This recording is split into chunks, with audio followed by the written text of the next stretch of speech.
20th of August, that is tomorrow, the year 2025, all the way to Monday, 22nd September 2025, and resume their regular sittings on Tuesday, the 23rd of September, the year 2025, to commence the third part of the session. This is a business that is coming up for consideration this afternoon. Remember, the House is set to commence its month-long recess from tomorrow, and there is a motion that the majority party will be moving for the members to be able to come to a consensus and resolve that they will be proceeding on this particular month-long recess. So that is part of the business that the members of the National Assembly, as they convene this afternoon, they will be able to transact. Remember, also this one is also subject to the House attaining the quorum. Remember, earlier on this morning, the House had held its sitting. However, the House failed to commence owing to a quorum hitch, and therefore that led to the adjournment of that particular sitting and until the next sitting, which is this afternoon. So the business that was lined up for consideration during that morning sitting, that means was not considered owing to the adjournment of the House, as the House had failed to raise that much needed quorum. So all this business that also is lined up for consideration, we hope that the House will be able to raise that quorum to be able to transact this business that is lined up for consideration during this afternoon plenary sitting. The motion regarding consideration of the fifth report on the examination of financial statements of selected state corporations. Earlier on, it had been lined up for consideration in the morning sitting, but the business did not take place, so it has been included in the afternoon's order paper or order of business because it was not concluded or even transacted during the morning sitting. So it is part of the business that this afternoon the members will be transacting, and this will be looking into the financial statements of state corporations, including the National Social Security Fund from the financial year 2021 to 2020 to 2021, the Kenya Marine and Fisheries Research Institute also, its financial statements for the financial year 2019-2020 to 2020-2021 will also be looked into this afternoon. Remember, this is a report that was laid on the table of the House on Tuesday, 5th of August 2025 by the Committee on Public Investments on Social Services, Administration and Agriculture that took a look into these financial statements for the state corporations. The National Hospital Insurance Fund also, its financial statements were audited and looked into for the financial year 2018-2019 to 2020-2021.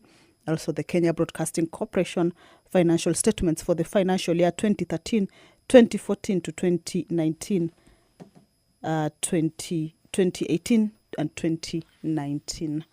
So this business is still coming up for consideration this afternoon after it failed to be considered in the morning. At the entrance of the National Assembly chambers, as you can see, that is the Speaker of the National Assembly, Honorable Dr. Moses Masika Wetangula, has already made his way into the chamber. He will be presiding over this afternoon sitting. Allow me to hand you over to this live broadcast that is brought to you by the Parliamentary Broadcasting Unit in partnership with Kenya Broadcasting Corporation. My name is Kamche Menza. Good afternoon. Waheshimiwa, tuombe. Ewe Mwenyezi Mungu, ambaye kwa hekima na wema wako umetoa nyadhifa za viongozi na mabunge kwa ustawi wa jamii na utawala wa haki wa wanadamu, tukusihi utazame rehema nyingi sisi watumishi wako ambao ameridhika kutuita ili tutekeleze shughuli muhimu za jamhuri yetu. Tutakuomba uteremshie baraka zako sisi tuliokutanika hapa, na utujalie tuyatende na kufikiria mambo yote yatakayofikishwa mbele yetu kwa njia ya haki na uaminifu, ili utukufu na sifa zako ziendelezwe, na ili kustawisha amani, ufanisi na heri ya nchi yetu, na wale ambao haja zao umezikabidhi mikononi mwetu. Amen.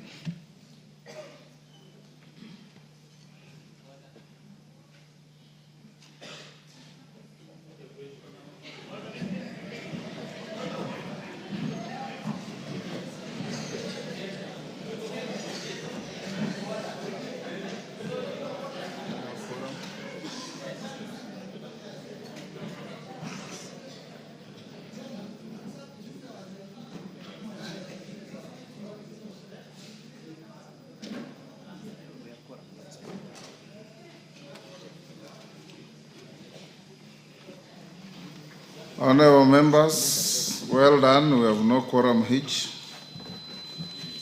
Clerk, let's start.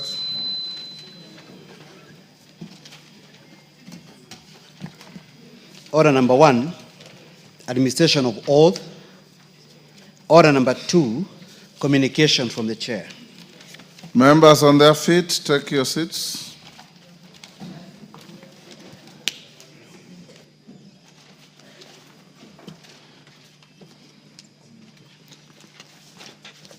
The communication is here. These are messages. Yes.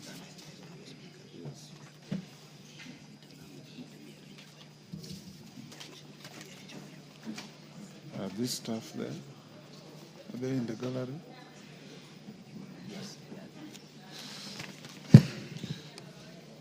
Honorable members, I have a communication to make on the appointment of members to the Mediation Committee on the National Disaster Risk Management Bill, National Assembly Bill number 24 of 2023, and the Startup Bill, Senate Bill number 14 of 2022. Honorable members, you may recall that on Thursday, 24th July 2025, the House negatived the motion on the consideration of the Senate amendments to the National Disaster Risk Management Bill, National Assembly Bill number 24 of 2023. This decision consequently remitted the bill to a mediation committee in accordance with the provisions of Article 112 of the Constitution and Standing Order 149. Honorable members, you may also recall that on Tuesday, 5th August 2025, I reported to this House a message from the Senate on its rejection of the National Assembly amendments to the Startup Bill, Senate Bill number 14 of 2022. The Senate also remitted the bill to a mediation committee in accordance with Article 112, 2B of the Constitution. Honorable members, Article 113 of the Constitution requires that whenever a bill is referred to a mediation committee, the speakers of the Houses of Parliament shall each appoint an equal number of members from both houses to attempt to develop a version of the bill for consideration by both houses. In this regard, honorable members, having consulted with the leaders of the majority party and the leader of the minority party, I have appointed members to represent the National Assembly in the mediation committees to consider the said bills. With respect to the National Disaster Risk Management Bill, National Assembly Bill number 24 of 2023, I have appointed the following members: the Honorable Peter Lochakapong, CBS MP, the Honorable Mary Mas MP, the Honorable Pamela Njoki MP, the Honorable Majimbo Kalasinga MP, the Honorable Kenneth Kazungu MP, the Honorable Umulkhair Kazim MP, the Honorable Anton Olwoch MP, the Honorable Catherine Omanyo MP, and the Honorable Dr. Joyce Bensouda MP. With respect to the Startup Bill, Senate Bill number 14 of 2022, I have appointed the following members: the Honorable Marian Kaitanya MP, the Honorable Robert Gishim MP, the Honorable Adams Kipsanai MP, the Honorable Michael Wambuke MP, the Honorable Beatrice Adagal MP, the Honorable Amos Mwango MP, the Honorable Dr. Wilberforce Oundo MP, the Honorable Joyce Kamene MP, and the Honorable Wario Guyo MP. Honorable members, the aforementioned members will await the appointment of senators for the committees to be fully constituted. Once I've received a message from the Senate to that effect, I'll report the same to the House. Thereafter, the mediation committees will embark on an attempt to develop a mediated version of the two bills in accordance with Article 113 of the Constitution. While standing, honorable members, allow me to recognize a delegation of staff of the Budget Department of the Parliament of Ghana. I wish to welcome 4 members of staff from the Human Resource Department of the Parliament of Ghana. The 3 officers are on a visit to the National Assembly to share experiences with our Human Resource Department. They are welcome to the House of Parliament and to observe our proceedings this afternoon. Next. Members at the bar, take the nearest seats. Order number 3, messages.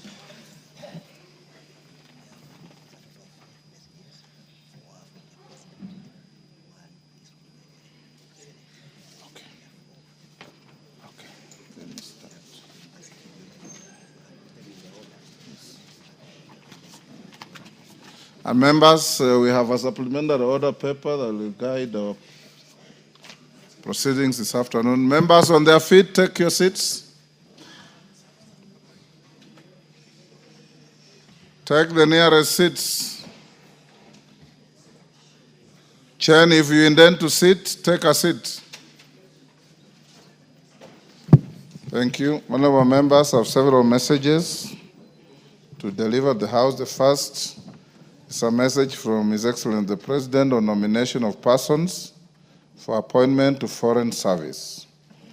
Honorable members, pursuant to the provisions of Standing Order 42.1, I wish to report to the House that I have received a message from His Excellency the President seeking approval of persons nominated for appointment to foreign services.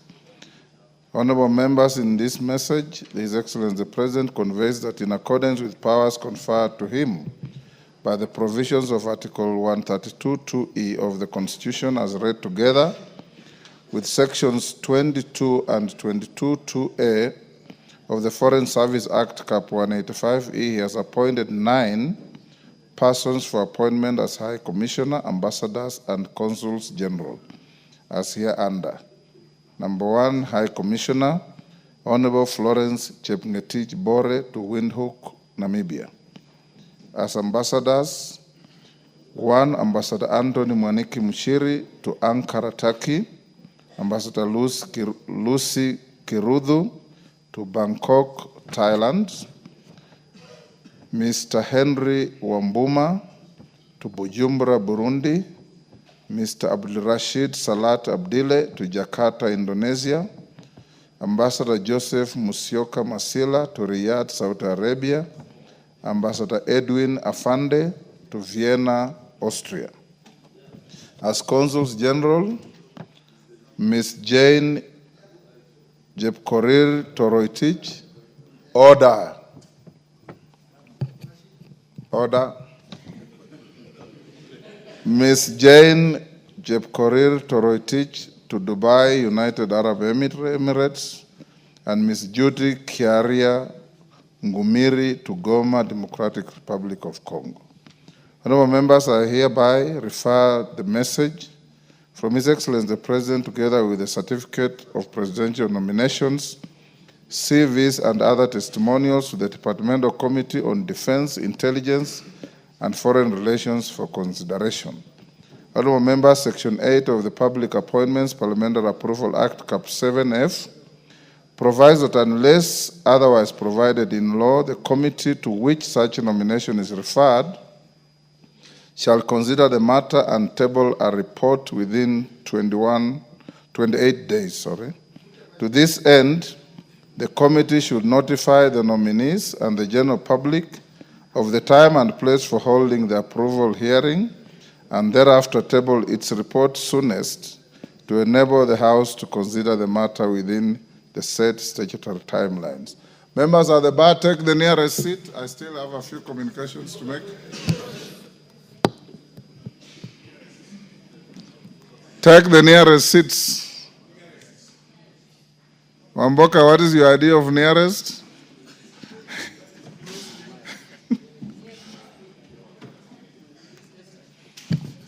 Thank you, honorable members. The second message is also from His Excellency the President on nomination of persons for appointment as registrar and assistant registrar of political parties. Honorable members, pursuant to the provisions of Standing Order 42.1, I wish to report to the House that I have received a message from His Excellency the President regarding the nomination of persons for appointment as a registrar and assistant registrar of political parties.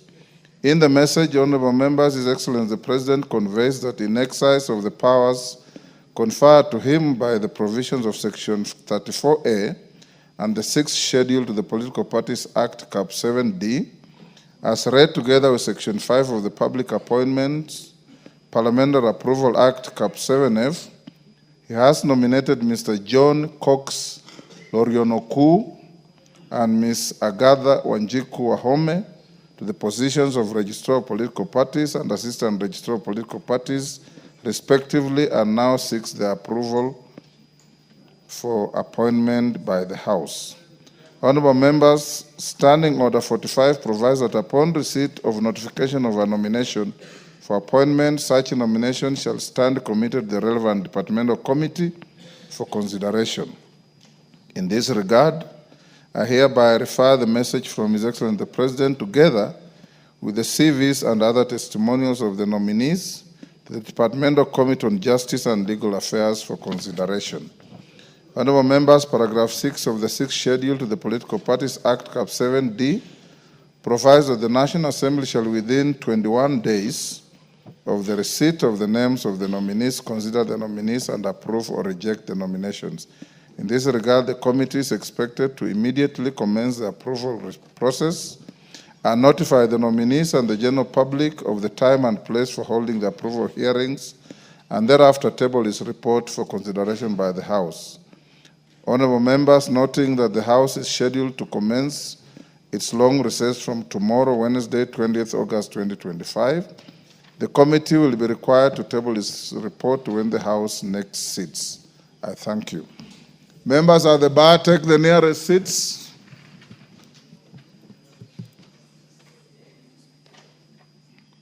Take the nearest seats.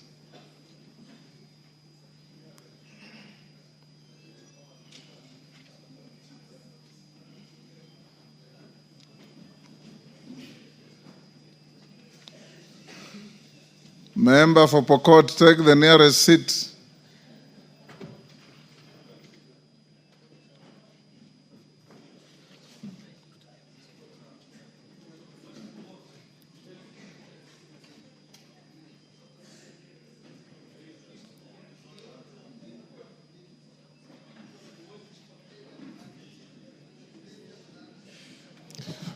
Those still on their feet, freeze where you are.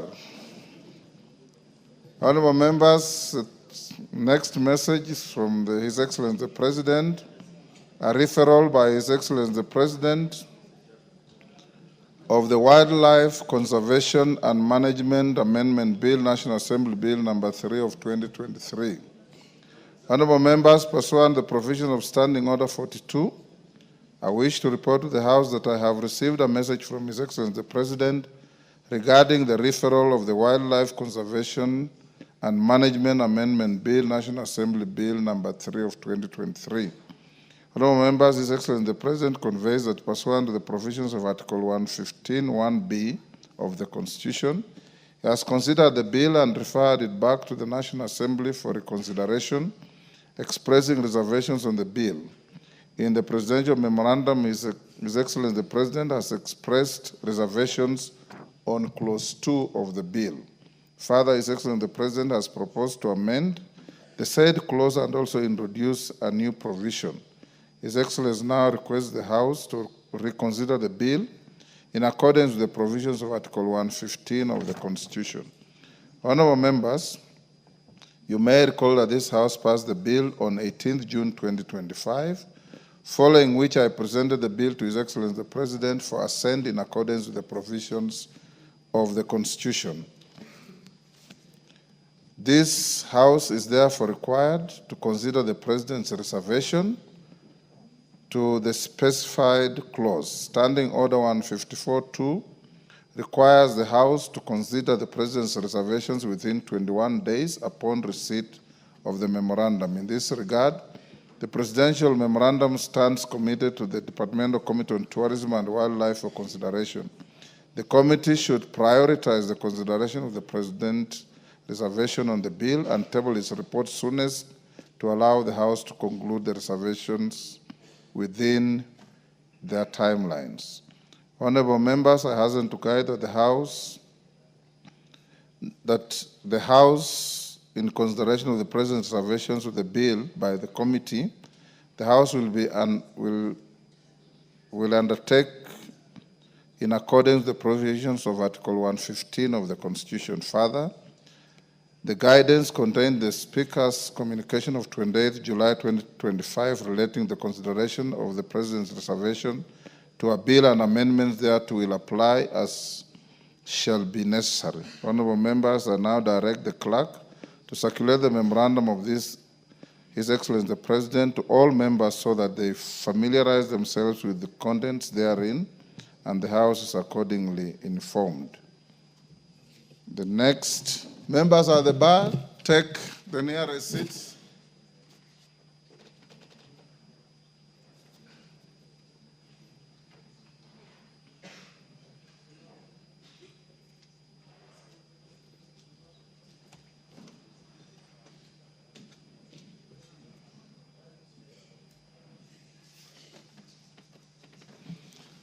The next, honorable members, is a message from His Excellency the President on nomination of a person for appointment as the chairperson of the Kenyan National Commission on Human Rights. Honorable members, pursuant to the provisions of Standing Order 42.1, I wish to report to the House that I have received a message from His Excellency the President regarding the nomination of a person for appointment as the chairperson of the Kenyan National Commission on Human Rights.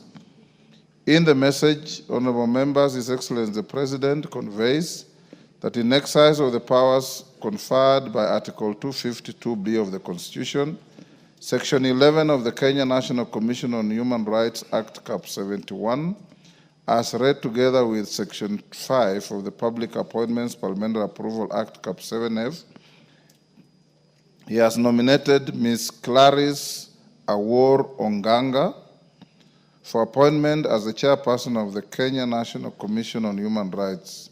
His Excellency the President now therefore seeks the approval of the House.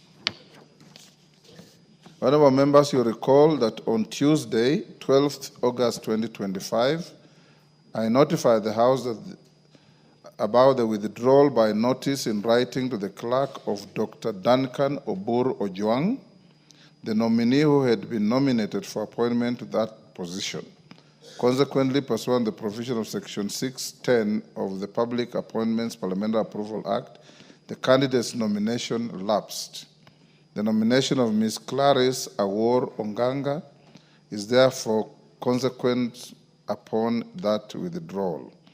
In view of this, honorable members, I hereby refer the message from His Excellency the President together with the CV and the report of the selection panel and other testimonials of the nominee to the Departmental Committee on Justice and Legal Affairs for consideration in line with Standing Order 45.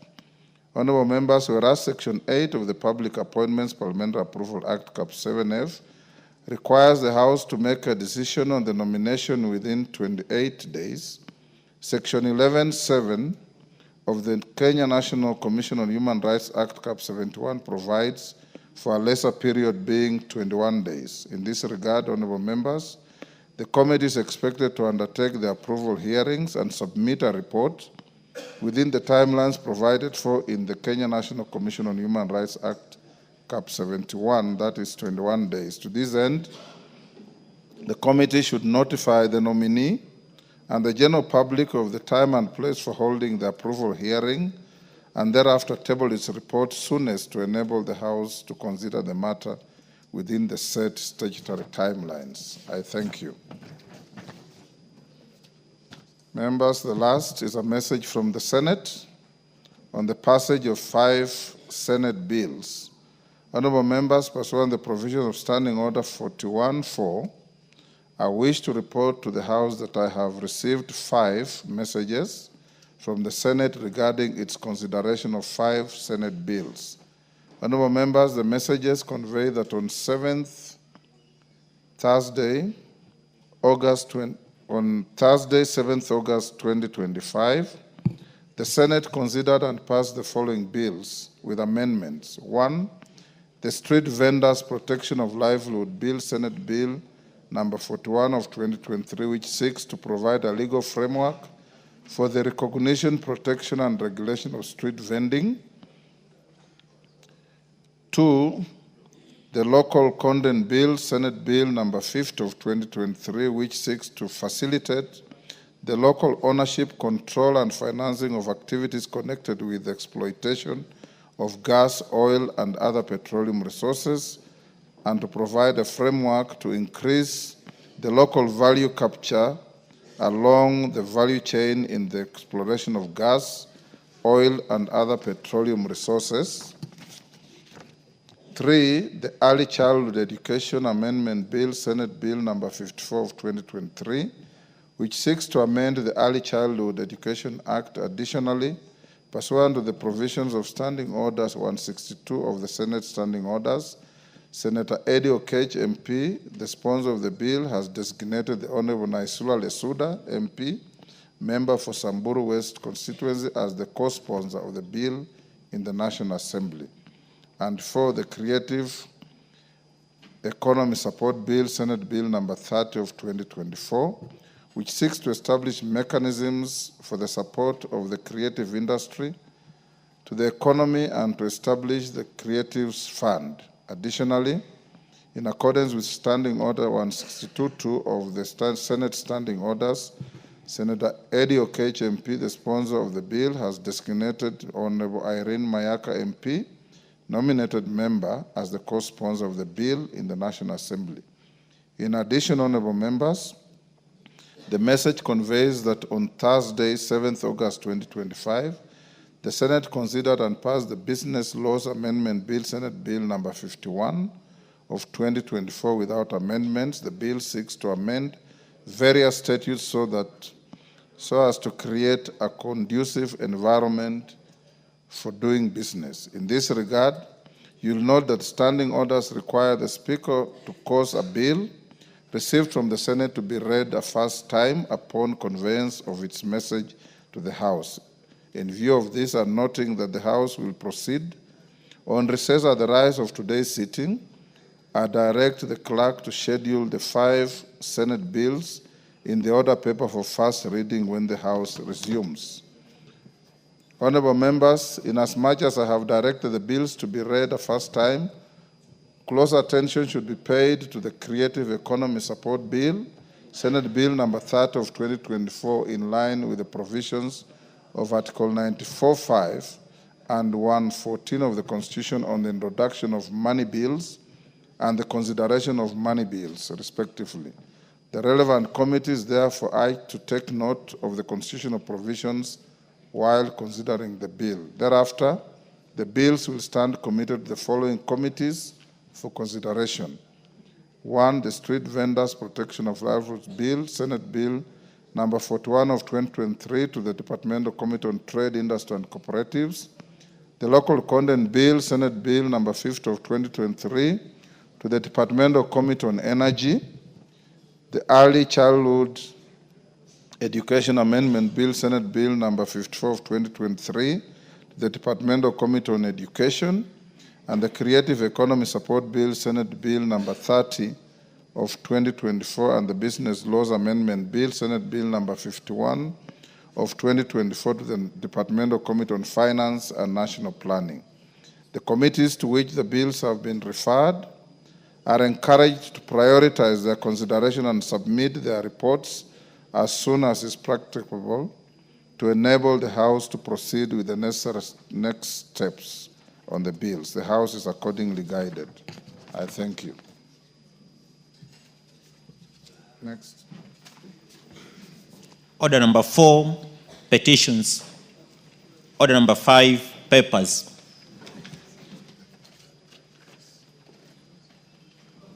Majority Leader. Thank you, Honorable Speaker. Honorable Speaker, I beg to lay the following papers on the table of the House today, Tuesday, August 19th, 2025, in the afternoon sitting. 1, draft legal notice relating to the crops, fiber crops and crop fibers regulations 2025 from the Ministry of Agriculture and Livestock Development. And 2, quarterly economic and budgetary review report, fourth quarter for the financial year 2024-2025 for the period ending 30th June 2025 from the National Treasury. Honorable Speaker, I beg to lay. Thank you, Owen.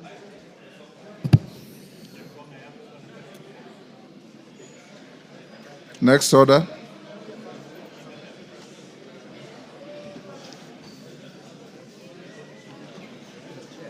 Yes.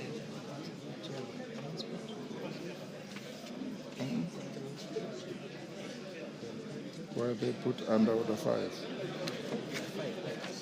Yes. Oh, yeah.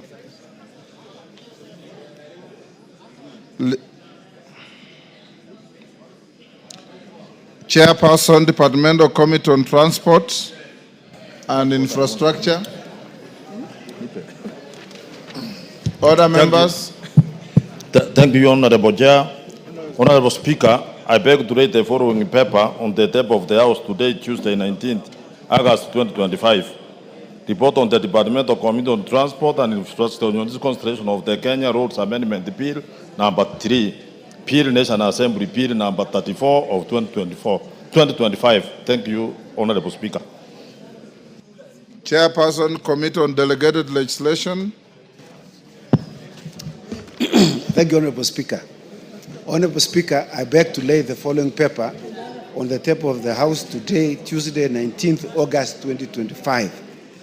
Report of Committee on Delegated Legislation on its consideration of the Public Procurement Regulatory Authority Circular number 04 of 2025 on the enforcement of compliance with mandatory use of the Electronic Government Procurement System, EGPS, by all public procuring entities in contravention of Section 77 of the Public Procurement and Disposal Act, Cap 412C. I thank you, Mr. Speaker. Thank you. Chairperson, Departmental Committee on Agriculture and Livestock. Honorable Speaker, I beg to lay the following papers on the table of the House today, Tuesday, 19th of August 2025. Reports of the Departmental Committee on Agriculture and Livestock on its consideration of 1, the Tea Amendment Bill, Senate Bill number 1 of 2023, then the Prevention of Livestock and Produce Theft Bill, Senate Bill number 12 of 2023, and the Paredram Repeal Bill, National Assembly Bill number 40 of 2023. Thank you, Honorable Speaker. Thank you. Next order. Order number 6, notices of motion. Chairperson, Committee on Delegated Legislation. Thank you, Honorable Speaker. Honorable Speaker, I beg to give notice of the following motion.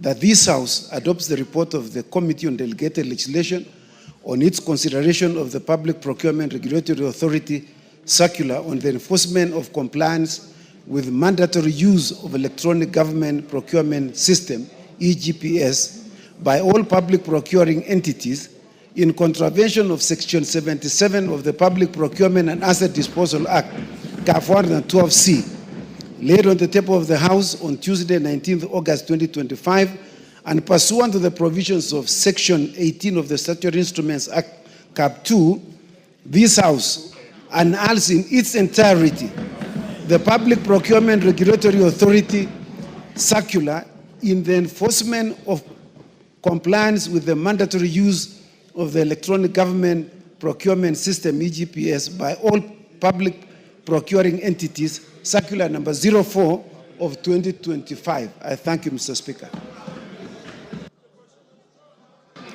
Order, members. How do you expect your speaker to put a question on a notice of motion? Honorable members, I know that is with a light touch. As we go to order, members, as we go to order number 7, I want to direct as follows in rearranging our order paper. The Honorable Murugara, Chair of Delegated Legislation,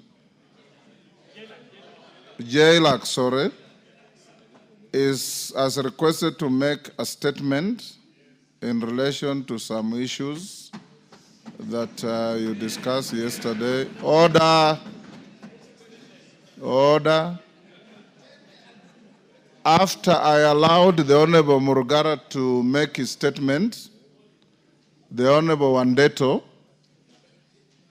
approached me and wanted to move a motion of adjournment, but looking at the content of the motion and the statement of Murugara, they look tautologous. So I have advised Honorable Wandeto that he will join on to Honorable Murugara's statement, and once Honorable Murugara makes his statement, I'll allow the House to ventilate on the same. I'll give you the necessary time. In my reflection, 1.5 hours will do. Order. 1.5 hours will do. So we'll proceed as follows. We'll dispose of order number 8, dispose of order number 9, which is very simple and direct, dispose of order number 10 being first reading. When we finish with the statements, we will dispose of order 12 before we go to committee at order number 11. I hope we are clear with that. Thank you. So, clerk, go to orders number 8, 9, and 10 on the supplementary order paper.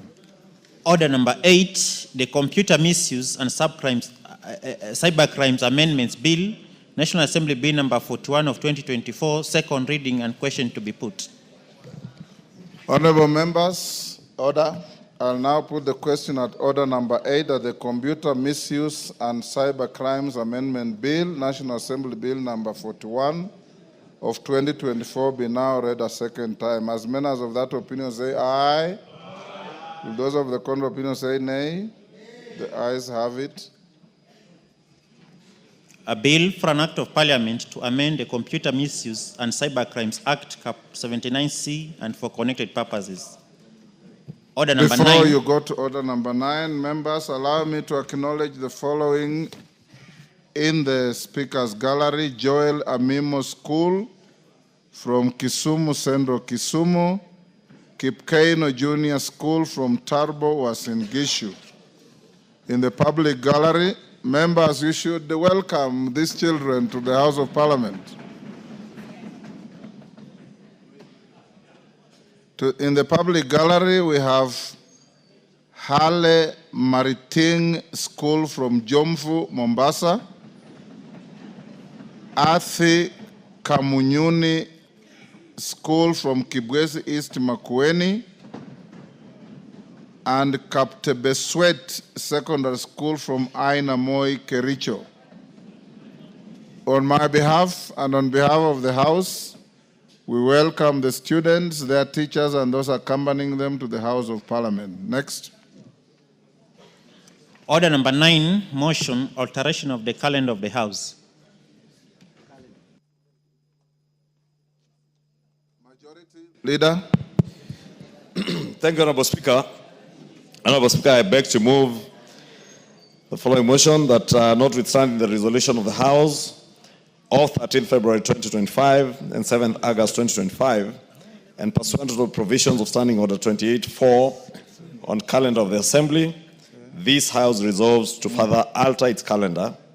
1, so as to commence a long recess on Wednesday, 20th August 2025, that is tomorrow, and end it on Monday, 22nd September 2025. And 2, to resume regular sittings on Tuesday, 23rd September 2025, to commence the third part of the session. Honorable Speaker, this is a simple procedural motion, not a procedural motion, but a motion to alter the calendar. As members are aware, we were to proceed on our recess at the end of last week, but we extended the sittings to this week.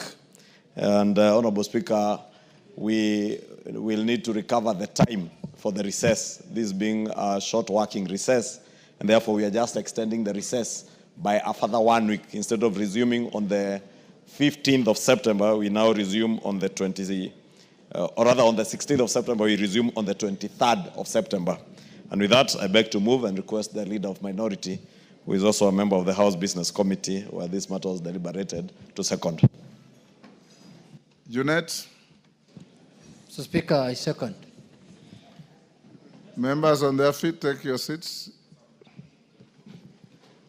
Honorable members, I now propose the question at order number 9, which is that notwithstanding the resolutions of the House of 13th February 2025 and 7th August 2025, and pursuant the provisions of Standing Order 28.4 calendar of the Assembly, this House resolves to further alter its calendar. 1, so as to commence the long recess on Wednesday, 20th August 2025, and end it on Monday, 22nd September 2025.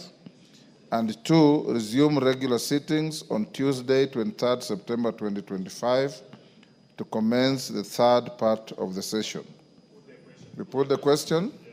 I now put the question at order number 9, which is that notwithstanding the resolutions of the House of 13th February 2025 and 7th August 2025, and pursuant the provisions of Standing Order 28.4 calendar of the Assembly, this House resolves to further alter the calendar so as to commence the long recess on Wednesday, 20th August 2025, and end it on Monday, 22nd September 2025, and resume the regular sittings on Tuesday, 23rd September 2025, to commence the third part of the session. As members of that opinion say aye. Will those of the contrary opinion say nay? The ayes have it. Next. Order number 10, the Advocates Amendment Bill, National Assembly Bill number 24 of 2025, first reading. A bill for an act of parliament to amend the Advocates Act. Order number 7, questions and statements. Let me start with Dan Wanyama.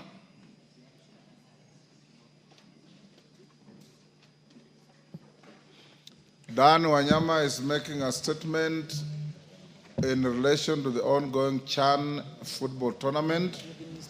Anybody who wants to joyride on that, you can join that fray in the Murugara statement. Thank you, Honorable Speaker. I stand to make a statement on the co-hosting of the African Nations Championship, CHAN 2024, and the performance of Harambee Stars. Honorable Speaker, I rise to make a statement on behalf of the Departmental Committee on Sports and Culture on 2 matters of national importance. Firstly, the successes of Kenya's co-hosting of African Nations Championship CHAN 2024 thus far, and secondly, the remarkable achievement of our national football team, Harambee Stars, in reaching the quarterfinals of the said tournament.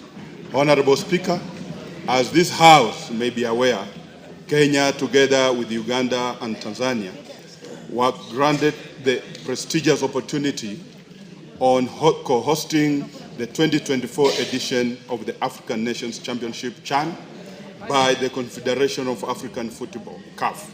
This tournament presents an important platform not only to showcase our sporting talent, but also to demonstrate our ability to host continental events of this magnitude. The Ministry of Youth Affairs, Creative Economy and Sports ensured that the stadiums met the international standards required to host a tournament of this magnitude, and that this is a great development of our sporting infrastructure. The Committee on Sports also performed its oversight role by engaging the ministry from as far back as 2023 on the status of Kenya's preparedness to host this great tournament. Honorable Speaker, despite our success in co-hosting the tournament, we have indeed suffered a few setbacks. The House will recall that on 10th August at Kasarani Stadium, challenges of crowd control and the ticketing breakdown posed a serious threat to the tournament. The situation resulted in sanctions imposed by Confederation of African Football, that's CAF, guided the advice from the committee to the local organizing committee, that is LOC, and the Ministry of Youth Affairs, Creative Economy and Sports. Innovative fan zones were introduced outside the stadium to absorb excess crowds, while government enhanced security measures within and around the venues. This initiative has been highly successful in congesting Kasarani, safeguarding funds, and ensuring compliance with CAF standards, thereby averting additional sanctions and enhancing Kenya's reputation as a capable host. The committee will continue to work with the ministry to ensure that the remaining matches are held in strict compliance with the standards required by the Confederation. Honorable Speaker, permit me to now talk about the performance of national football team, the Harambee Stars. The national team has shown commendable spirit, discipline, and determination. This House will recall that Harambee Stars defeated the Democratic Republic of Congo, overpowered Morocco, held Angola to a draw, and most recently outclassed Zambia. This has resulted in Harambee Stars emerging as the group leaders with 10 points, thereby earning their place in the quarterfinals against Madagascar. The quarterfinals game is scheduled for Friday, 22nd August at 5 p.m. at Kasarani Stadium. It is worth mentioning that the great work that national coach Benny McCarthy is putting in with his team, we commend him for the tactical skills that continues to impact to the national team. And we believe that he has what it takes to steer the team to victory through the quarters, semi-finals, and eventually the finals.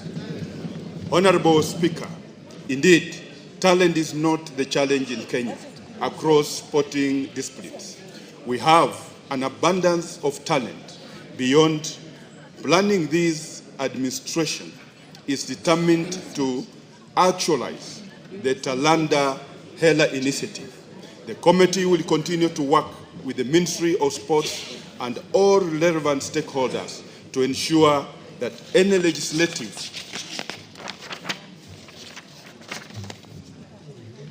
interventions necessary to actualize this great initiative will be undertaken by this honorable House. With the stadium renovations and the building of Talanda Stadium and the sports academies being constructed across the nation, the future is bright and the strategic direction shall bear fruit very soon. Indeed, we have demonstrated our ability to host international tournaments, and the infrastructure shall be available long after Chad. We can start aspiring for the Africa Cup of Nations, AFCON, and for other sporting events as well. Honorable Speaker, I wish to thank His Excellency, the President, for motivation that he has accorded to the national football team.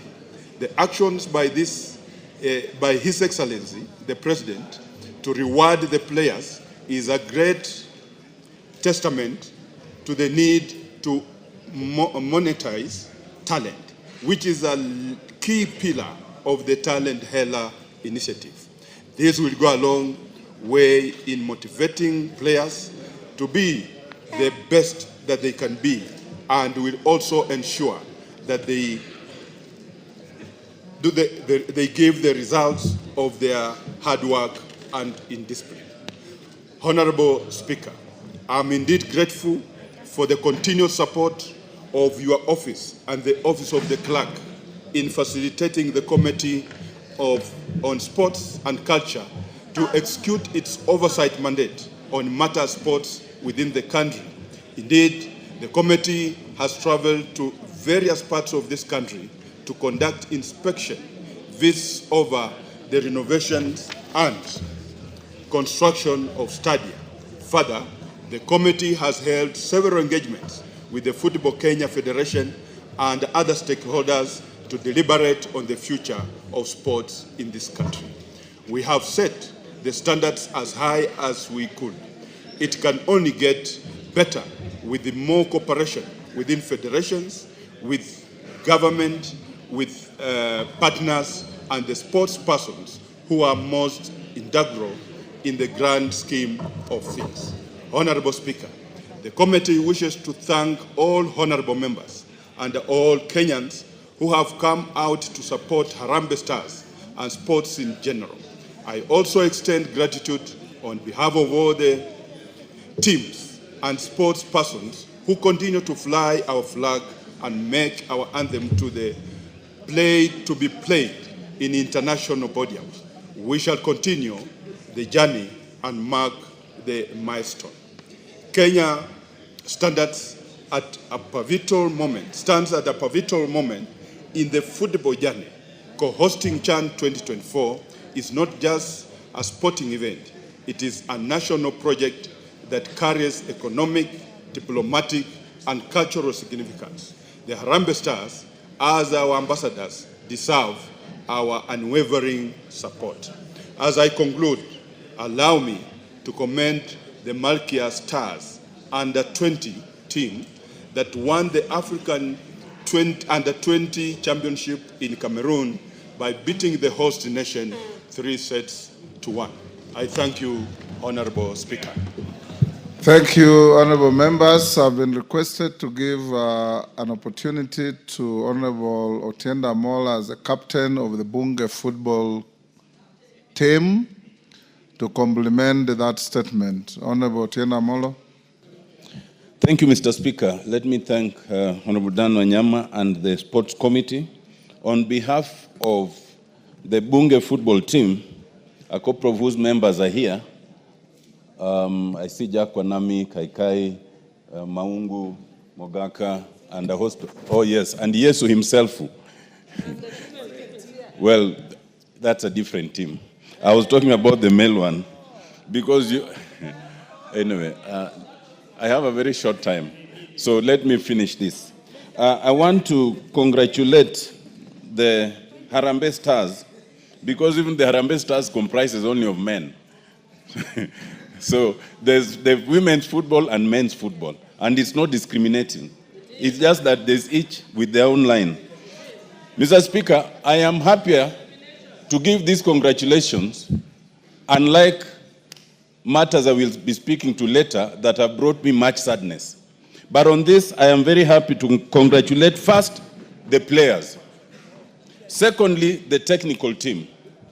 Thirdly, the federation itself. Number 4,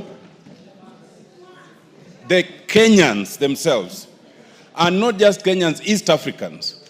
Number 5, the president, but also ourselves. I will explain. First of all, Mr. Speaker, let me thank the members. Many do not know that when Harambee Stars were preparing in their final 2 and 3 days, we as Bunge FC mobilized ourselves to just go and encourage them where they were training at the Police Circle Stadium. And you'd be surprised how encouraged the boys were, some of them from some constituencies that we come in, some from elsewhere, and they were just happy to shake hands, to play around with the ball, and we hope that that was helpful. Many also do not know that this idea of giving a token to the boys started with this August house. We were able to raise 1 million shillings, and we took to the boys as we were training with them. People might think this is small money, but if you remember, these are boys who play locally, non-internationally. Those encouragements are very good. So the president was riding on our back when he upped it to 1 million, now to 2 million, and elsewhere. We set the pace. But lastly, Mr. Speaker, I want us to be conscious of the fact that we are co-hosting. It's not just Kenya. Tanzania is co-hosting, Uganda is co-hosting, and the good news is that each of our countries have qualified for the quarters. And that is unprecedented. So let us encourage ourselves as East African. If we meet against each other, we play like East Africans. We do not play with any annoyance. Yesterday when we watched the thrilling game between Uganda and South Africa, those who love football will agree that's one of the most tantalizing games you'll ever see, where 6 minutes means a lot. I just want to encourage Kenyans to continue supporting the Stars. Continue, if you have the ticket, to come to the to the stadium. If unfortunately you don't have the ticket, go to any of the visual points that have been set up, or watch it at home. Thank you. Go the Stars. Thank you, honorable members. Those who never watch football, yesterday, 6 minutes to time, Uganda was down 3-1 against South Africa. And in 6 minutes, they rallied their strength and scored twice to draw and qualify. Honorable members, this CHAN has reignited our spirit of football.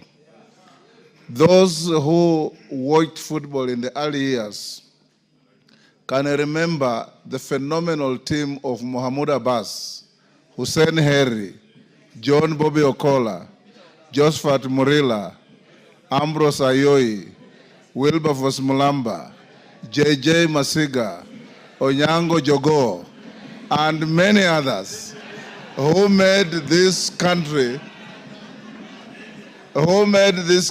proud. Will you? Oh? Lelmengit, you are too young to remember those good old days. So, honorable members, you may do your foot thumping to support Harambee Stars for their next encounter. Of course, the minority leader is reminding me rather joyfully that Arsenal beat Man U.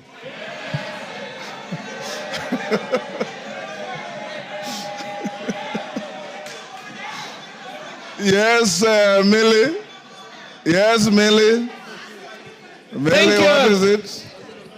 Thank you, Mr. Speaker. As a Man U fan, I cannot be in this house when the minority leader is trying to cast aspersions on the great team.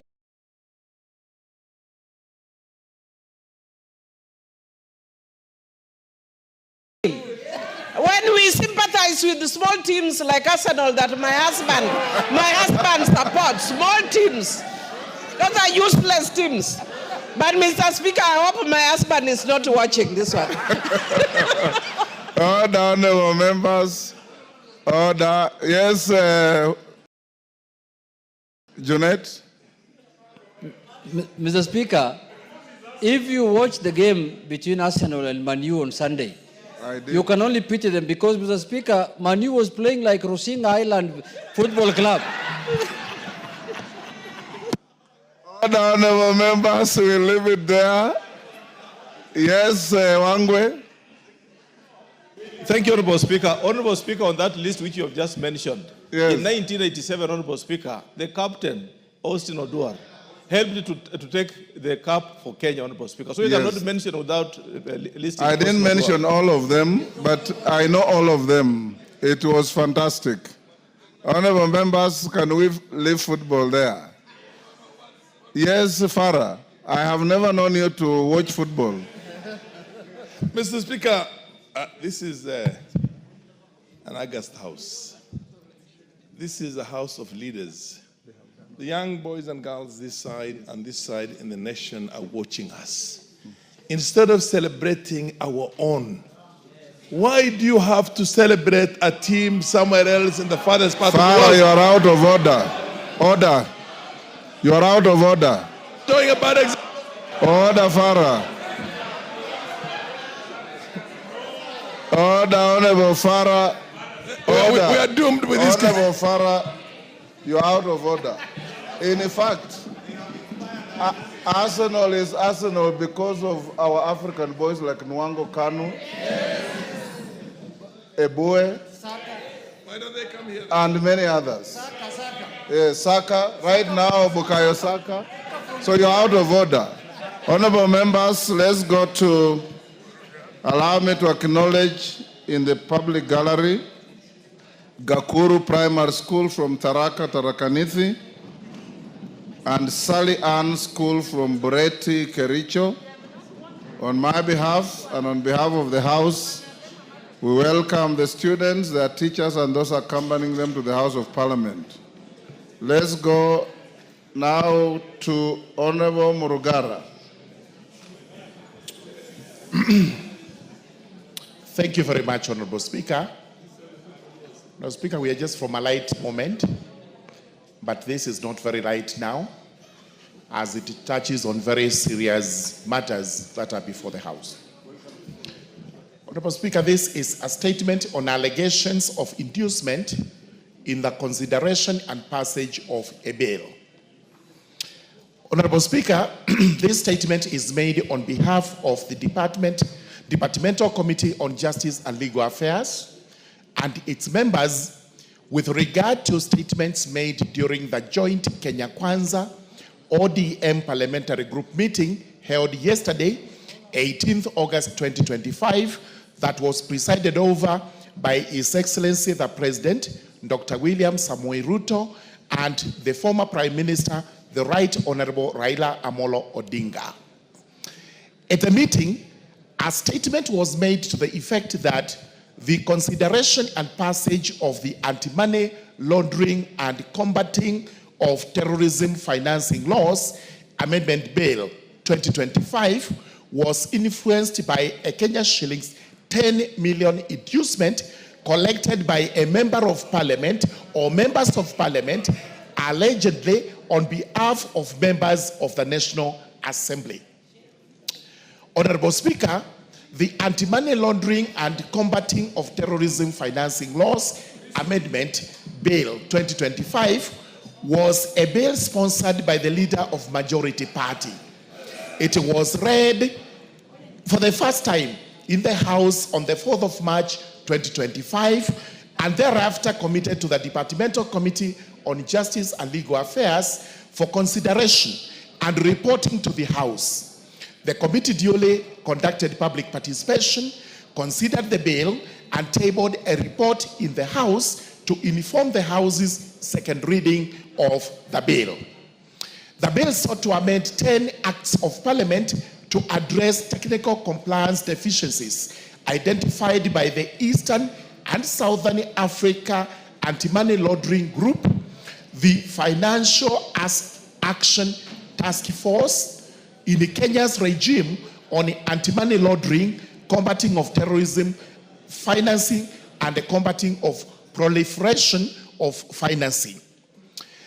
The record of the House reflects that after exhaustive debate, the bill and the amendments proposed by the committee were wholly supported, leading to its passage on Wednesday, 16th April 2025, with amendments. Following its referral by the President with reservations on the term of the office of the Director General of the Financial Reporting Center, the bill was passed by the National Assembly on Tuesday, 3rd June 2025, with amendments fully accommodating the President's reservations. On behalf of the Justice and Legal Affairs Committee, I wish to categorically state that the committee did not solicit and they did not receive any inducement of any kind whatsoever from any member or quarter in its consideration of the anti-money laundering and the combating of terrorism financing laws, Bill 2025, as alleged or at all. The Departmental Committee on Justice and Legal Affairs and its members are fully cognizant of the principles of leadership, ethics, and integrity which bind the members of Parliament. The committee and the members condemn and abhor corruption and any practice that is likely to erode these principles that are the substratum of the public trust that the people of Kenya have entrusted on this institution of the House of Parliament. Having deliberated over the matter and considering that the bill in question was a government bill whose contents were supported by the House, the committee poses the following 4 questions. Number 1, which member or members of the National Assembly solicited and or received the said Kenya shillings 10 million on the, or any other inducement in relation to the consideration and the passage of the bill? Number 2, who gave the alleged inducement? Number 3, what was the purpose of the inducement? And number 4, have the allegations been reported to the relevant law enforcement agencies? The committee notes that any inducement with respect to the bill could only have been given by to persons opposed to the strengthening of the laws against anti-money laundering, terrorism, financing, and related offenses. Only a person or entity that engages in corrupt practices, or wash, as is popularly known, could have opposed the passage of the bill. The fact that the committee recommended the passage of the bill and ensured its enactment into an act of parliament that is now in force speaks for itself. For avoidance of doubt, the position of the committee and its members is that if any member of the National Assembly or any other individual solicited and or received any inducement with respect to the consideration and passage of the bill as alleged, the member or individual is a criminal. Such a person ought to be investigated by the Ethics and Anti-Corruption Commission or the Directorate of Criminal Investigations, or even the committee of this House charged with the responsibility on such matters, prosecuted, and if found culpable to face the force of the law to the fullest. Such conduct has no place in the discharge of the mandate of the National Assembly and in the society of Kenya as a whole. The committee urges any person with information against any member of the National Assembly or any other individual with respect to the allegations to submit the information to the Parliamentary Powers and the Privileges Committee, which has always risen to the occasion and has jealously protected the integrity of the House and the members. Needless to add that the Justice and Legal Affairs Committee is one of the busiest committees in this House. It is unrivaled by the Finance Committee. These two being the busiest have always and will always resist any temptation, any advances that are made to induce the committees with the finances or any other form of material inducement, because the dignity of this House must be maintained at all times. Thank you, Honorable Speaker. I beg to lay my statement. Thank you very much. Before I sit, Honorable Speaker, before I sit, allow me kindly to read one article from the Constitution. This is extremely important, and members to listen because you'll be commenting on this. This is Article 96 of our Constitution. It is on the role of the Senate in the Republic of Kenya. Number one, the role of the Senate represents the counties and serves to protect the interests of the counties and their governments. Number two, the Senate participates in the lawmaking function of Parliament by considering, debating, and approving bills concerning counties as provided by Articles 109 to 113 of the Constitution. The most important is at sub-Article 3.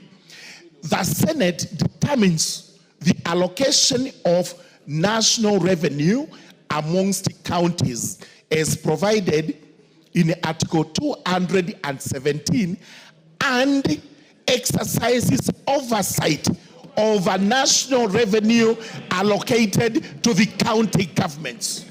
So, emphasis is on sub-Article 3 on oversight. Thank you very much, Honorable Speaker. I beg to lay. Thank you, Honorable Member Morugara. I promise to give Honorable Wandeto. Is he in the House? Honorable Wandeto, on the basis that he had a motion of adjournment, which was to talk us to the statement by Honorable Morugara, and I discussed with him and told him I'll give him the first shot. Members, you must also remember the provisions of Standing Order 87 on matters of contents of speech, so take into account that. Wandeto? Thank you very much, Mr. Speaker. As you have correctly said, I had brought before you a motion of adjournment to debate this otherwise very As serious. Wandeto takes the floor, how much time can I give everybody? 5 is...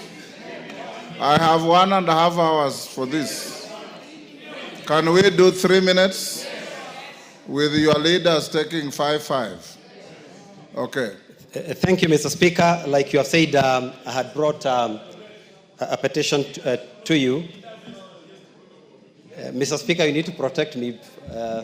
Yes, give Wandeto an opportunity. Wandeto, you have 3 minutes to compose your... Yes, thank you. So, Mr. Speaker, I would like to start by saying that this House, the House of Parliament, is a temple of democracy in this country. This is where the will of the people is exercised in accordance with Article 95 of our Constitution.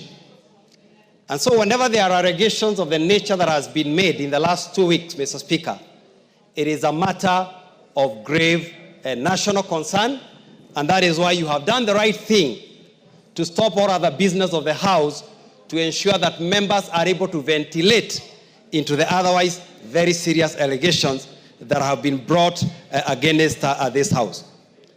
Mr. Speaker, I am very committed to the principles in the Constitution of integrity, transparency, and good governance. And Mr. Speaker, what we have seen the last 2 weeks is worrying. It started, I think, 2 weeks ago with an allegation by a senior member of the executive that there is indeed allegations of bribery within Parliament. I was at the devolution conference last week in Homa Bay, and none other than His Excellency repeated the same. The following day, the Prime Minister repeated the same, that there is a lot of bribery and corruption going on in this House. Mr. Speaker, to take you back to the events of 2024, these members of Parliament were nearly killed in this House as they defended democracy and the rule of law. Mr. Speaker, after that, there were some allegations that money had changed hands. I think there was a figure of 2 million that time. And members, some of them even lost their property. Their houses were burnt. Others lost livestock and other things. So, Mr. Speaker, an allegation of bribery against a member, especially the figures that are being touted, even makes it, we feel endangered as you walk the streets. People, first of all, imagine you are some 10 million or some 150 million. and others possibly think you are the worst enemy of the people. Mr. Speaker, you know we have been called MPs. We have been called all manner of names. So as I conclude, Mr. Speaker, I want to urge you, as the leader of this House, to do whatever it can, Mr. Speaker, to defend the integrity of this House. And Mr. Speaker, we must first of all, and if you allow me, since I had a substantive motion, Mr. Speaker, add me only 2 minutes so that I finish. Mr. Speaker, it is important that you lead us to restore the dignity of this House. And there are certain things that we must stop doing. First of all, we have what I would call an unholy dalliance with the executive. That must. Give him a minute. Give him. Mr. Speaker, this House has to stop being a choir for the executive. Mr. Speaker, this week we have also seen a lot of attack on CDF and an attack on Constituency Roads Fund by the same executive whom we have helped here with very difficult decisions. And now, I think, Mr. Speaker, the chickens have come to roost. Mr. Speaker, I invite the members of the executive to read Matthew chapter 7, verses 3 to 5. We know corruption is a big issue in this country, but the Bible reminds us, while look at the speck of sawdust in your neighbor, while you yourself, you have a log inside your eye. Mr. Speaker, as I finish, it appears some people are falling, but we will not allow them to fall with the whole House. Thank you, Mr. Speaker. Otienda Molo. Thank you, Mr. Speaker. Mr. Speaker, I will beg that I be added 2 minutes for context as a member of the Justice and Legal Affairs Committee. Mr. Speaker, first of all, let it be clear, I am a member of the committee. I have never sought or received any gain or advantage to support or oppose anything, except as by law and my conscience and my constituents. Mr. Speaker, the simple sequence of that long statement read by my chair is that this was a government bill sponsored by the Executive Office of the President. And we were told that we needed to pass it to remove Kenya from the grey list.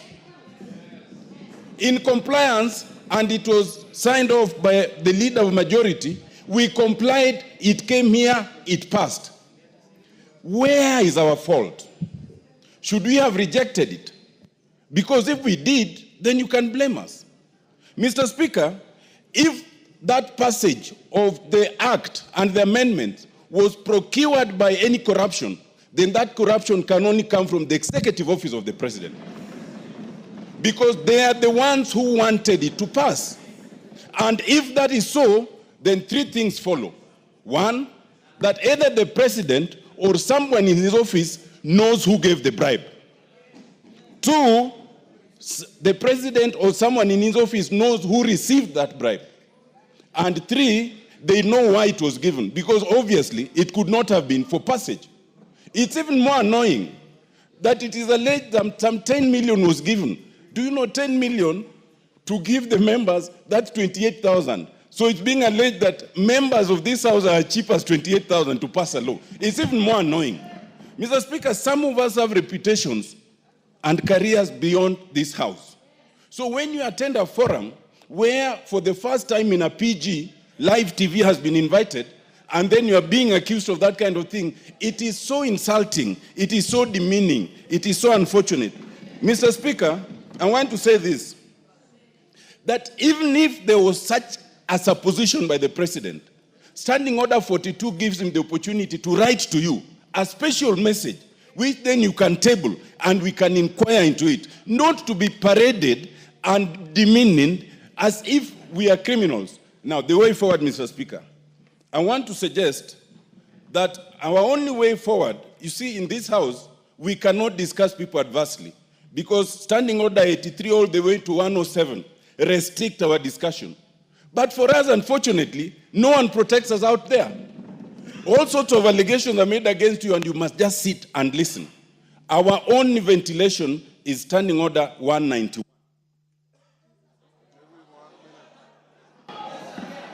I want to suggest, Mr. Speaker, that under Standing Order 191, where we have our Powers and Privileges Committee, The Powers and Privileges Committee, 191(1)(a), is allowed to summon any person to appear before it for the purposes of giving evidence or providing information. This house has been called the house of extortion. This house has been called a corrupt house. This house has been alleged to have received some 10 million. My suggestion, Mr. Speaker, authorize the Powers and Privileges Committee to summon the President, or if not the President, then the head of public service and the secretary to the cabinet to come and tell us about these allegations, because we don't know how to protect ourselves out there. I so submit, Mr. Speaker. Yes. Dr. Bukose.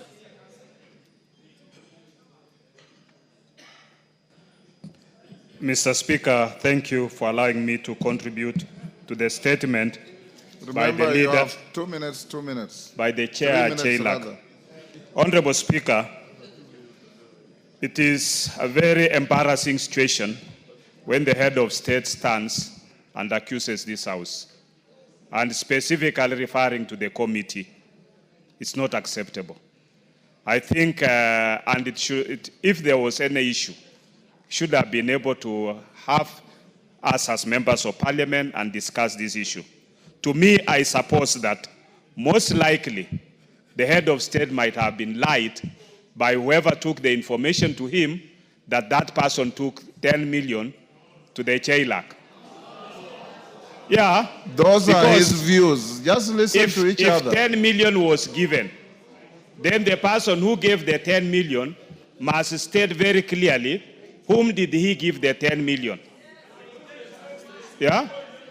That person must state very clearly, because it seems that person should be able to account for the 10 million. Where did you take the 10 million? Yeah? And most likely, and to who? Because when the bill came to the House and it was presented by JLAC, we were told this is one of the requirements and a precondition for IMF. And we passed. So, to be accused later on of having taken money, and it seems money exchanged hands, the 10 million must have changed hands. So where did that 10 million come from, and where did it go? And why? Because any bill that comes here and is a government bill is sponsored by majority, and more often, because we are now have a partisan kind of agreement within this House, under the broad-based government, we've always supported all the bills that the government brings. Therefore, this must be investigated, and the truth must be unearthed, so that all of us can be cleaned. Because when we go out there, people are looking at us as thieves, as extortionists, and that is not right. We have reputations to protect, we have families to look at us, and we have friends who should not be suspicious of our activities. Thank you, Honorable Speaker. Zamzam. Mheshimiwa Spika, wajua afisi akitaka kumla mwanawe usema ananuka mbuzi, Mheshimiwa Spika. Na Mheshimiwa Spika, inasikitisha sana. Bunge hili ndio limeshika Kenya kwa mkono, Mheshimiwa Spika. Tumepitisha bills nyingi sana zao, hata hii ya money laundering. Mimi nilikuwa against kwa sababu najua kuna watu ambao wamekuwa targeted, Mheshimiwa Spika, ambao ni wa real estate, na hatukuwahi kufuatwa na mtu yoyote kuhongwa chochote, Mheshimiwa Spika. Lakini ilipita hapa bila chochote. Kwanza katika wabunge mimi ni maskini sana, Mheshimiwa Spika, kwa sababu hata pesa ya ngafu ni kidogo, haitoshi paka natoa mshahara wangu napatia wananchi huko na baki bure. Sasa ikiwa hapa tunaweza kuambiwa kuwa wabunge wamepewa milioni 10, tunataka kujua nani alimpa, makusudi yake ni kitu gani, alimpa kwa nini, na hii bili ina siri gani kubwa mpaka itolewe 10 million, Mheshimiwa Spika. Mimi Mheshimiwa Spika nataka kusema sasa hili bunge tutatoa majembe yetu store, turegeshe kama tulivyokuwa pale mwanzo, ndio sauti zetu zitasikika, Mheshimiwa Spika. Haiwezekani wabunge wanahangaika, wanateseka, hawana pesa. Alafu hata hii mambo ya CDF, Mimi sijui kwa nini hapa tuliwapa county government 485 billion, Mheshimiwa Spika. Sijui kwa nini haiwatoshi, wanakimbilia 54 billion ya hili bunge, Mheshimiwa Spika, wakati hatuoni kazi zao kule mashinani. Sisi tunasema bunge hili litasimama, na ikibidi wanataka tutoe devolution, basi tutaitoa devolution ibaki kama ilivyokuwa zamani, kwa sababu wanabunge hawezi kuwanyanyaswa kiasi hichi, Mheshimiwa Spika, mpaka kwenye televisheni wanaitwa wezi, wanaitwa extortionist, wakati ambapo mimi mama Mombasa najiangalia sina chochote, Mheshimiwa Spika. Hata ukienda kuangalia akaunti zangu wenyewe watashangaa. Leo Mombasa nikaambiwe mama Zamzam, nyinyi ndio mmeiba pesa, nyinyi ndio extortionist, nyinyi ndio nini. Siwezi kubali, Mheshimiwa Spika. Kama mtu anataka kwenda chini na sisi, mimi nitaenda naye chini. Asante sana, Mheshimiwa Spika. Musa Sirma.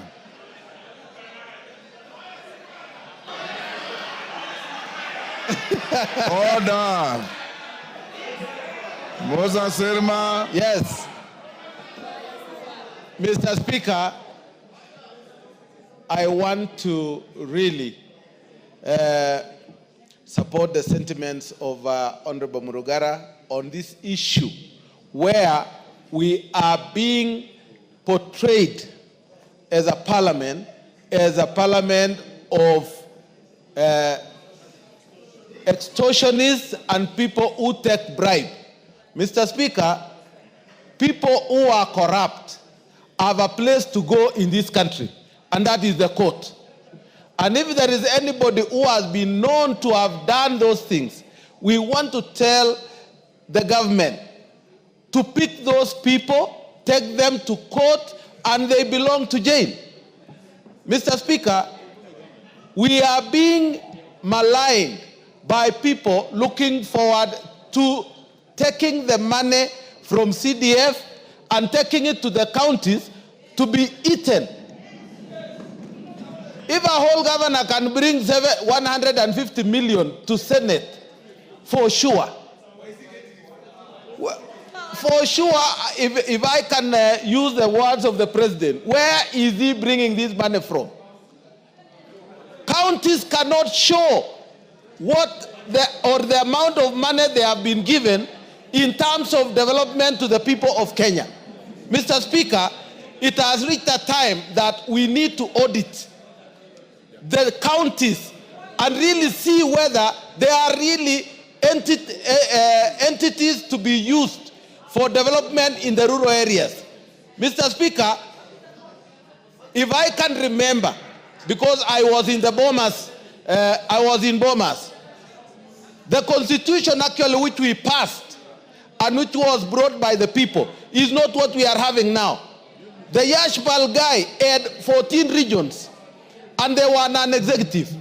And therefore, this executive power which the governors think they have, we must remove it.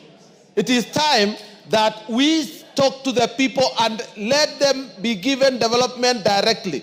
Mr. Speaker, I beg to differ with all what has been said about this parliament, and we want the people who have done this thing to go down and be taken to court. Thank you, Mr. Speaker. Robert Mbui.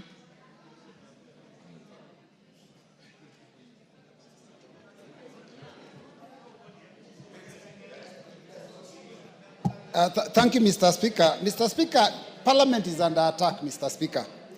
And if you go on social media, read a newspaper, switch on your TV, continuously, this house is under attack. And Mr. Speaker, it has gone to the level where it has even gone to the funds that go to the people that we represent. That is CDF and KERA and GAF and the other funds. Mr. Speaker, the executive must respect this house. Members of this house have stood with the executive. Even though some of us have been opposing, members of this house have stood with the executive and supported them on all their agendas, including becoming extremely unpopular with the population because they were making sure that the agenda of the regime has passed on the floor of the house. But Mr. Speaker, now they have been thrown under the bus. It happened last year, even after passage of the finance bill, that the executive president again said that that bill was unpopular, and yet he's the one that had been telling members to support it. Mr. Speaker, I want to say, that we must make sure that as a House we fight together. Mr. Speaker, there's something that is going on with the executive. When they say that this House has corrupt practices, I've been seeing empowerment agendas, empowerment forums all over the country. Mr. Speaker, someone who was just the other day a CS is able to give about 2 million, 3 million every week in a function, in fact, 2 or 3 functions in a week. Mr. Speaker, I want to tell you, what we need to do is start auditing the executive also. When they say there's corruption on the floor of this House, we also ask them, where is all the money you're spending coming from? Because, Mr. Speaker, this is a case of the pot calling the kettle black. So, Mr. Speaker, I want to say that it is important as a House we defend ourselves. Mr. Speaker, it shocks me when the executive goes completely against the Constitution and members of, I'm lucky I was not in the lecture room yesterday, but Mr. Speaker, I hear that even constitutional, articles, provisions that are there in the Constitution were actually thrown under the bus also. Because when you say that the Senate has no authority to go and oversight counties, basically that completely goes against the Constitution. So as a House of Parliament, all of us, National Assembly and Senate, we must stick together and ensure that we're each other's keeper and we support each other and pass the bills that are good for the people of this country. And Mr. Speaker, hold the executive to account. Thank you, Mr. Speaker. Dr. Mutunga. Thank you, Honorable Speaker. Honorable Speaker, I would like to refer to sentiment by Honorable Mole. We did not discuss anything in that meeting because he's alluding to the fact that we kept quiet. There was no discussion, so there were no resolutions. So the meeting ended as such. It should go into record. Honorable Speaker, the Honorable Murugara must be finding himself in a very difficult situation. Because I'm a chair of a committee, I know how difficult it is for the committee report to be amended. We do these reports with Secretariat. We have to do the right thing. We would like to know who this is. Honorable Speaker, the report was given from raw information, intelligence. So the person who was given the money is known. And the reasons why the person was given the money is also known. Honorable Speaker, as members of Parliament, we need to be cleansed from this. We have suffered a lot as parliamentarians. There has been so much that we have supported the executive, and this is what we can get in return. Honorable Speaker, since they are known, for us to be cleansed, they need to be named. Yes. The reasons why the money was given also needs to be brought to this House so that members of Parliament can be cleansed. Out there, we have a very bad name for supporting the executive. But we are supporting the executive because we would like the plan to go through. We would like the government to succeed. But Honorable Speaker, if there is a problem in this House concerning members, I think it should be brought to the fore so that members can know. Honorable Speaker, since last week, when the pronouncement was made in the devolution conference, we have suffered once more. We suffered after passing the finance bill. We suffered after the broadening of the government. We suffered again after sacking of some members of the CSs, some executive. We've suffered many times. And this is what you are getting in return. It is unfair. Thank you, Honourable Speaker. Karoli Omondi. Thank you very much, Honourable Speaker. I'll try and be very brief, but let me start by saying I take great exception as the statements made by His Excellency the President, now 3 times, attacking the character of everyone in this House, including yourself. We must now take the position of NATO. Mass character assassination we shall not accept. If somebody is guilty, let them be charged on their own. But an attack such as the one that he's made it 3 times. First at the stock exchange, a devolution conference in Homa Bay, and yesterday at our PG. It is so unfortunate that a statement condemning all of us as corrupt extortionists, yet some of us have held the sharp end of the knife to support him, is something that we cannot accept. And Mr. President must either bring the evidence, take those people to court, or apologize and withdraw. And let me also say something. I'm very happy that Chairman Jailak has read out the Constitution. A lot of misinformation and reading of the law upside down happened at our PG yesterday. The allegation that the Senate has no power to oversight the county government has now been debunked. Article 96 of Article 3 of the Constitution is clear on that. Let me also debunk a few things on the NGCDF. The national government has the power to establish special funds to discharge its functions. And under Article 6, the national government can devolve its functions to the sub-counties, which form a constituency. In a presidential system such as the one we have, there is nothing wrong by the national government having NGCDF as its own fund, funded from the shareable revenue allocated to it. In any event, even if we don't have the NGCDF, the funds for the NGCDF will not be taken to counties. The counties will not receive it. But to make matters worse, the law is being misinterpreted by the Right Honorable Raila Amolo Odinga. In a parliamentary system, the members of parliament form the government, the prime minister and his ministers. The members of parliament sit in the executive. They design projects, they implement, they oversight. Let him see what is happening in the House of Lords, in the House of Commons in England. What is happening there? Why can't he say MPs cannot do what we are doing here? That is the wrong application of the law. And yesterday I was very upset because there is state capture in this country. Let this house today, let us look at what is happening at the e-citizens. How many pipes are leaking government revenue to private pockets? Do your work as members of parliament. Let us call them out. Sugar mills were privatized. Workers are being fired. Let us know who took over the sugar mills built by public funds without competition. Let them tell us. I have a question in the floor of this house calling the Minister for Treasury to come and explain to us. Let us take the war to them. Let us take the war to them. If they want, we will give.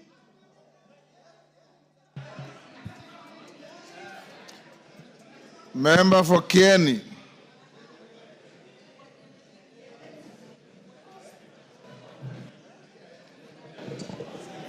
Thank you so much, Mr. Speaker, for the opportunity.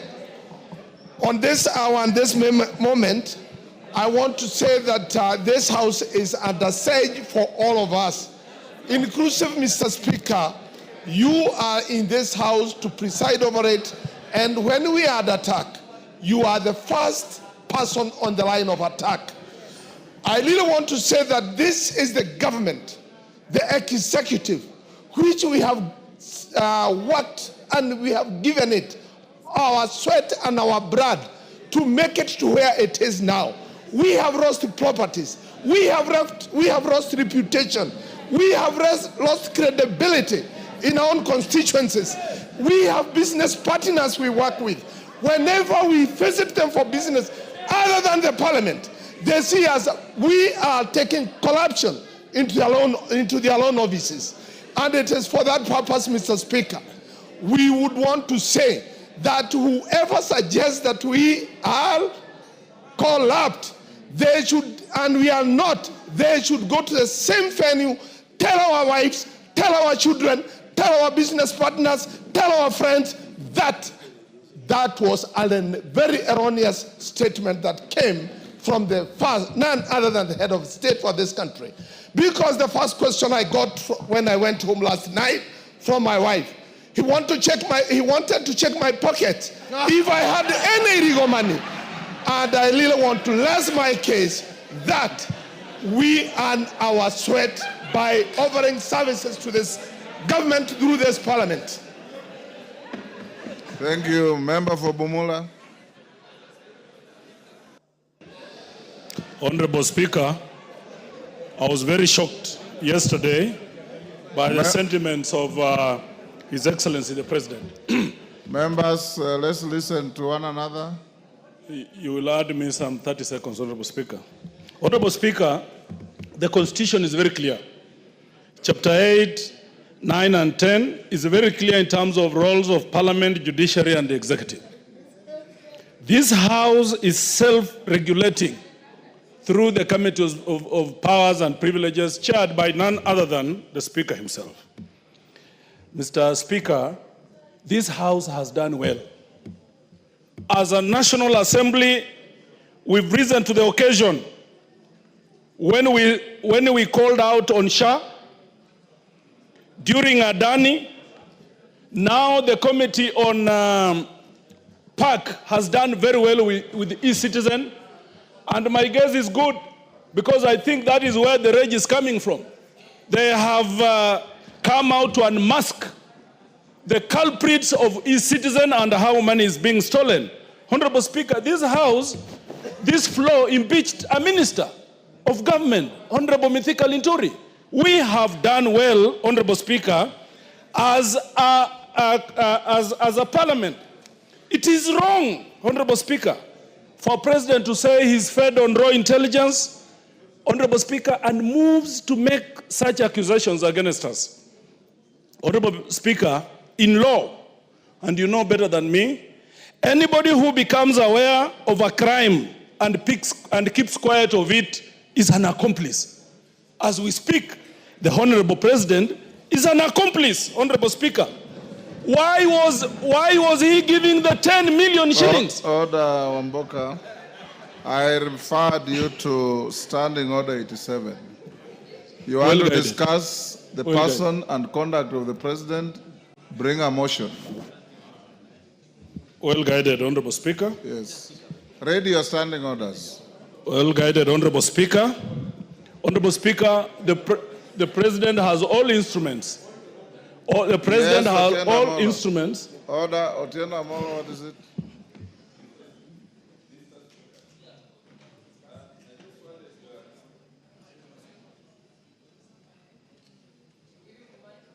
Give Otieno Amolo the mic.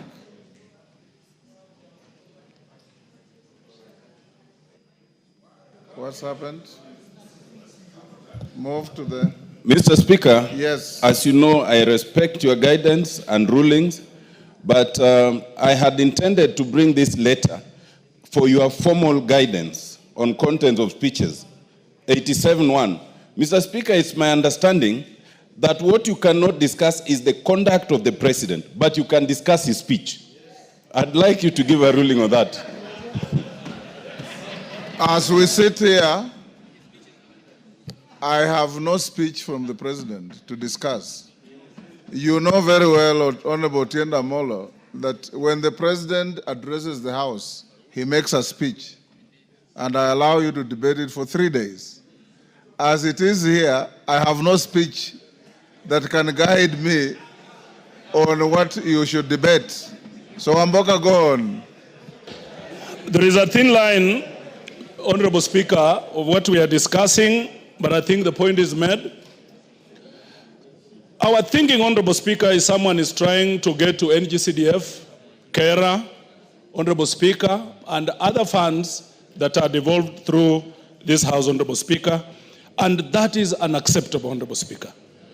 To the extent, Honorable Speaker, that you are a member of Parliament, #1, member of National Assembly, that we see the kind of headlines that we see, like what was there today. Honorable Speaker, add me 2 minutes. I was distorted, Honorable Speaker. Yeah. That we see the kind of headlines today, Honorable Speaker, that's unacceptable. That is unacceptable. You are the champion, you are the head of this House, Honorable Speaker. We will not allow anybody to try and mud you, because that is tantamount to mudding the whole House, Honorable Speaker. As I finish, we are now going to exercise our teeth. We are now going to bite. And Honorable Speaker, as I speak, there is a table a censure motion. It is before you, Honorable Speaker, it's coming. We must now take our rightful position as a National Assembly. It is so painful.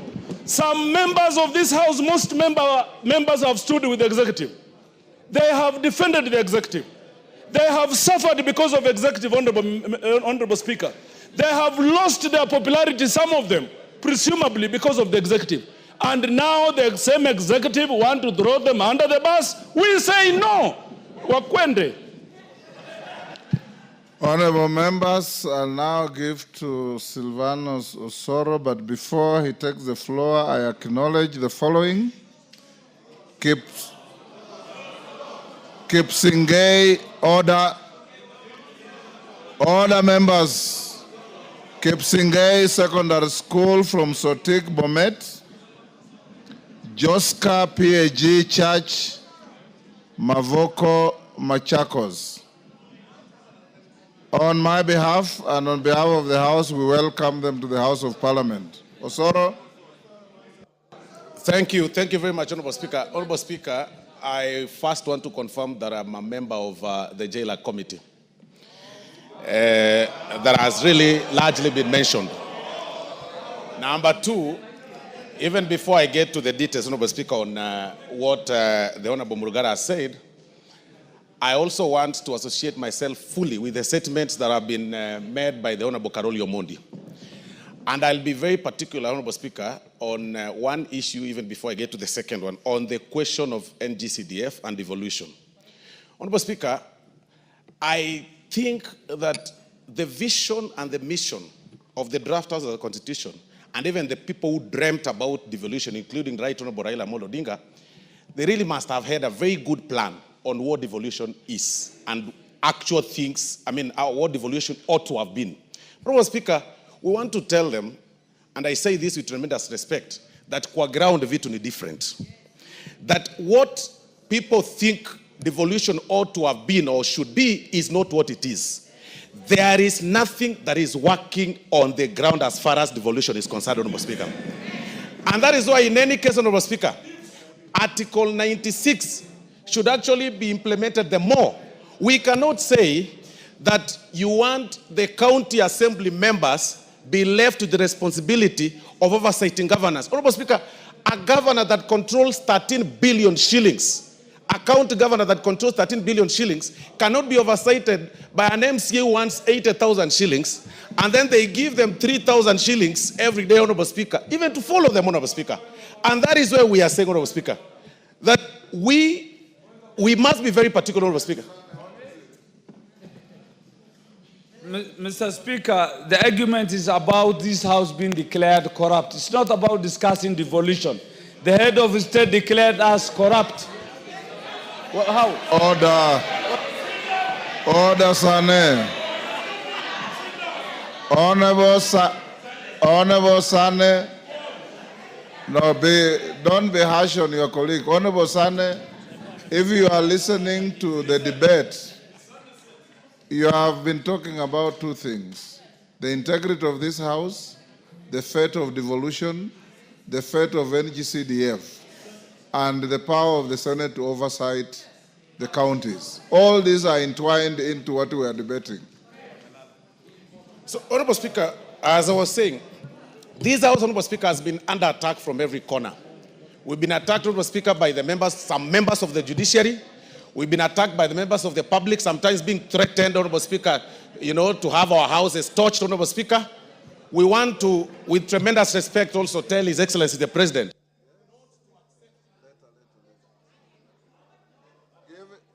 Give him a minute.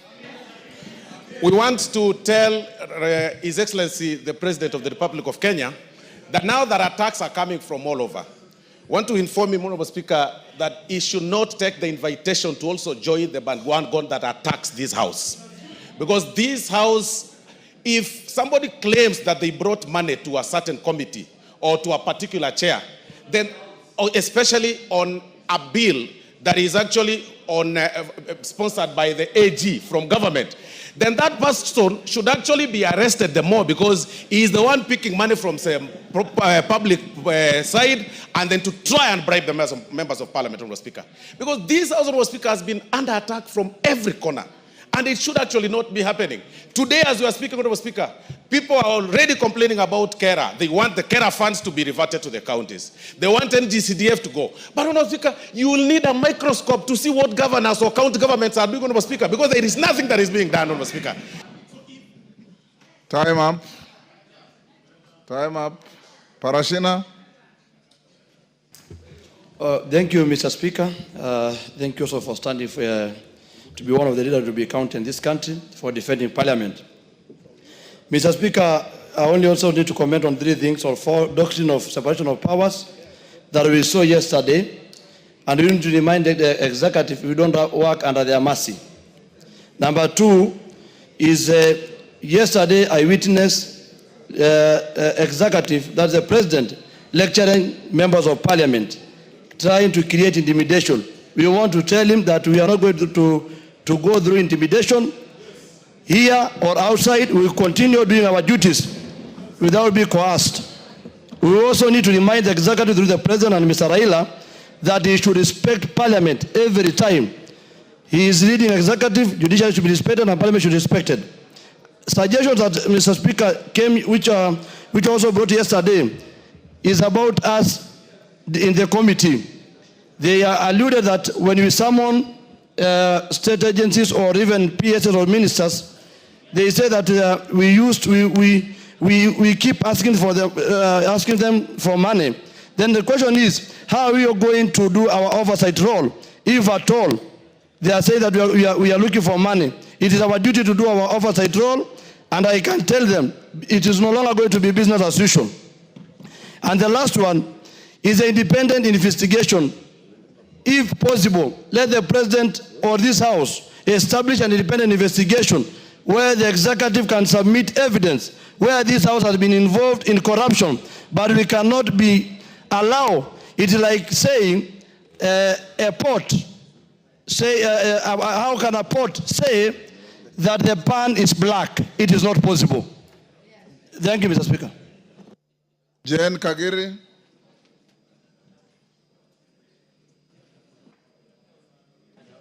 Thank you, Honorable Speaker, for giving me an opportunity to contribute to the discussion.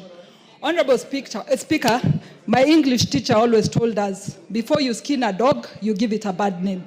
Honorable Speaker, today, I feel that is actually what is happening. We all know that CDF, NGCDF, and GAF are under siege. And because of that, Honorable Speaker, that is why it is found right for an attack of members of Parliament, for them to give us a bad name. Honorable Speaker, I would just want to remind this Honorable House, and inclusive of anybody who contests for a position, that is including the presidency, that it is based on performance that we get re-elected. And even for the presidency, should be well noted that the performance of NGCDF, the performance of NGAF, will also count for their performance at the end of the 5 years. So, Honorable Speaker, we need NGCDF respected, we need NGAF respected, and Honorable Speaker, let it go on record that members of Parliament make decisions based on their own minds and based on what they want to do for their people. So nobody is here to be helped to decide based on the money that they receive. We make decisions because we want the best for our people, Honorable Speaker. Thank you. Daud. Thank you, Mr. Speaker, sir. Mr. Speaker, let me also declare that I'm a member of JLAC, and they have not received any of the monies that has been paraded around. Mr. Speaker, I would like to thank the President on one thing. He has reminded us that we need to do our work. We have not been doing our work because we have been supporting the executive. Whenever things come here, we have always been supporting them. I think, Mr. Speaker, sir, the bill that is the act that the President mentioned, the anti-money laundering, was sponsored by the Leader of Majority. Actually, we should not even start with the President. We should ask the Leader of Majority whether he bribed the committee, the JLAC committee, and how much he has given us. The second thing, Mr. Speaker, if that act was procured through bribery, then that act should be repealed and brought back to this House so that we can act on it again without the bribery. Thank you, Mr. Speaker. Yes, Karemba. Yes, I'll come to you. Thank you, Honorable Speaker. And Honorable Speaker, allow me to say that I am happy and upset at the same time. I am happy because of this conversation, because I believe, Honorable Speaker, the dragon that needs to be slayed in this country is the dragon of corruption. What is stealing the future of our country, Honorable Speaker, is corruption. And it is okay if this conversation is started by the President or any other person. But, Honorable Speaker, I am upset because of this wholesale condemnation of Parliament. Because a person like me, Honorable Speaker, you are well aware that it's just the other day that I joined the Jailer Committee.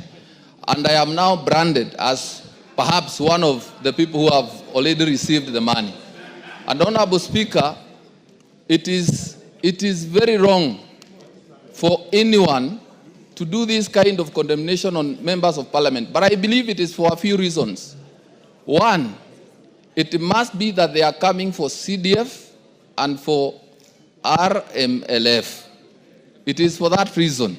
Two, it must be that they want to salvage their political aspirations at the expense of the members. They must have realized that many members perhaps are unpopular, and so they want to throw them under the bus.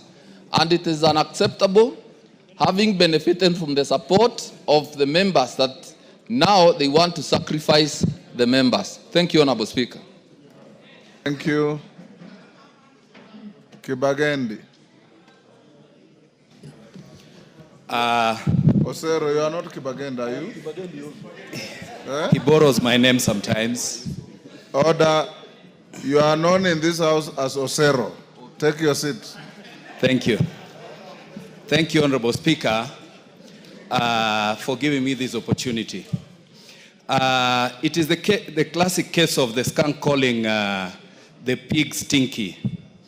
The president, who himself bears responsibility for questionable governance decisions, add gravely in issuing a blanket condemnation of this august House. While Parliament is not without flaws, indeed, dismissing it wholesome is unfortunate by the head of state, and hypocritical, and an affront to the very democratic institution that gives legitimacy to the presidency. Constructive criticism is welcome, but scapegoating an entire arm of government for failures that cut across the executive is both disingenuous and dangerous for our country. The president needs, going forward, to do proper investigations. He said he gets information from NIS and DCI. He needs to do proper investigations before he can condemn the entire House. But again, sometimes we have to tell those who call us names that they need to look in the mirror. Kenyans know that the temple of corruption is actually State House. Thank you, Honorable Speaker. Yes, Lel Mengit.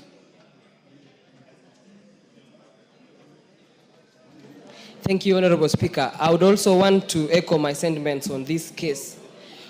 Honorable Speaker, first, I would like to apologize to this Honorable House, because a few years, Honorable Speaker, when I was in the university, I used to call the members here pigs. I was among those people who call the honorable members pigs because of the notion and the negativity out there, Honorable Speaker. Now, Honorable Speaker, I sit in this position as a member of Parliament, and now the ball is on my court. Honorable Speaker, I have realized that there is an enormous task bestowed to these honorable members, all the way as representatives, legislators, and oversighting responsibility. Honorable Speaker, I want to state this categorically, that even on the issues of NGCDF, as part of the representative duty that we do as honorable members, we cannot find substantive projects across the constituency or in the county governments that have been done by the county governments. Honorable Speaker, it's in my entire ward, Kilibwani ward constituency, I cannot find any single project that was done by the county governments. Only projects that have been done through the NGCDF money can be appreciated by the people out there. Honorable Speaker, I want to mention this, that even in the case whereby in the future we might have a elected president similar to the I don't want to mention names, but the president who will be giving resources basing on the shareholding basis, probably other counties and other regions of this country will be discriminated. So, Honorable Speaker, I want to mention and also to echo that this is an honorable house. We do our work perfectly, and we uphold our duty and integrity as members of parliament. Thank you, Honorable Speaker. Donald Watch, I see on the screen, or you are not? Okay, Millie. Thank you, Mr. Speaker, for giving me this opportunity. Mr. Speaker, if there is one person I admire is Honorable Raila Amolo Odinga. And the reason I admire Honorable Raila Amolo Odinga is because he's a person who stands on principle. And even if he's the only man standing, he will remain standing on principle. Mr. Speaker, I have learned from the best. And that is why I stand on principle like the person I admire, Honorable Raila Amolo Odinga, and urge my party leader to listen to the ground on NGCDF. Mr. Speaker, I also want to urge my party leader that there is one thing I've admired about him, which is equality and fairness. Mr. Speaker, what is coming out of this house is that he's looking at governors more favorably than he's looking at members of parliament, which is Senate and National Assembly. We are all your children. Look at all of us favorably. Mr. Speaker, I want to speak to, should I one day be unfortunate to be the president, because it's not a happy occasion to be president, but should I be unhappy to be president of this republic? One thing I cannot take for granted, if I got that opportunity, is the support of parliament. If you are a president, do not take for granted the support of parliament. If in doubt, ask Honorable Uhuru Muigai Kenyatta. Mr. Speaker, finally, on corruption, there is demand and there is supply side. We have heard and we keep hearing a lot on supposed or alleged demand. As a governance expert, tell us the supply side. If you are serious about dealing with corruption that is bedeviling this country, let us look at demand and the supply side. And as a Christian, Mr. Speaker, I want to remind us that I was taught a song. Kila mtu atauchukua mzigo wake mwenyewe, na kila mtu atapewa habari zake mwenyewe mbele za Mungu, siku hiyo itakuja. Individual responsibility. Thank you. Honorable Rindikiri Murwitania. Thank you, Mr. Speaker. Order, honorable members. I want to One may think that Millie is out of order. The reason I've allowed her is I've treated it as a quote in a speech. Anything beyond that should have been out of order. Thank you, Mr. Speaker. I associate myself with the sentiment expressed by the chairman of JILAC. Mr. Speaker, in other forums, I am the president of Democracy and Good Governance in the International Conference of the Great Lake Region. Mr. Speaker, democracy dictates that we express ourselves anyhow. But good governance is a responsibility of each one of us. Mr. Speaker, the executive has a responsibility. The legislature, we have a responsibility. The judiciary has a responsibility. Mr. Speaker, we are equal partners. We are not lesser of the responsibility that we have been given. Mr. Speaker, the advantage of the executive can be good, can also be bad. Mr. Speaker, the last parliament and many majority members who are in the last parliament, we know we were called names. We were called collapse. This is not a new thing. The last regime, the past regime, called the members of this parliament collapse. Actually, bad names were used against us. Mr. Speaker, now we are being called collapse. Each person if we are to apply the principles of good governance, we must exercise what these principles are. One, the rule of law. The rule of law dictates that when something is wrong, the law takes precedence. Mr. Speaker, I want to imagine that the president knows this, and I'm sure he knows. Let him subject all of us who have been found to be capable of being corrupt to the rule of law. It's as simple as that. Mr. Speaker, transparency is very key in leadership. Mr. Speaker, we cannot be all accused en masse without giving evidence. Mr. Speaker, the executive need to be held accountable, to become clear, to become transparent on what he is talking about, members of parliament being corrupt. Mr. Speaker, the presidency is private to intelligent information, and nothing prevents him from proclaiming the people that have been found to be corrupt. Mr. Speaker, I want to disassociate myself with the fact that this parliament is corrupt. Mbeyu.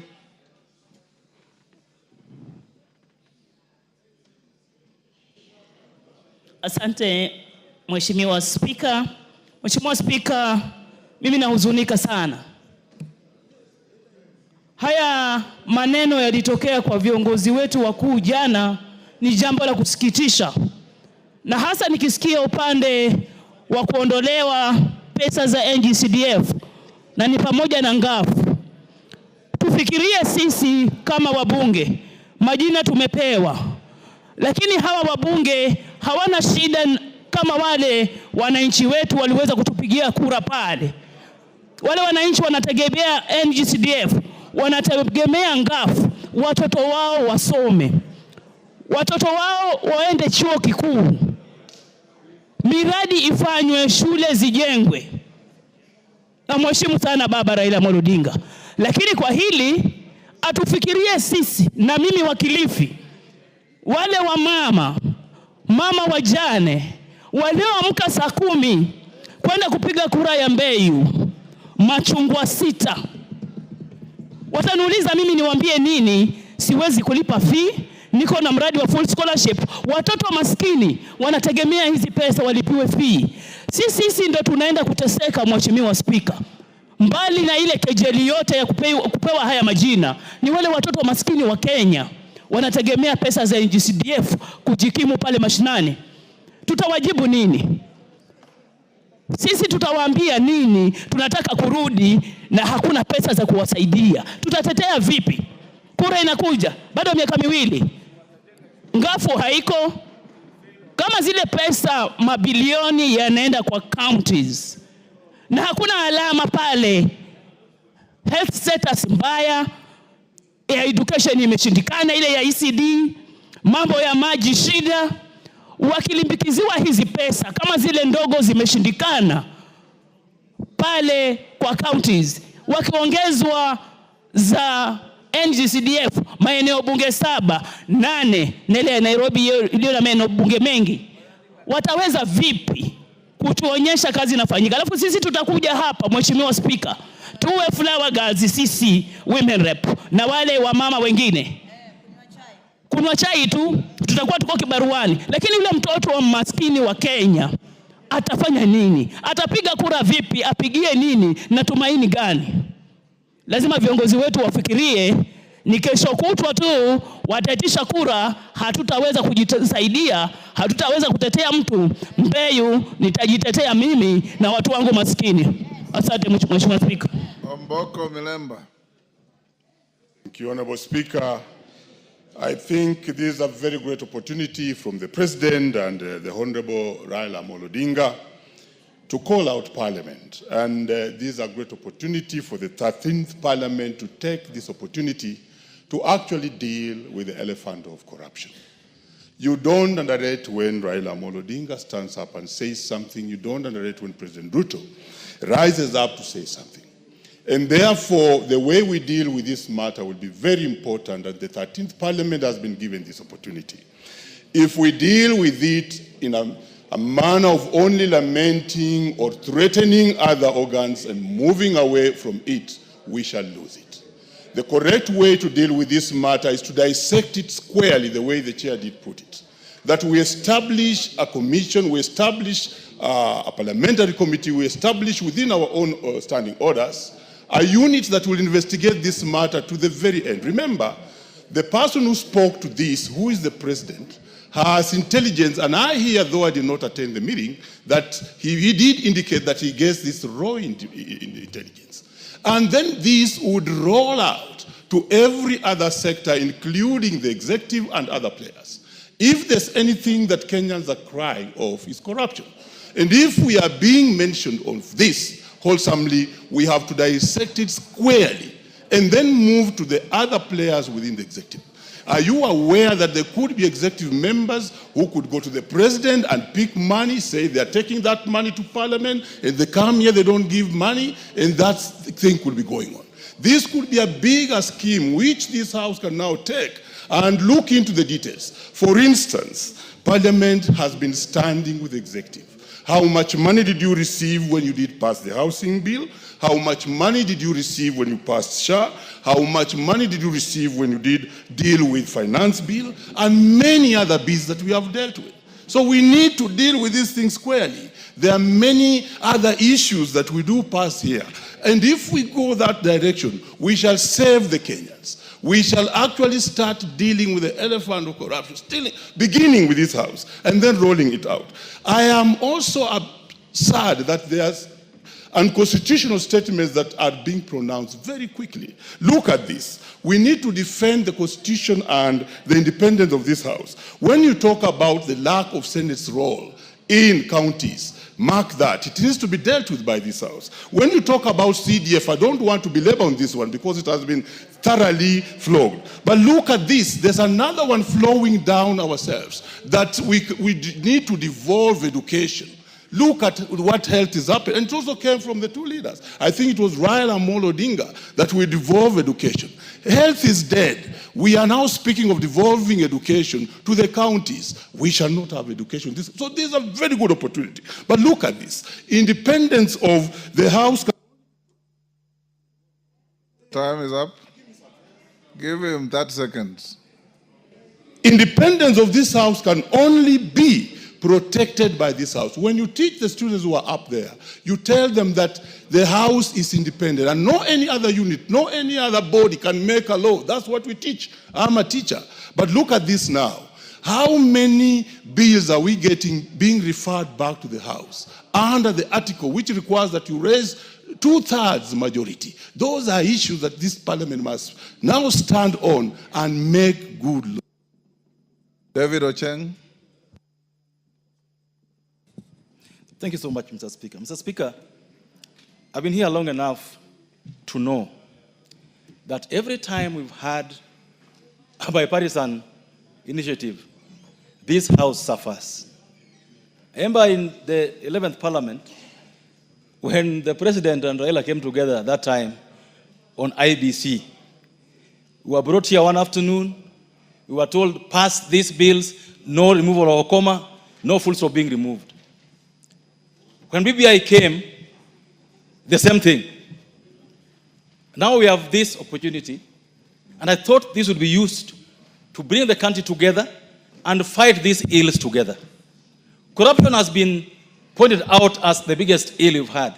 And all those initiatives, the one of Uhuru and Raila, the one now, corruption was at the forefront to be fought. But it disheartens me, Mr. Speaker, for the President to come before members of Parliament and tell us that he knows that a governor gave people money. He knows that an MP was given money. And those governors and those MPs are not arrested. What does he want us to do? Are we police? If you're the president and you know those who are stealing, why don't you arrest them? Why do you come to tell us? What do I have to do with it? You are the president. You are saying you want to fight corruption. And you know those who are stealing. What are you waiting for? Is it our business? Everyone should carry out their functions. This president gave us a finance bill.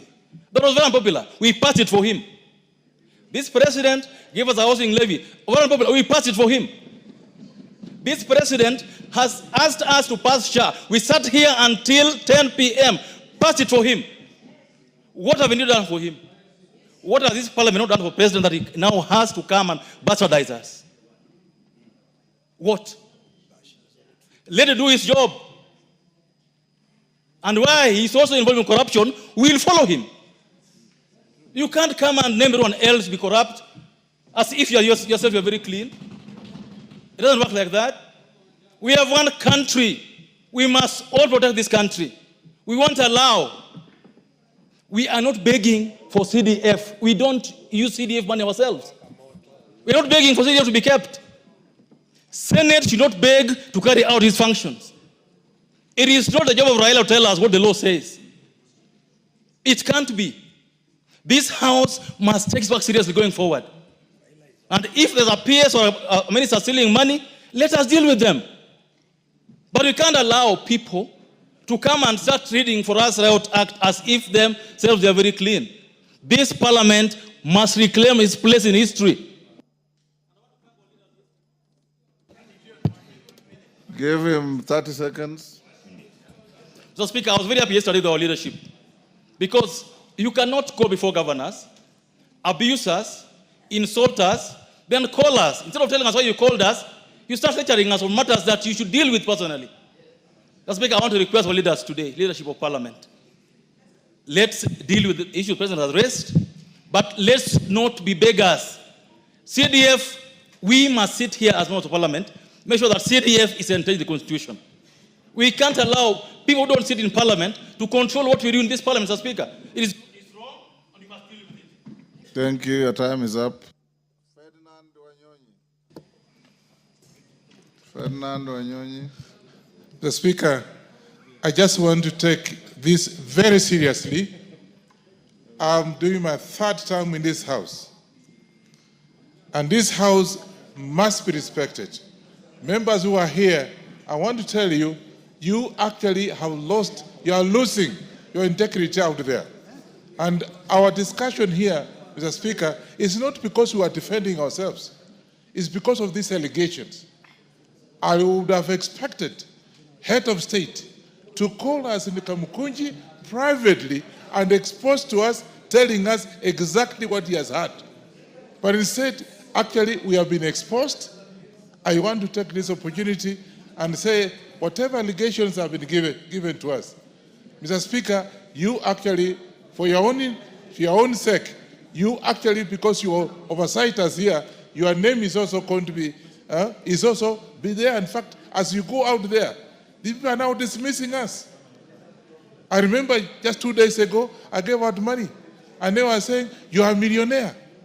So I think as far as I'm concerned, if there was anything that was bad, an allegation that actually I've heard, even the Right Honorable Oginga Odinga out there, Jaramogi Oginga Odinga, I think I was so shocked. And he said that even we have no job. We are not supposed to do what we are doing. And yet he knows constitutionally our role here as Kenyans, as members of Parliament. I want to take this opportunity and ask you, Honorable Speaker, get the head of state to come here and tell the Kenyans out there that that was wrong. That whatever he said was out of order, and that so that people can, otherwise you go out there, what are people talking about us? It's bad out there. So I want to take this opportunity and request you, in your capacity, tell the head of state to come to this House and whatever he said, he apologizes, because it's actually affecting us as leaders of this country. I think, members, that's what it is. Because out there, if you want to come back, I can tell you, it's not going to be easy. Because you are rich, you are poor, you don't take money out here because you are bribed and you are not giving money to the people out there.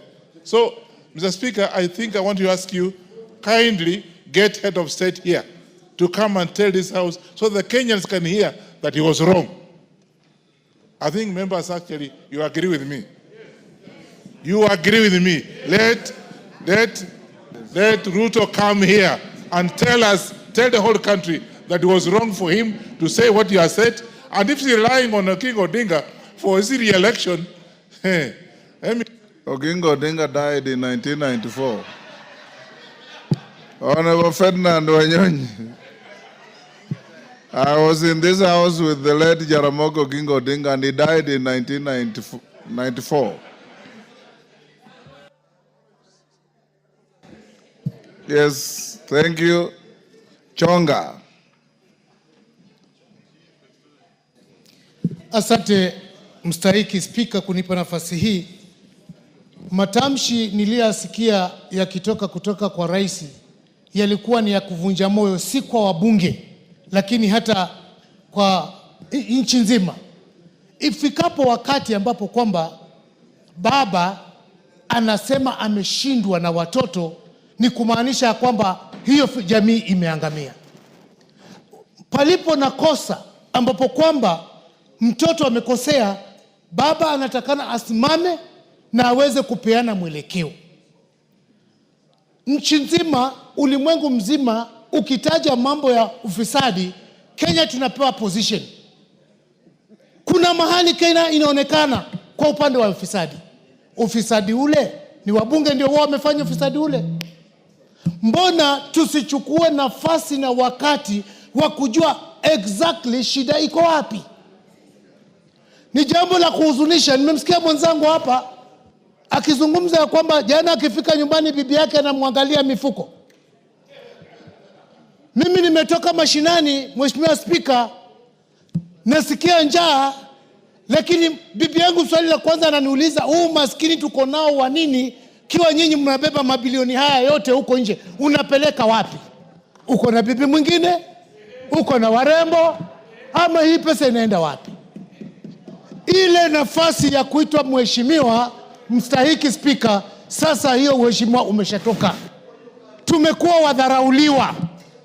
Mbali na hayo yote ambayo kwamba sisi tunapambana nayo, tukitetea hususan serikali ya Mheshimiwa Rais Ruto. Mimi hapo nyuma, Mheshimiwa Spika, ulikuwa unanijua. Nikisimama mimi nilikuwa najua napeleka mawe yangu wapi. Nimepunguza utambi kwa sababu tunataka Kenya ionekane moja. Kenya isonge kwa agenda zile ambazo kwamba zinastahili. Lakini je, leo hii Mheshimiwa Spika, unataka mimi nikatetee serikali yenye inanidhulumu kuniita mimi mwizi? Tuko wabunge hapa wengine, hata ukiangalia hiyo kote amevaa ni 10,000. Iwapo kwamba kweli tunapewa pesa hizi ambazo tunapewa, mbunge anaweza kuvaa vibaya namna ile? Mheshimiwa Spika, ni jambo la aibu, ni jambo la kuelewesha.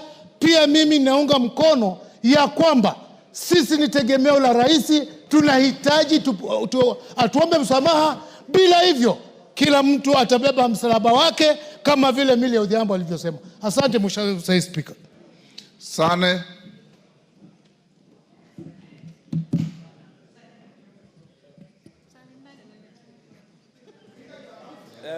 Thank you, Mr. Speaker. You have always stood to support the dignity of this House. Mr. Speaker, the former President Uhuru Kenyatta was on record having said that his government is always daily losing 2 billion shillings in corruption. Corruption is widespread in the executive than is being betrayed. Parliament is non-corrupt, Mr. Speaker. Mr. Speaker, 2 words were being used. Extortion is a dirty word. It means getting money forcibly. Better corruption. Corruption means using your office or your power to at least get something. So it was very rude, unacceptable, unpalatable to call us extortionists, Mr. Speaker. Mr. Speaker, the President, Parliament, tribunals, and the judiciary laterally enjoy delegated powers as per the Constitution. There are separation of powers, and we must respect each other, Mr. Speaker. The Speaker of this Parliament is the Right Honorable Wetangula, and he deserves respect. He leads a team of members. You must be respected, and by extension, we deserve that respect. We conduct business as per the procedures and the Constitution, Mr. Speaker. Mr. Speaker, we have been behaving as if we were conveyor belts for the executive. We have been called to State House, been lectured on government policy, and we have never let down the government of the day in making sure policies were executed and laws were being acted. Mr. Speaker, we have been reprimanded most of the time using the Political Parties Act that when we speak our mind, we were being told you will be de-whipped, you will face sanctions. I think it is time to revisit the Political Parties Act so that members exercise their discretion and their right to represent their constituents. We can no longer represent others but the people of Kenya, the sovereign, Mr. Speaker. Thank you for your kindness. Unite. We have the last 10 minutes. I gave you 5, I gave you Chumba 5. Mr. Speaker, I want to start from the onset by saying that he who alleges must prove. He who alleges must do what? Must prove, Mr. Speaker. So the burden of proof are with the people who have alleged, not with us at all. Mr. Speaker, Parliament is an institution in this country that has been created by the Constitution. And Parliament, Mr. Speaker, operates under the Constitution.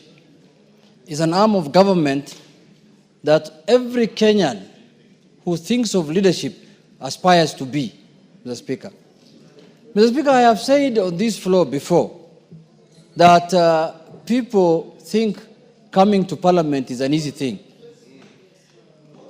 If all of them could try to contest for a seat, even for an MCA seat, that is when they will know what an election means. How difficult it is to come to this house, Mr. Speaker. Mr. Speaker, look at the number of people who come out, or the number of people who show interest in every constituency to become members of Parliament. There are more than 10 in every constituency. But the people of Kenya, in their own wisdom, decide to bring one person to this house, Mr. Speaker, at a time. So, Mr. Speaker, that is why members of Parliament are given the title of honorable. It's earned. You earn the title by getting first elected by the people. Then that's when you deserve to be called a honorable member. But, Mr. Speaker, people cannot demonize the institution of Parliament as a whole. If you have a problem with someone, you say it. You say, I have a problem with this and that person. But you cannot demonize the whole institution of Parliament, Mr. Speaker. Because this institution is in place to serve Kenyans. This is the institution that has direct mandate in exercising sovereignty of the people. Sovereignty belongs to the people. It can be exercised directly or through their elected representatives, Mr. Speaker. An elected representative of the people, other than the MCS, are only found in Parliament. All other, and the president who is also elected. But Mr. Speaker, all the other people who are operating in this country, in these offices, are all exercising delegated mandates. So, Mr. Speaker, my position is, as the leadership of this House, Mr. Speaker, as the minority leader, Mr. Speaker, we will defend Parliament to death. We will defend Parliament to the last breath, Mr. Speaker. We will not sit down when people want to degrade Parliament or they want to use Parliament as a punching bag, Mr. Speaker, as a bogeyman, Mr. Speaker. Mr. Speaker, corruption is a menace in the whole country. It has permeated the whole society. There is corruption in the executive, there is corruption in the judiciary, there is corruption in Parliament. Mr. Speaker, there is a way to address the fight about corruption. It is not a wholesome condemnation of a whole group of people who are serving Kenyans, Mr. Speaker. Mr. Speaker, on the issue of the NGC, Mr. Speaker, can you tell this man to leave me alone so I can speak? He has spoken his, and he's opening a Kamukunji here of what kind of, I don't know what Kamukunji it is. Mr. Speaker, I'm even losing my thoughts because when you are disrupted by NGCDF, Mr. Speaker, I want to take, as a minority leader, responsibility to go and persuade my party leader to leave that position he has taken on the NGCF. Mr. Speaker, you know, there's a notion that people think CDF is still doing the same work it was doing when it was started. CDF has changed. CDF now is only doing functions that are not devolved. It's doing functions that belong to national government. Education, security issues, and issues that are related to national government. CDF is not doing any devolved function. They are not doing county government functions. Even if, a member said here, even if, the members have said, Mr. Speaker, people have said that CDF is, even if it's not given to members of parliament, that fund will not go to county government. It's money that is given to members of parliament after DORA. We do the division of revenue, money is separated into devolved functions and national functions. This money is coming from the national fund. Chep Congo wants to inform you. Do you want information? Yes, Mr. Speaker. You know, it's... Thank you very much, Mr. Speaker. I just wanted to inform the minority leader that the Supreme Court, in fact, on the 15th of August, 2025, a few days ago, rejected the application of the Senate to review the orders of the Supreme Court, which declared that NGCDF does not concern counties. And it was completely rejected. And so it has nothing to do with counties. It cannot go to the Senate. It can only be enacted in this House. Thank you, Mr. Speaker.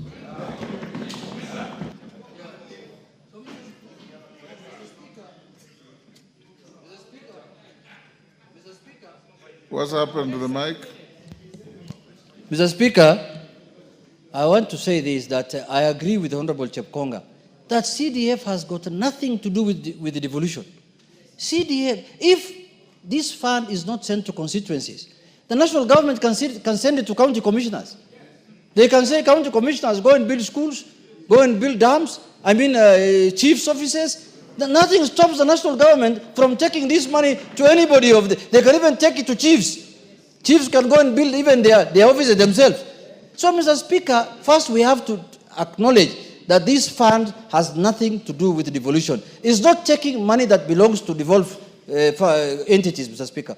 But, Mr. Speaker, lastly, I want to say that, you know, only important people are normally bashed. When you see the president accusing us of many things, or by my party leader, they know how important this House is. That is why they you know, let us not also take them very serious.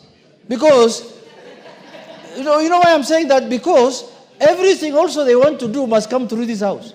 Even if for you to dissolve this NGCDF, there must be some work to be done here in Parliament. Who is going to do it? So, Mr. Speaker, let them have their say. We are going to have our way. That's the position. Let us give them the freedom to say to have their say, and we also have our way. But what we know, Mr. Speaker, corruption is not peculiar to Parliament.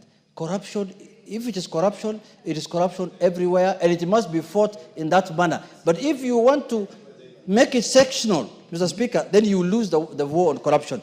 But finally, Mr. Speaker, my final word is that let us come together. Let us do our functions of oversight, representation, and legislation.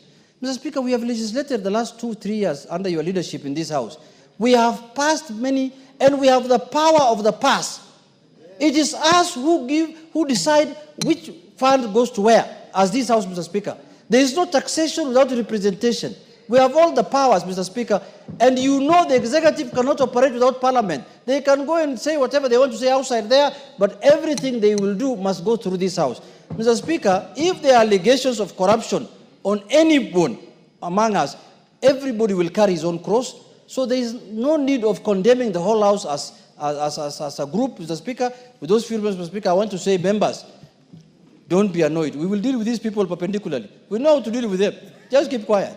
We'll deal with them. Majority Leader, what is your point of order, Millie? Thank you, Mr. Speaker. Mr. Speaker, I don't want to interrupt the Majority Leader. But, Mr. Speaker, when Honorable Njeri Njeri has come to the House, and I know because she fears her political leaning nowadays has stopped her from speaking. But can you use your standing order number 1, especially for a lady who is young and who is emulating me, just to declare that she's exceptionally well dressed? Order, Honorable Millie Odhiambo. The Speaker can only rule you improperly dressed. I have no capacity to declare the excellence of your dress. Majority Leader, go on. Thank you, Honorable Speaker. Order, Jerry. The Speaker has no capacity to say comic exceptional relief. dressing.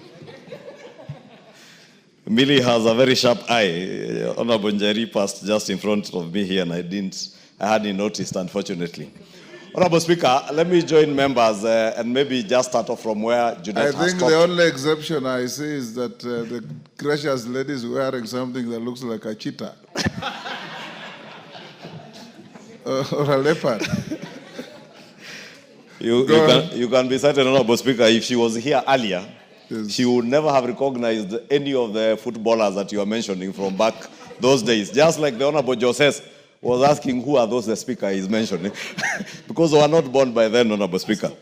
But that is the beauty of this House, Honorable Speaker. And it tells you that in this House, Honorable Speaker, we have men and women, as Honorable Juneta has said, who have been elected by the people to come and represent them and oversight government on behalf of the people. Therefore, Honorable Speaker, when we oversight the executive and the judiciary, because we have that singular role as enshrined in this Constitution, we don't do it as a favor to anybody. Not to the President, not as a favor to those serving in the executive. We do it on behalf of the people. Therefore, I want first to encourage members that nothing and nobody should instill fear in you in doing your work as members of Parliament. Because you are duly elected by the people of Kenya to exercise oversight even over the executive, even the office of the President, and even the President himself. That is why this House has powers under this Constitution to impeach those in the executive, and those in the executive can do nothing to remove you from this House. Absolutely nothing. Because that is how we crafted our Constitution, Honorable Speaker. Honorable Speaker, I have listened to many of the contributions, and let me take particular interest to what the Honorable Tienda Omolo said. That we have a Powers and Privileges Committee in this House, Honorable Speaker, which fortunately is chaired by none other than yourself. This Powers and Privileges Committee has the powers and a singular mandate to receive complaints, as Honorable Tienda Omolo said, from whatever quarter against any member of Parliament who may engage in any manner of impropriety, whether within the precincts of Parliament or outside Parliament, Honorable Speaker. It is not fair to condemn the House in its entirety, Honorable Speaker. We have young members like Honorable Njeri, Honorable Joseph, who just joined this House the other day, Honorable Speaker. We have older members like the Honorable Kenyan, the father of the House, who has been here for a long time, and yourself, Honorable Speaker. When this House is condemned, you are condemned. The Honorable Kenyan is being condemned. The Honorable Njeri and Joseph here are being condemned. Honorable Speaker, if there are people who have suffered, I am among those people who have suffered immensely from this condemnation. I was a sponsor of that bill the Honorable Murugara was speaking about as leader of the majority. I saw yesterday when figures of 150 million shillings were mentioned that relate to the Senate. There are people who went on social media to say, oh, that is the 150 million Kimani Ichung'wah used to purchase I don't know what where, Honorable Speaker. No, this time they didn't mention a chopper, they were mentioning shares I invested in a bank. But I have invested an investment I have made, Honorable Speaker, from money I have borrowed from our own parliamentary circle and my other circle in Muhasibu. Fortunately, Honorable Speaker, when they banded those stories, thinking they are maligning me, the share price of NHIF has risen by 2 shillings. And therefore that investment, by the very essence of their maligning stories, has gone up. And today I can liquidate them, pay off my loan, and walk home with a clean, tidy amount, tidy sum. But you cannot vilify me for that. Nobody should vilify any member of Parliament because they are members of Parliament, Honorable Speaker. When we vilify one person in this house unfairly, we are vilifying the institution of parliament. And we must protect and defend as strongly as we can the integrity, not of even ourselves as individuals, but of the institution of parliament. Because this institution is there to oversight. And we cannot have...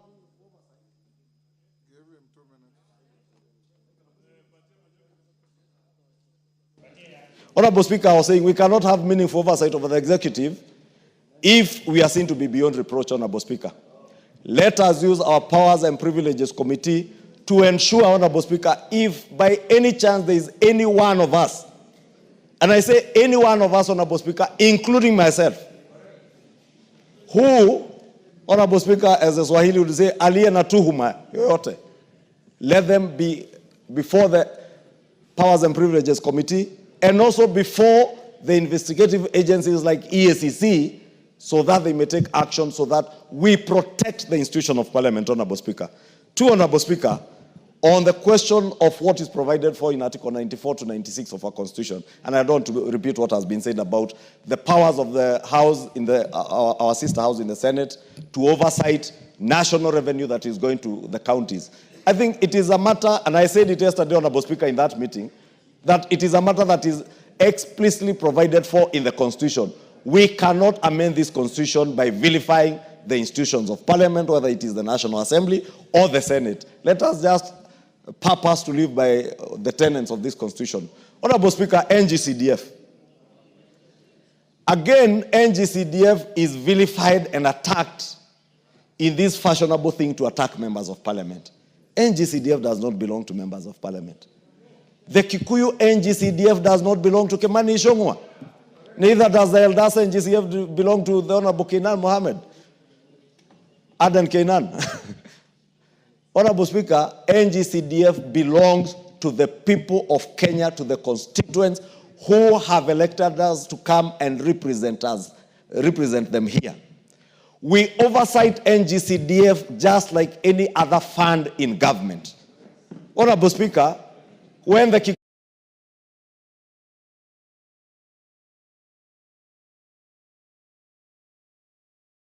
to their sittings, they called my fund manager and the board officials here, the board CEO, NGCDF board CEO. Therefore, Honorable Speaker, we must also protect NGCDF, not for our own sake, not because we have anything to do with NGCDF, because it has everything to do with delivery of public goods and services to the people who have elected us to represent them, Honorable Speaker. And let me just conclude by saying, Honorable Speaker, we would have no business being the people's representatives if we have nothing that we can oversight those that have been charged by the people of Kenya to hold public funds in their trust. Then we have no business being members of parliament if we can't oversight. We will have no business being members of parliament if you will be able to go to your constituency. You find at a time like now when it is cold and rainy, a school latrine has sunk or a roof has been blown away, and you cannot influence anything, Honorable Speaker, with the NGCDF committees to ensure that you make good the lives of the people who have elected you. We must protect NGCDF with our blood and our souls, Honorable Speaker, in this House. We must.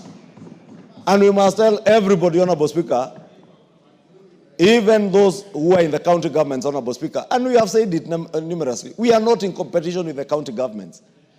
NGCDF, as Chepkonga has said, the new NGCDF Act of 2015 makes it very clear what role NGCDF plays in education, in security, Honorable Speaker. We amended the Act here the other day, Honorable Speaker, to even remove the contentious issues that were there before, like sports, and we removed them, Honorable Speaker, because we want to live and abide by what is provided for in this Constitution. Therefore, Honorable Speaker, let me say, we must, as a House, stand together, stand strong, and walk with our heads high, Honorable Speaker, if you have nothing to be suspicious of anything you do. Finally, Honorable Speaker, let me ask ourselves, the things we say, the things we do out there also portray something of us. The things that were said here of the finance bill last year, Honorable Speaker, that members were being paid to vote this and that, Honorable Speaker, those are the things that lower the dignity, and we keep saying, lower the dignity of this House and entertain even those who are vilifying and entertaining things being said against us, Honorable Speaker. I beg, Honorable Speaker, to end there, and thank you.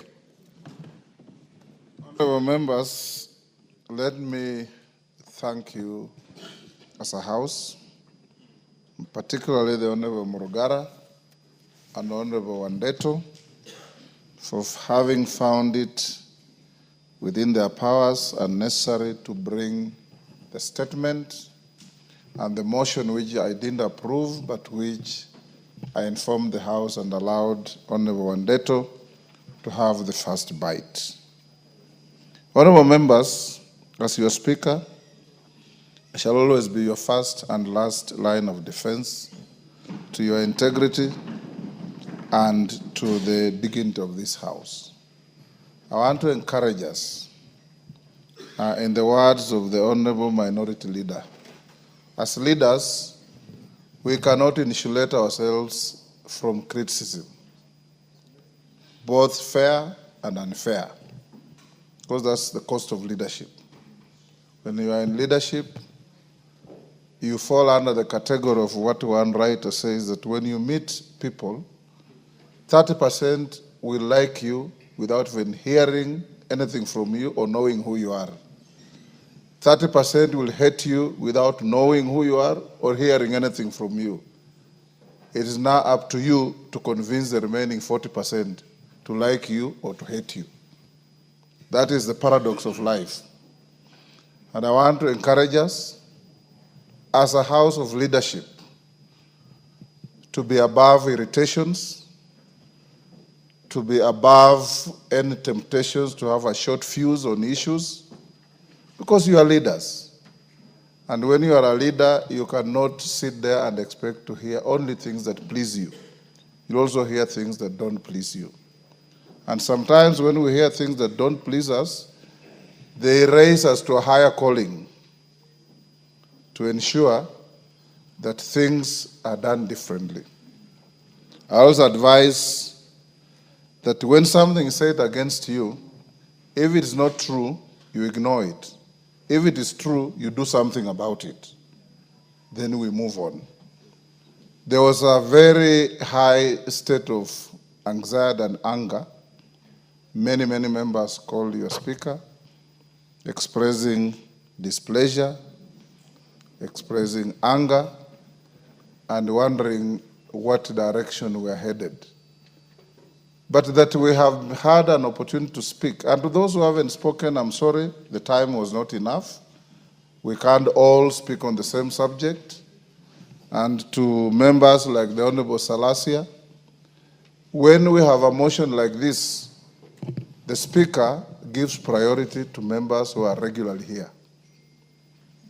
If you are not regularly in the House, you are unlikely to get the favor of the Speaker to speak simply because this is topical. There are members who sit here for hours waiting to speak. Sometimes they don't even get the opportunity to speak. Those are my priority. If Dr. Nyikala was in the country, I know he's out in Japan. He's like the new Martin Shikuku. The Speaker always found Martin Shikuku in the House and left him in the House. And for the entire afternoon, you'll never see Martin Shikuku even responding to a call of nature. He'll just be sitting there doing the business. So I encourage you, young Salasia, spend more time here. You'll catch the Speaker's eye when matters. But if you choose to prosecute parliamentary business on TikTok, then the House will deal with matters differently. I want to say this, honorable members, as we come to a conclusion of this. I think Jeanette said it very well. Everybody has their say, you have your way under the Constitution. You hold the power of the purse, you legislate. Even the next motion is going to deal with your authority over an executive order that is not in compliance with the law. That is the power you have. And that's the power the Constitution has given you. So I want to urge all of us here that our integrity must be beyond reproach. We must be like Caesar's wife, whom nobody could suspect. And I want to say, honorable members, that given what has been said, what you know, and what goes on, this House has sufficient mechanisms under the Constitution and under the law, whether it's conflict of interest law, whether it's leadership and integrity law, whether it is powers and privileges law, or anti-money laundering, all those to handle issues that come before us. And I want to assure you that I have received some letters about members that I would have presented to the agencies on different things. Sometimes I call you, I talk to you, and you correct your ways. Let's also uphold our integrity. I have given you an opportunity this afternoon. Waswahili wanasema muue mkala, lakini haki yake mpe. And by giving you haki yenu, you have exercised your right of reply in the matter. So I want to encourage us that let's now lower the anger, be the leaders that we are, and transact the business of the House in the manner we always do.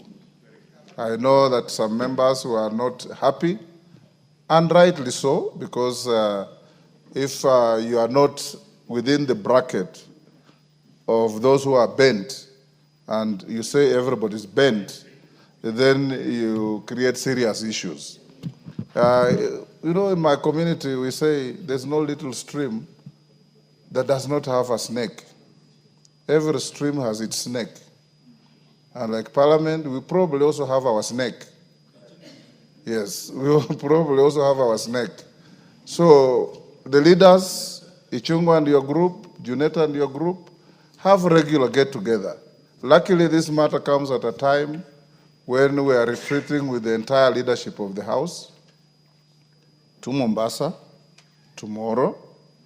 And among other things, we'll also have a colloquium with the judiciary to discuss about our relationship so that we can also face each other and ask each other hard questions.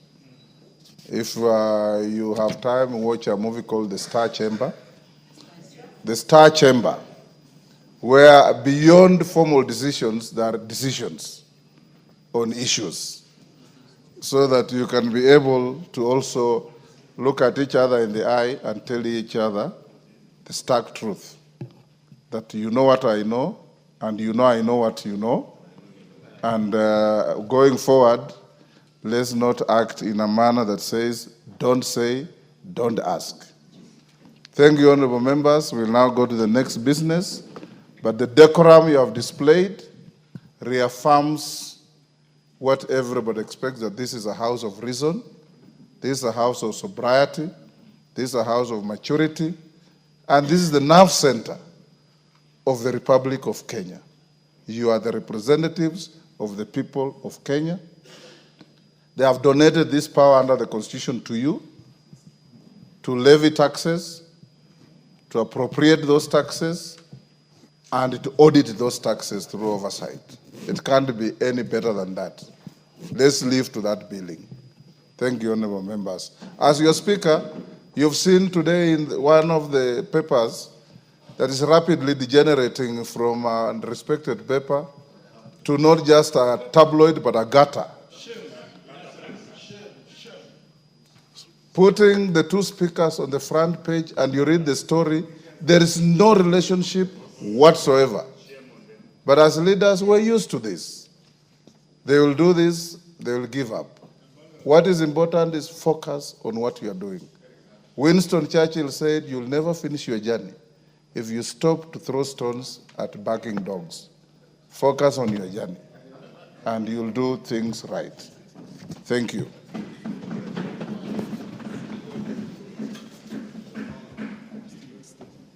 We're still on statements, and there are many. I wish those who are asking statements allowed us to go to order number 12. But I seek your consensus. Members, majority leader and minority leader approach the speaker.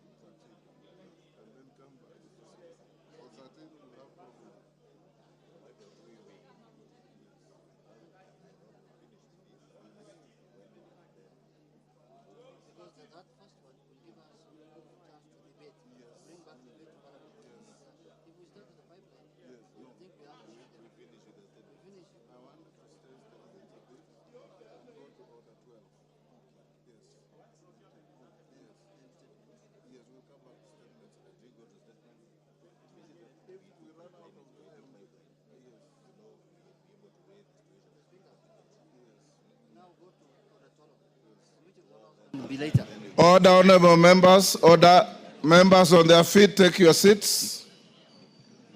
Honorable members, after consultation with your leaders, we are in a common agreement that we hold on the statements and go to order number 12. And you know order number 12 directly affects you. So you'll have to declare your interest. Okay, clerk, call out order number 12. Order number 12, motion. Consideration of the Public Procurement Regulatory Authority Circular number 4 of 2025.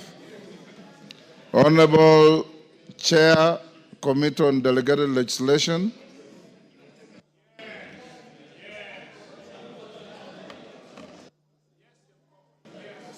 Yeah, thank you, Honorable Speaker. Honorable Speaker, I move that this House adopts the report of the Committee on Delegated Legislation on its consideration of the Public Procurement Regulatory Authority Circular number 04 of 2025 on the enforcement of compliance with the mandatory use of the Electronic Government Procurement System, popularly known as EGPS, by all public procuring entities in contravention of Section 77 of the Public Procurement and Asset Disposal Act, Cap 412C, laid on the table of the House on Tuesday, 19th August 2025, and pursuant to the provisions of Section 18 of the Statutory Instruments Act, Cap 2A, this House annuls in its entirety the Public Procurement Regulatory Authority Circular on the enforcement of compliance with the mandatory use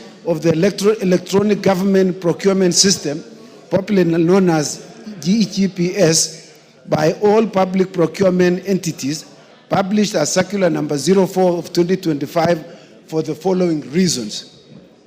Mr. Speaker, the circular contravenes Article 2, Sub-Article 1 and Sub-Article 2.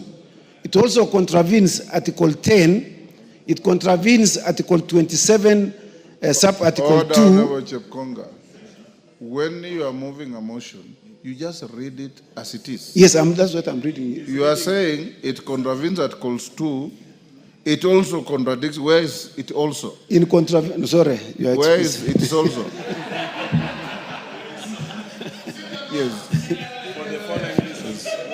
Yeah, for the following reasons, Mr. Speaker. Yes. Contravention of Articles 2, Sub-Article 1 and 2, Article 10, Article 27, Sub-Article 2, Article 94, Sub-Article 5, and Article 2 to 7 of the Constitution relating to supremacy of the Constitution, the national values and principles of governance, including public participation, transparency, and accountability, equality including enjoyment of all rights and fundamental freedoms, power to make provisions having the force of law, and contracting for goods or services with a system that is fair, equitable, transparent, competitive, and cost-effective.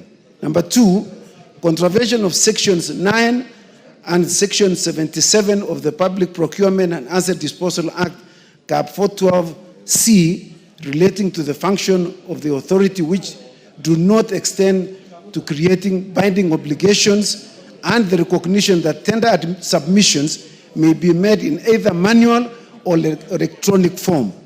And 3, contravention of Section 2, 6, Section 11, Section 13, Section 22, and Section 24 of the Statutory Instruments Act, Cap 2A, relating to interpretation of statutory instrument, submission of a regulatory impact statement on each statutory instrument, requirement for public participation, publication, and tabling of statutory instruments before Parliament, and the exercise of powers in making statutory instrument. Mr. Speaker, I beg to move. Mr. Speaker, the import of this circular, Mr. Speaker, originates.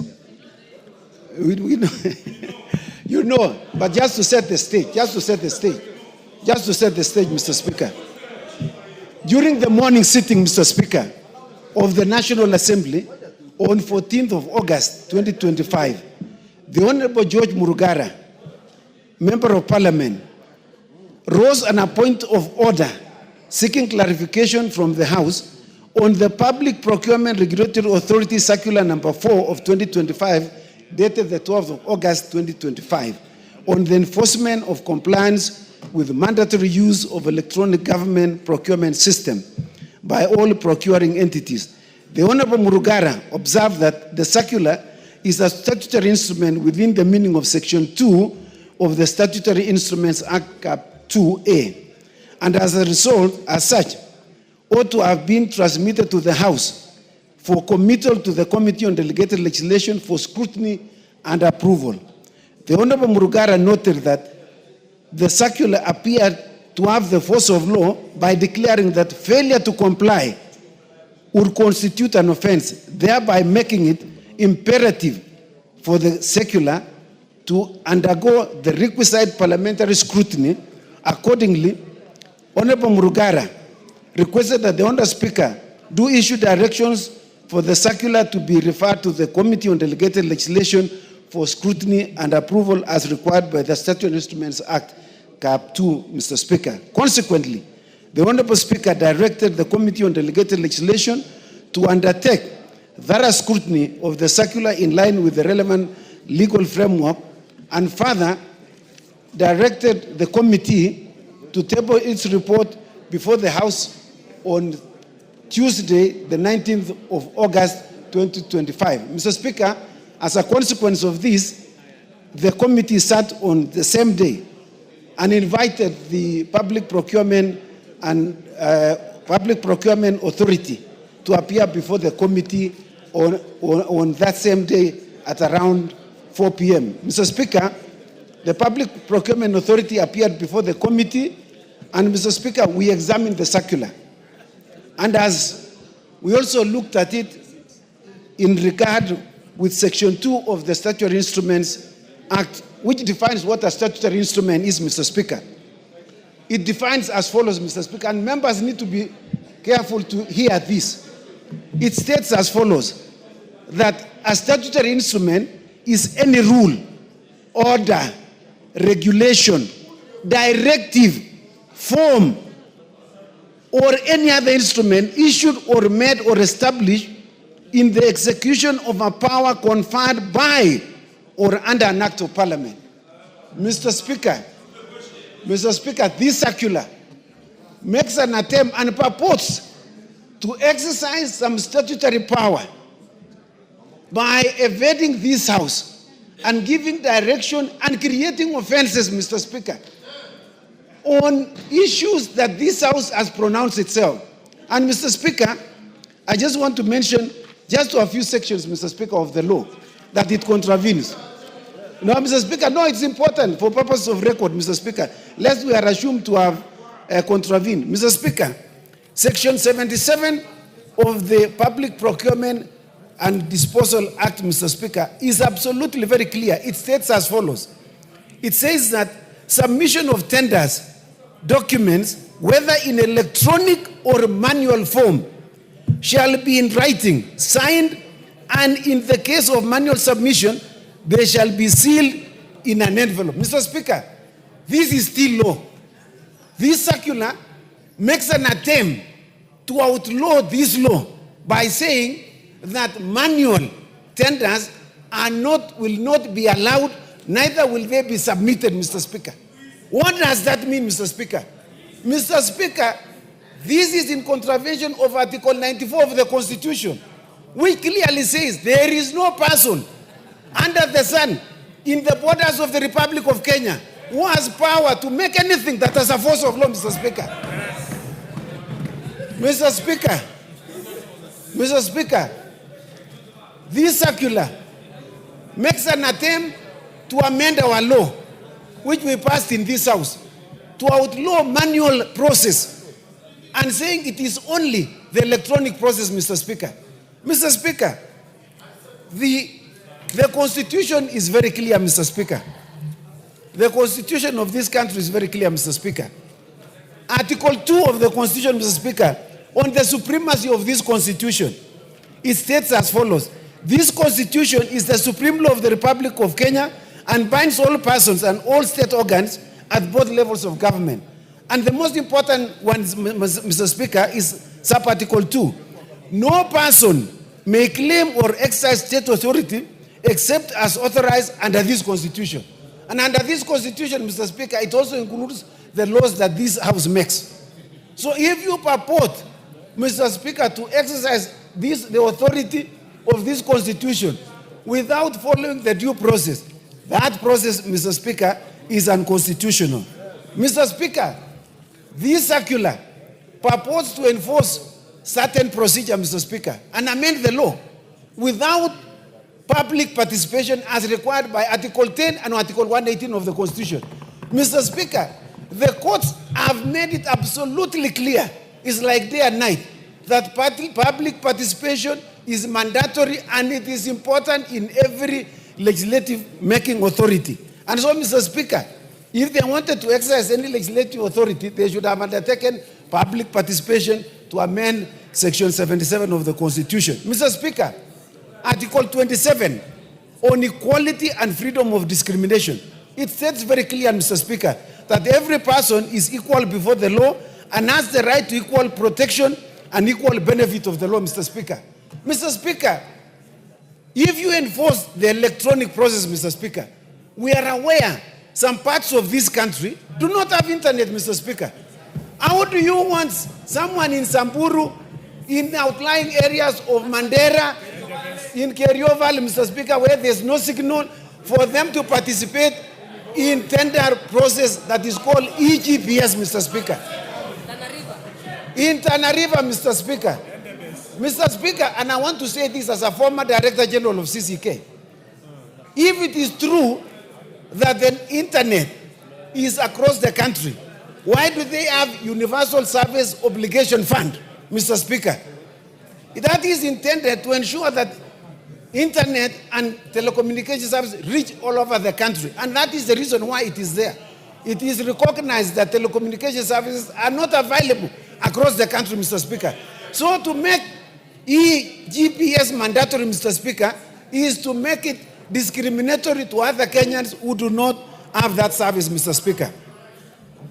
Mr. Speaker, the PPRA makes an attempt to quote Article 227, which deals with fairness and equitable transparency, competitive and cost-effective. Mr. Speaker, in the spirit of fairness, you cannot implement EGPS when you know other parts of this country cannot participate, Mr. Speaker. In fact, Mr. Speaker, you are telling us that the Mama Mboga has to enter into a EGPS to supply mboga to schools, to supply cabbages to schools, to supply milk to schools. Mr. Speaker, is that even possible? Is that even possible that Mama Mboga, the so-called hustlers, do they have the capacity and competence to enter into that system, Mr. Speaker? Mr. Speaker, this EGPS, Mr. Speaker, the purported circular clearly contravenes the Statutory Instruments Act, Section 13 in its entirety. In its entirety, Mr. Speaker, there was no public participation. It was not brought to this House within 7 days. The Speaker has not committed it to the Committee on Delegated Legislation, and all other parts of that Section 13 of the Statutory Instruments Act, Mr. Speaker. Mr. Speaker, with those very many remarks, it is the submission of the Committee of Delegated Legislation that this House annuls in its entirety the Public Procurement Regulatory Authority Circular on the enforcement of compliance with the mandatory use of the EGPS by all public procuring entities, as Circular number 4 of 2025, for contravening Section 27 and the Constitution and all other enabling laws.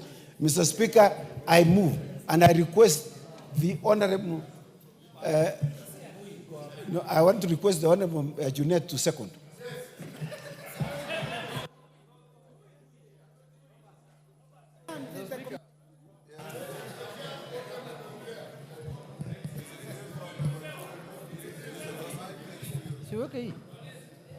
Mr. Speaker, this matter is very simple.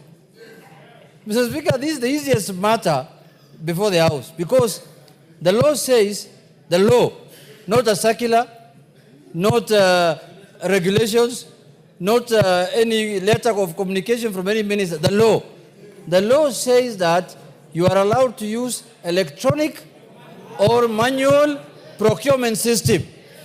So if you want to tell the country to use only electronic system, the first thing you do is to change the law. You start from there. This circular is just a piece of paper. This one written by which ministry is that? This is just this is an opinion he is giving to the ministries. Because where there is a law, you cannot change the law by a circular. You can only change the law through parliament. And that's why I was saying in my earlier contribution that people don't know the powers we have. They will realize our power is slowly. Then they will realize the people who matter in this country. But more importantly, Mr. Speaker, you know, this thing reminds me something. In last parliament, the governor of the central bank issued also a circular saying that people cannot deposit more than 1 million shillings without explanation or withdraw more than 1 million shillings from their accounts through a circular. So we came to the House here, we brought him to the House himself and told him, why don't you bring regulations so that we can pass it, so that it can have the force of law. The man left here, instead of bringing the regulations, he sent someone to court to inject parliament from doing their work. Even now, those people who are being asked questions in the banks when you're withdrawing over 1 million, you should just ignore them. There is no law that bars anybody from withdrawing. You don't have to explain anything to withdraw your money.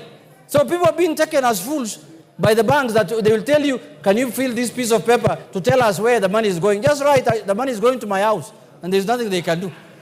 But Mr. Speaker, this is a warning to the executive.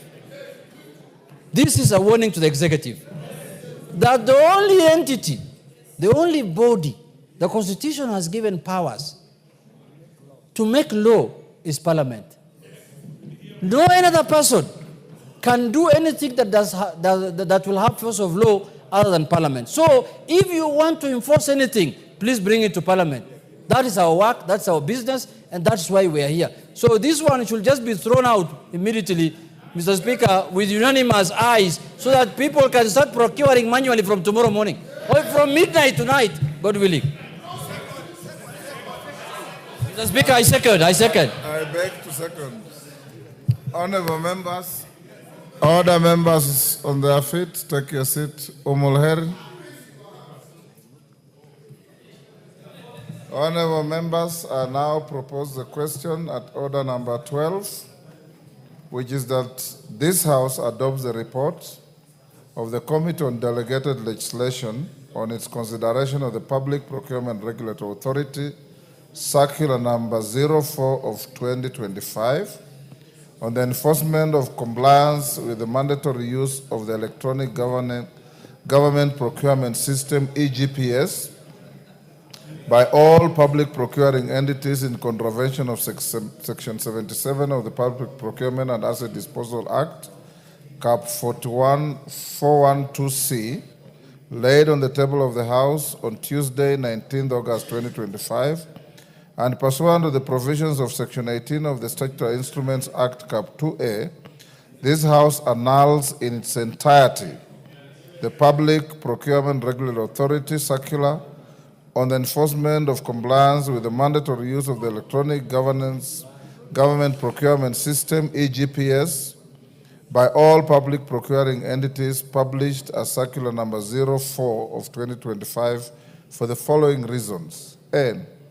One, contravention of Articles 2, 1 and 2, 10, 27, 2, 94.5 and 227 of the Constitution relating to supremacy of the Constitution, the national values and principles of governance, including public participation, transparency and accountability, equality, including enjoyment of all rights and fundamental freedoms, power to make provisions having the force of law, and contracting for goods or services with a system that is fair, equitable, transparent, competitive, and cost-effective.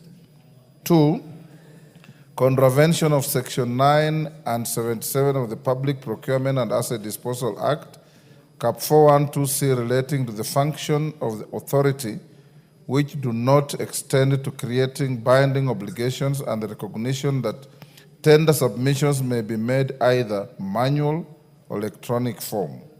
And 3, contravention of Section 2, 6, 11, 13, 22, and 24 of the Statutory Instruments Act, Cap 2A, relating to interpretation of a statutory instrument, submission of a regulatory impact statement on each statutory instrument, requirement for publication and tabling of a statutory instrument before Parliament, and exercise of powers in making statutory instruments. There are some members who have approached me saying they want to speak.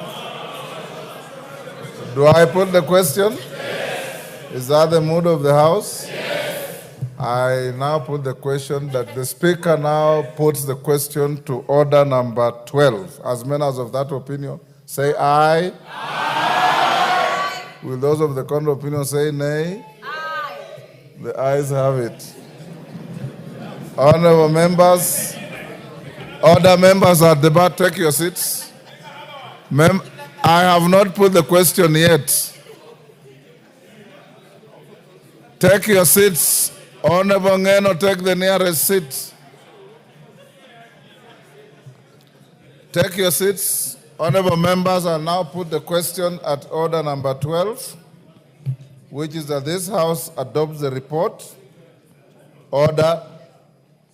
That this House adopts the report of the Committee on Delegated Legislation on its consideration of the Public Procurement Regulatory Authority Circular Number 04 of 2025 on the enforcement of compliance with the mandatory use of the Electronic Government Procurement System, EGPS. Order. Order. Kenyan and your colleague, order. EGPS by all public procuring entities in contravention of Section 77 of the Public Procurement and Asset Disposal Act, Cap 412C, laid on the table of the House on Tuesday, 19th August 2025, and pursuant to the provisions of Section 18 of the Statutory Instruments Act, Cap 2A, this House annuls in its entirety the Public Procurement Regulatory Authority Circular on the enforcement of compliance with the mandatory use of the Electronic Government Procurement System, EGPS, by all public procuring entities, published as Circular Number 04/2025 for the following reasons. 1, contravention of Articles 2, 1 and 2, 10, 27, 2, 94.5, and 227 of the Constitution, relating to supremacy of the Constitution, the national values and principles of governance, including public participation, transparency and accountability, equality, including enjoyment of all rights and fundamental freedoms, power to make provisions having the force of law, and contracting for goods or services with a system that is fair, equitable, transparent, competitive, and cost-effective. 2, contravention of Section 9 and 77 of the Public Procurement and Asset Disposal Act, Cap 412C, relating the function of the authority which do not extend to creating binding obligations and the recognition that tender submissions may be made in either manual or electronic form. And 3, contravention of Section 2, 6, 11, 13, 22, and 24 of the Statutory Instruments Act, Cap 2A, relating to interpretation of a statutory instrument, submission of a regulatory impact statement on each statutory instrument, requirement for publication and tabling of a statutory instrument before Parliament, and exercise of powers in making statutory instruments. As members of that opinion say aye. Aye. Will those of the contrary opinion say nay? The ayes have it.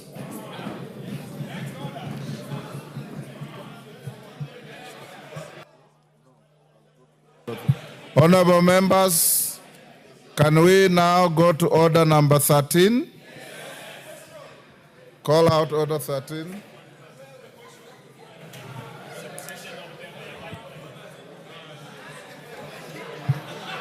Clerk, call out order 13. Yeah?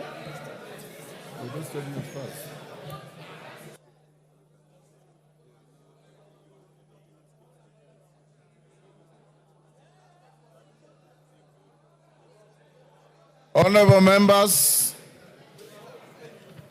I had overlooked the fact that we had skipped statements.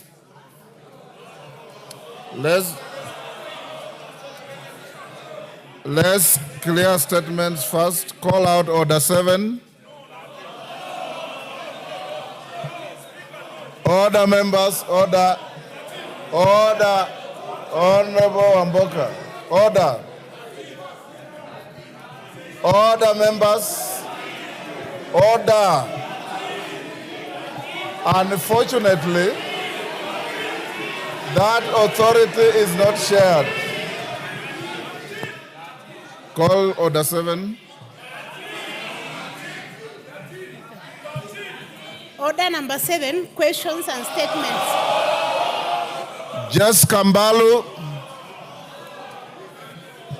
Honorable member, order. Order, Honorable Kimilu, order. Order, members, take your seats. Order, members. Order.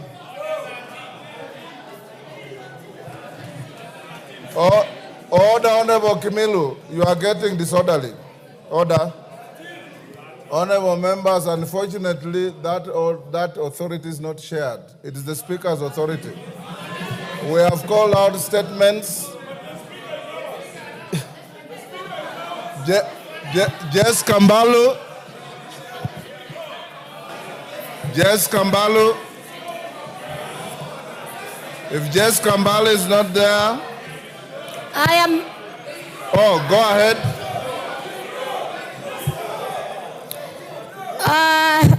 With the order from the Speaker, Honorable Speaker, pursuant to provisions of Standing Order number 44-2C, I rise to request for a statement from the Chairperson of the Departmental Committee on Administration and Internal Security regarding the delayed operationalization of administrative units gazetted within some Kambu sub-county in Kibwesi's constituency.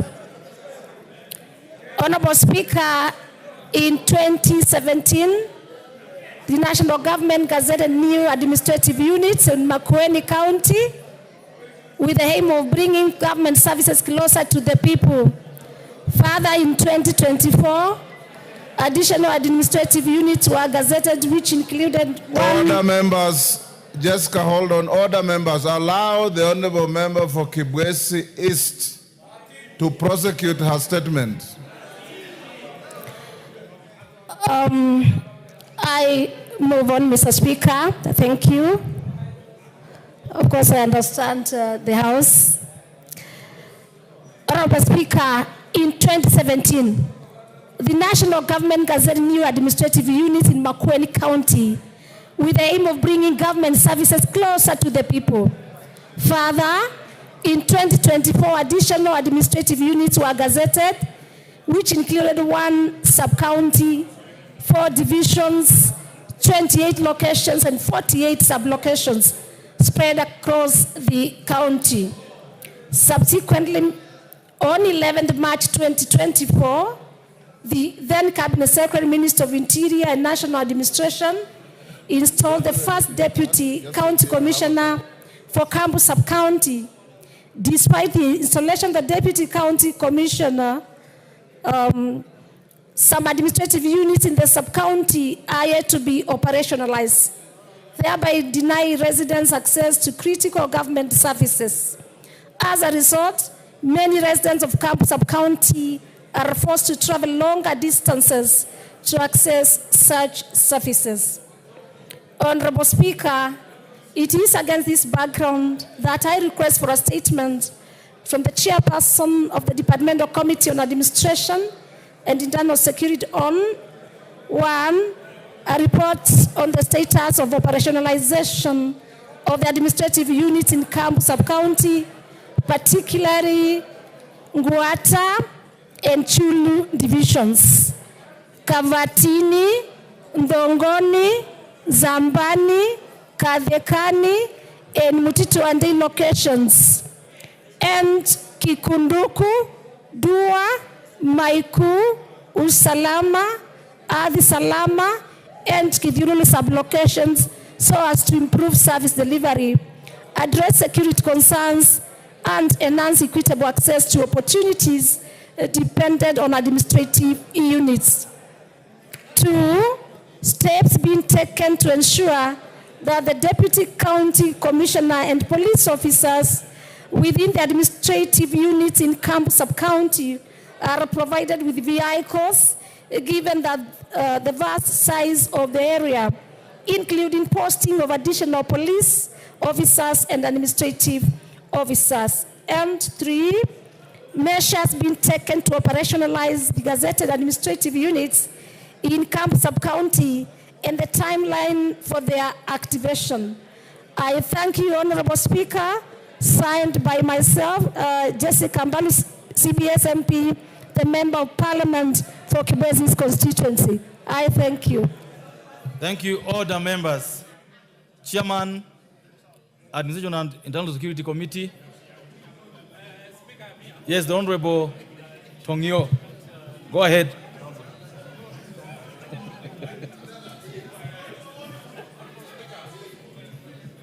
The Honorable Tongoyo, how long, and I hope you heard that question. Okay, how long do you need to respond to this? Give the Honorable Tongoyo the microphone. The Honorable Karoli, there's nothing out of order, and you know that very well. Go ahead. Honorable Speaker, I will respond to the question 1 week on resumption from recess. But I want to add, Honorable Speaker, you know, the issue of operationalization of several units across the country has been actually extensively addressed by the CS severally on several occasions, that all of it is a result of lack of funding. But nevertheless, I will respond 1 week on resumption from duty. I'm from recess. Honorable Mbalu, you heard that 1 week after we resume from recess. The next statement is from the Honorable Edith Nyanze, if she's in the house. The Honorable Member for Kitui West. Is she in the house? Yeah, she's in the house. Go I'm ahead. here. I'm here, Mr. Order. Speaker. The Honorable Yugi. Create space between. Correct. Yes, thank you, Mr. Speaker. I'm here to request for a statement regarding the provision of motor vehicles to national government administration offices in Kitui West constituency. Honorable Speaker, first to standing orders 44(2) Section C, I rise to request for a statement from the chairperson, Departmental Committee on Administration and Internal Security regarding the provision of functional motor vehicles to the National Police Service and the National Government Administration Offices, GAO, in Matinyani and Kitui West sub-counties. Honorable Speaker, the motor vehicle leasing program initiated in 2013 was designed to enhance the mobility of National Police Service and National Government Administration officers, thereby facilitating the effective provision of crucial security and administrative services. The program has progressively increased the availability of vehicles for police operations, resulting in quicker response times, improved visibility, and enhanced service delivery across the country. Honorable Speaker, despite the importance of this program, the Deputy County Commissioners for both Matinyani and Kitui West sub-counties, the only two sub-counties in Kitui West constituency, have been without functional vehicles since the expiry of the previous lease agreement in 2022. Regrettably, neighboring sub-counties within Kitui County have already received vehicles through renewed lease agreements. This discriminative consideration has created disparities in service delivery and resulted in delayed responses in security and administrative needs in the affected areas. Honorable Speaker, it is against this background that I seek a statement from the chairperson of the Departmental Committee on Administration and Internal Security on the following. Number one, the reasons for the delay in the delivery of motor vehicles and the renewal of motor vehicle leasing agreements for the National Government Administrative Offices in Matinyani and Kitui West sub-counties, which have been forced to operate without functional vehicles since 2022. Number two, the steps being taken to provide the two sub-counties with motor vehicles, considering that sub-counties within Kitui West constituency have not received their vehicles. And number three, the measures put in place to ensure alternate means of transport are provided to the affected areas as the renewal of leases and provision of vehicles is being finalized. I thank you, Honorable Speaker. Thank you. The Honorable Tungoyo, this is directed to you, and this is not an isolated question, Honorable Tungoyo. And this isn't about Kitui West, you know that? Yeah. This is a national issue, so we need to get a proper answer to this kind of statement. Go ahead. Thank you, Honorable Speaker. And as you had actually well put it, it is a question that keeps coming out every other time on the floor of this House. And I want to say, as the CS had actually informed the House last time he was here, there is a procurement process of being undertaken by the National Treasury to provide the motor vehicles for the Ngao, to include the Ngao, of course, the National Police Service. Nevertheless, Honorable Speaker, maybe 2 weeks on resumption, I can able to come with a comprehensive response. All members, the question asked by the member of Kitui West is a very important question. It's about motor vehicles for all offices in the country. And the chairman has said 2 weeks after recess, he'll bring a report. We hope he'll bring a report that helps to make the decision better. The member for Langata. Member for Langata. The member for Kaiti. What is the order of Tiende?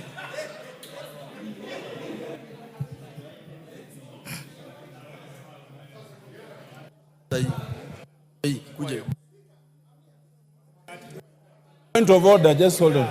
Mr. Speaker, we were all here when the substantive speaker made a declaration in terms of adjustment of this order paper. And the pronouncement was very clear that once we are done with order number 12, we come to order number 13. There has not been a subsequent adjustment of that one. So when now I see almost 8 questions lined up or another 8 for responses without that alterations, can we get guidance? Is that order vacated? Is order number 13 withdrawn? Or what is happening? Please give us very clear directions. No. I don't need help on this matter. the Speaker said that he and he only, he used those words, that order, that the job of organizing the order paper, as he did, is his job only, not yours. And his order. And I will follow his ruling on this matter. He ruled that we go back to order number 7 and left the seat when you're already in the middle of order number 7. We'll proceed that way. The member for Kaiti, go ahead. The member for Kaiti, go ahead. The member for Kaiti. Thank you, Mr. Speaker. Kaiti, go ahead. Mr. Speaker. The member for Kaiti, go ahead. Thank you, Mr. Speaker. Mr. Speaker, before I read my statement, Mr. Speaker, I want to say that the statement I have here, Mr. Speaker, has taken by event because it was about the EGP. So, Mr. Speaker, I withdraw. Thank you. Thank you.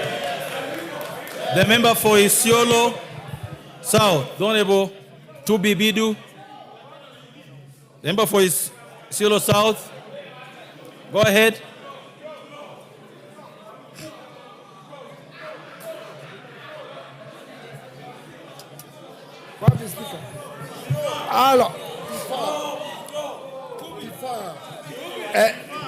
Thank you, Mr. Speaker. When is the time over?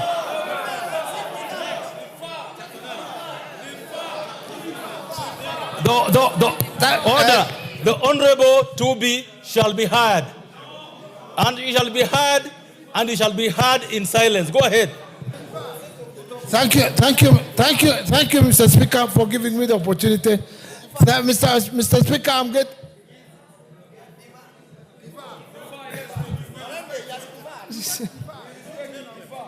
Just a minute.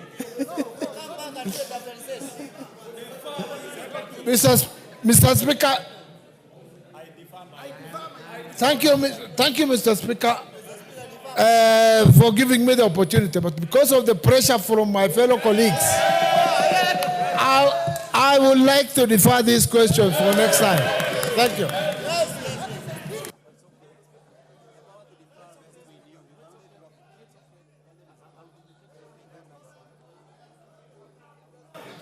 The order, members, you know, the trend you are setting will come back to bite you. The Honorable Tubi, order, the Honorable Tubi, go ahead, order, go ahead and withdraw the question. Thank you. Go ahead and Speaker, withdraw. sir. Thank you, Mr. Speaker, sir. Go ahead and withdraw. Yeah, I have said that. Thank you very much, Mr. Speaker, for giving me the opportunity. But because of the demand from my fellow colleagues, I say let me defer this question. You can only withdraw. Thank you. You can only withdraw, not defer. So go ahead and withdraw the question. So the question. I'm not withdrawing. I'm deferring it for next time. This question is marked as withdrawn, not deferred. Basically dropped. The next question is by the member for Nyandarua County, the Honorable Faith Gitau. Honorable Faith Gitau. The Honorable Faith Gitau. The next one is by the member for Luanda, the Honorable Dick Maungu. Give the mic to the Honorable Dick Maungu. Mr. Speaker, looking at the mood in the House and being in the same system, I wish to defer my question to a later date. So the question is accordingly dropped. The next one, no order. We are on to the last question before I give you a point of order. The last question for today would be from the Honorable Abubakar Talib.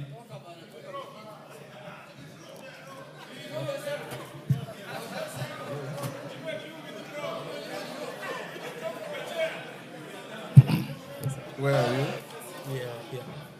I think they're basically bullying them.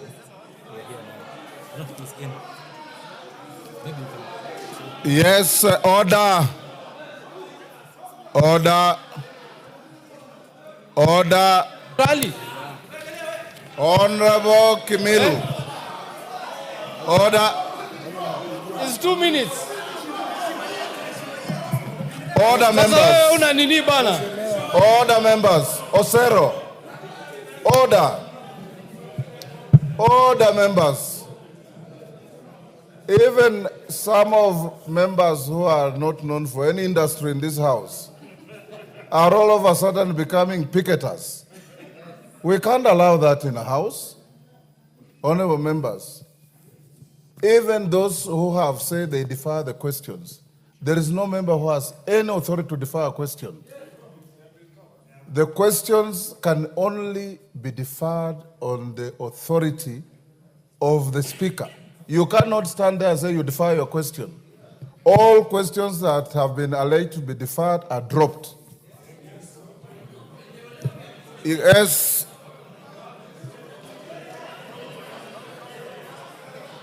Talib Abakari.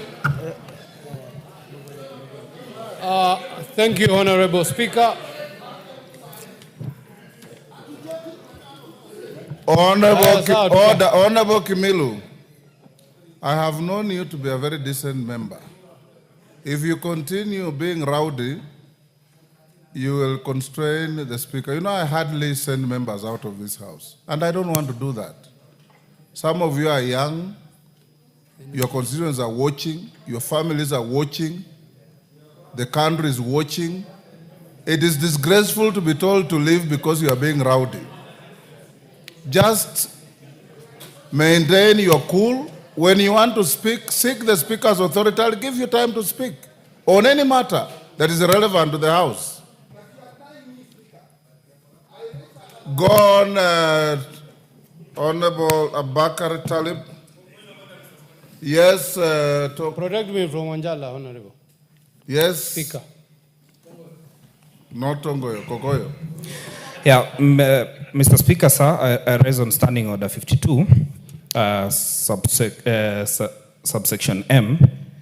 Mr. Speaker, looking at the time, the session should end at 7 o'clock. And there might be a scheme to delay the business that we have before this House. So I wish to move a motion that can be moved without notice. Take your seat. You are completely out of order. And what you are doing is you are casting aspersions on the Speaker. Because the Speaker presides over the proceedings of this House. The Speaker has been given authority by these standing orders to rearrange the order paper. When you say there's a scheme, who is scheming? Other than the Speaker, who is responsible for the order of business in the House. You are grossly out of order. If you are not a first timer, I would have sent you out. Because you are still on a learning curve.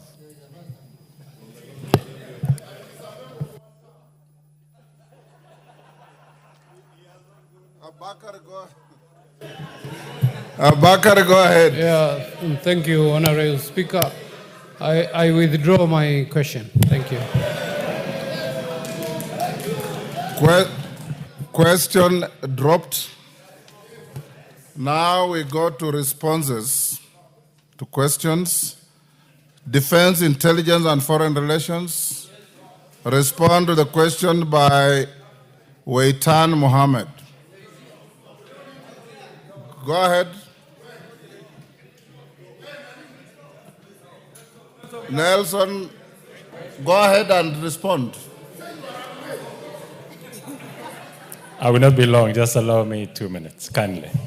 As a response to a request, it's an important issue that touches on Muslim members of parliament who are going to the Hajj.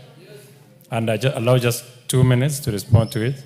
Honorable Speaker, pursuant to the provisions of Standing Order 44.2c, the Honorable Member for Mandera East Constituency, Honorable Hussein Waitan Mohammed MP, requested for a statement from the Cabinet Secretary for Foreign and Diaspora Affairs regarding the management of the Hajj program in the country.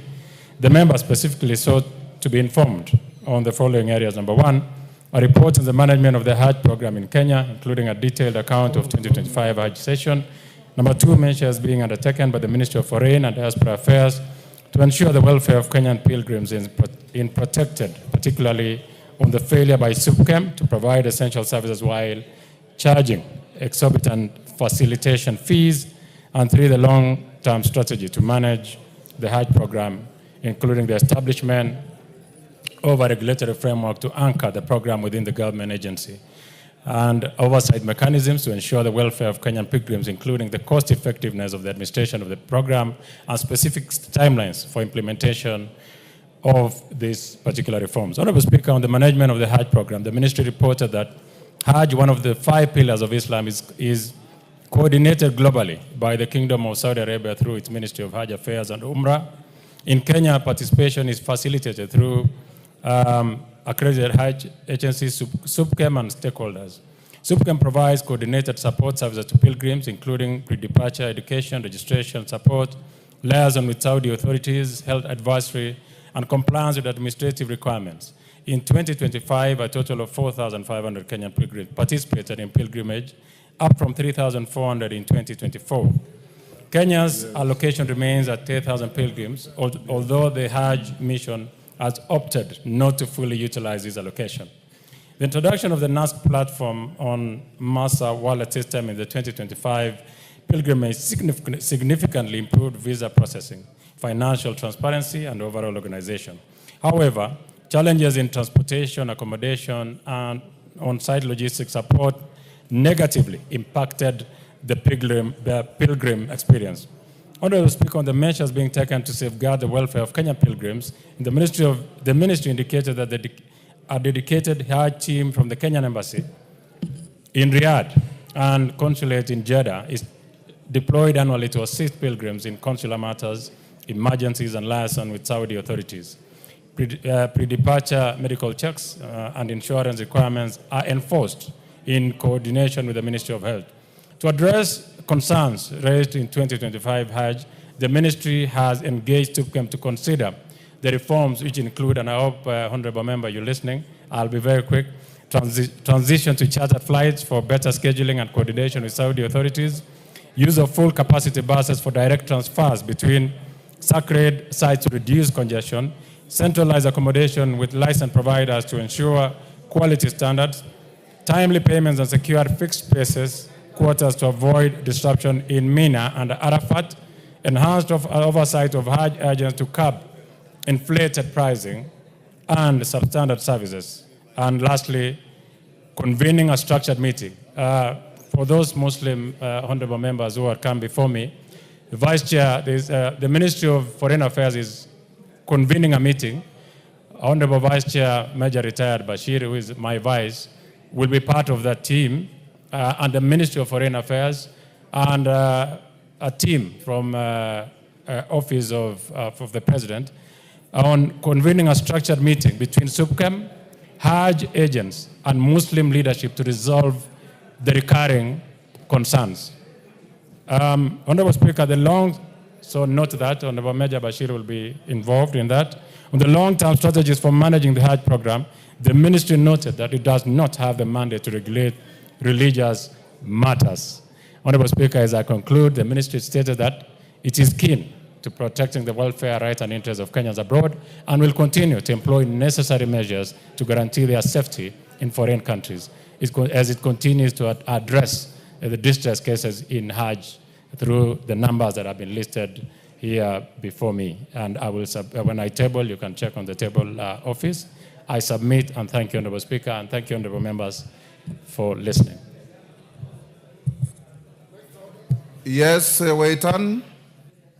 That was a response to your request. Thank you, Mr. Speaker. I'm not satisfied with the answer or the response given by Foreign and Defense. Ask the questions. Yes. What I was asking is this. What have you done on the question I asked over SUPKEM's failure, to keep Kenyans the level that they deserve, just like other African countries, Tanzania, Uganda, Somalia.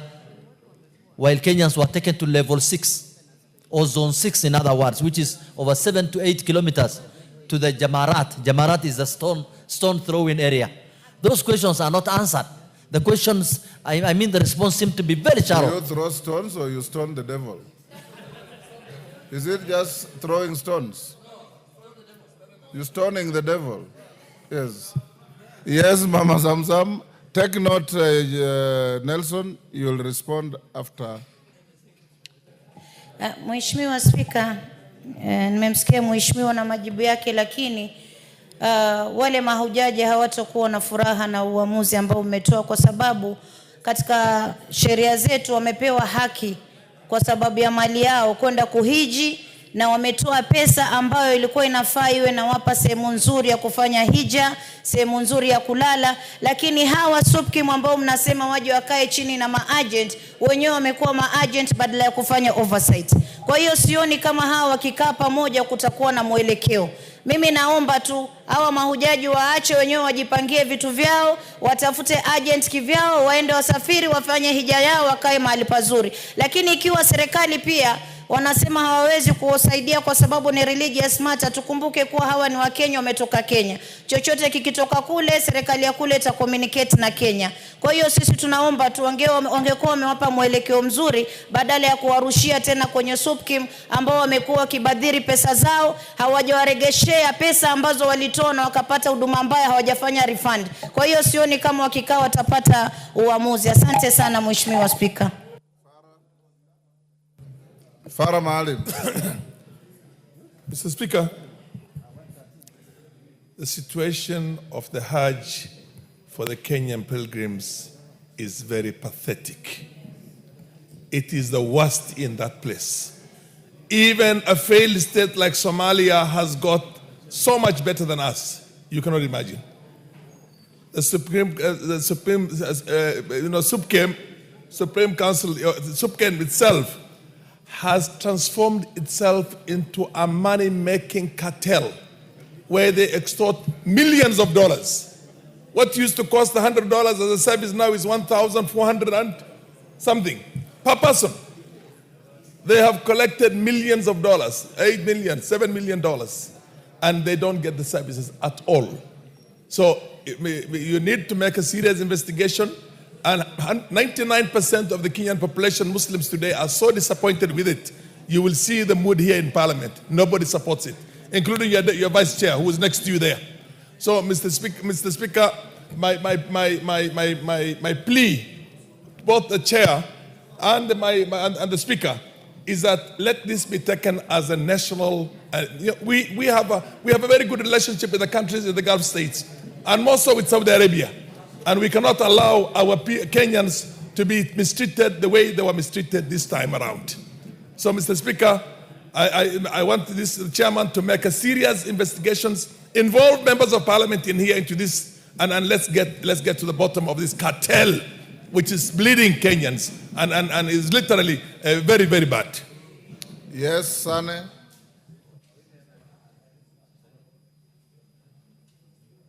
Give Honorable Sane the mic. Mr. Speaker, briefly, SUPKEM is to supervise the exercise of Muslims on their fifth pillar of Islam, which is a very cardinal pillar. Mr. Speaker, there are registered agencies in this country. What is happening, SUPKEM has usurped their role. They are very corrupt, complacent, and they are the ones allocating visa allocations to companies. What is being asked by Honorable Weitan is that there is loss of faith on SUPKEM as an agency, and the chair should go back and engage SUPKEM that what they have been doing is not satisfactory. Kenyans have suffered in the exercise of a very fundamental pillar of Islam. Thank you. Yes, Major Bashir.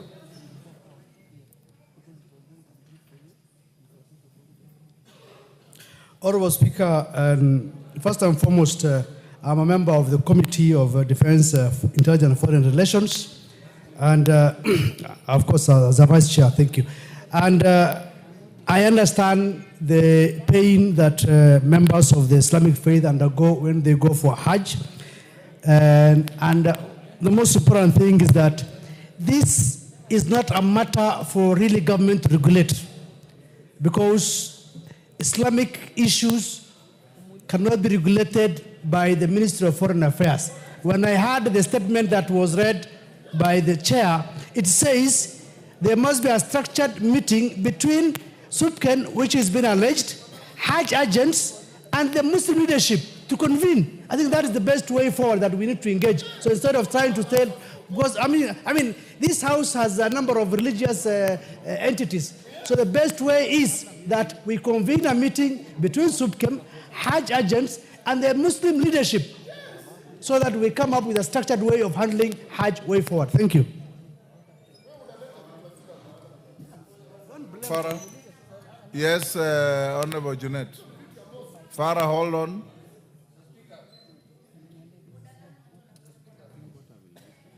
Mr. Speaker, I've listened keenly to the Vice Chair of the Foreign Relations Committee. Mr. Speaker, by virtue of going to Saudi Arabia for Hajj, you don't lose your nationality. You still remain a Kenyan. And so you must get, that is why, one of the reasons why the Kenyan government has an embassy in the Saudi Arabia is to facilitate Kenyans who are going there. That's why they have even this government, I must appreciate them, because they even went and opened a consular general in Jeddah, near the Hajj place, so that Kenyans you can feel sick, you can become sick, you can die there. But you can't just say, call the SUPKEM, Hajj agents, and leadership of Muslims. They cannot agree on anything, you know. That is why government is in place, so that the government can tell them how to go and how to do things. I know you are a Hajj agent yourself, but don't bring your agency into this matter. If you are conflicted, there's a conflict of interest bill that is going to deal with you thoroughly. Yeah. Farah. Mr. Speaker, thank you for giving me this opportunity. This issue is not about Islamic religion. It's about the administrative aspect of the Hajj.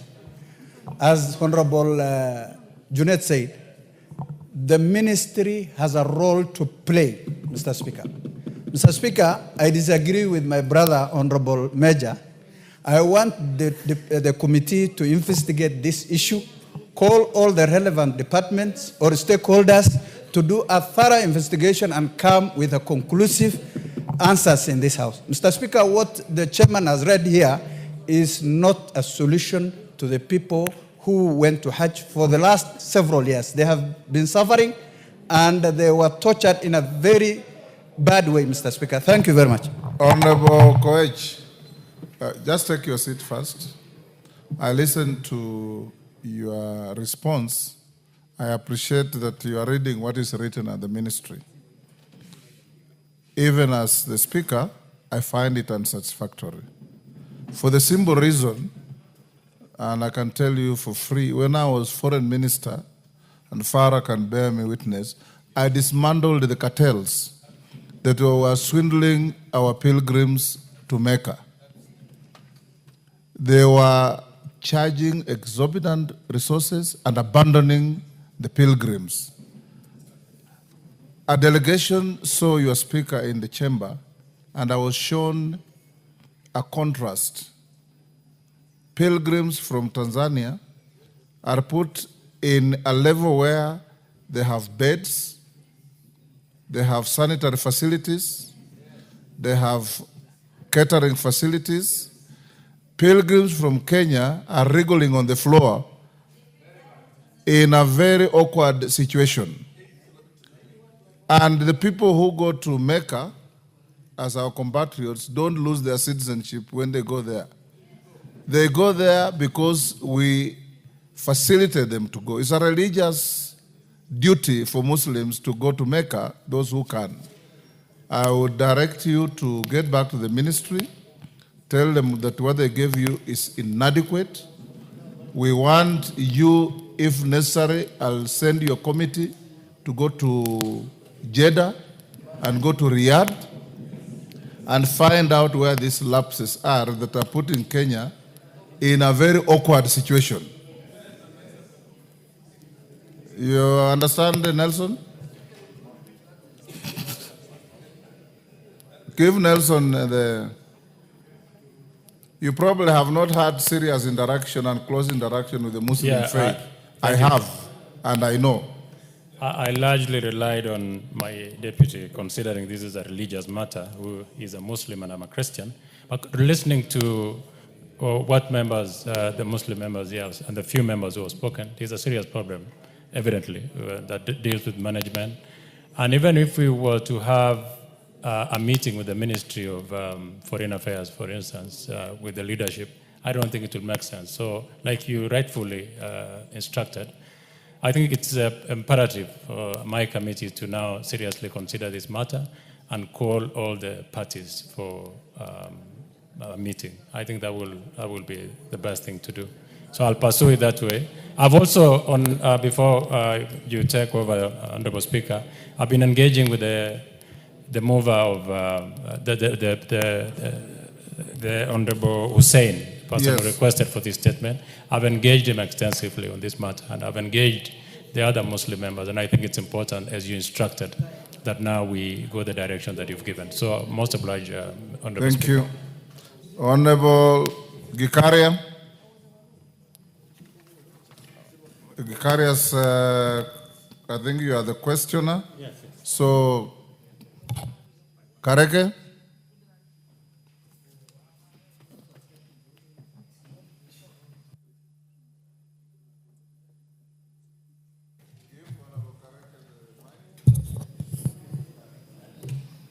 Thank you, Mr. Speaker. Mr. Speaker, first I would like to seek one guidance. Because, Mr. Speaker, we had very close interactions and engagement with the honorable members, because I have 7 statements to give this afternoon. We had engagement with the members who had sought the statement. Then subsequently, we invited the Cabinet Secretary and the entire team from the Ministry of Tourism and Wildlife, together with the members who had sought the statement, and we deliberated on the issues. And Mr. Speaker, I strongly want to believe out of all that, the respective members were satisfied with the responses which were given by the Cabinet Secretary. So, Mr. Speaker, I'm seeking guidance on how to proceed. Why did you let the statements be listed? Honorable Gikaria, did you have an engagement? Yes, Honorable Speaker. We had an engagement at the committee, I think last week. So, yes, and the explanation that was given, maybe, Honorable Speaker, what you can do is also to go on record whether the statement can be tabled as something that you can refer to tomorrow. I'll come to that. Yes, thank you, Honorable Speaker. Okay. The next is Joshua Kandie. Are you in the same category? Go on record. Give Kandie the mic.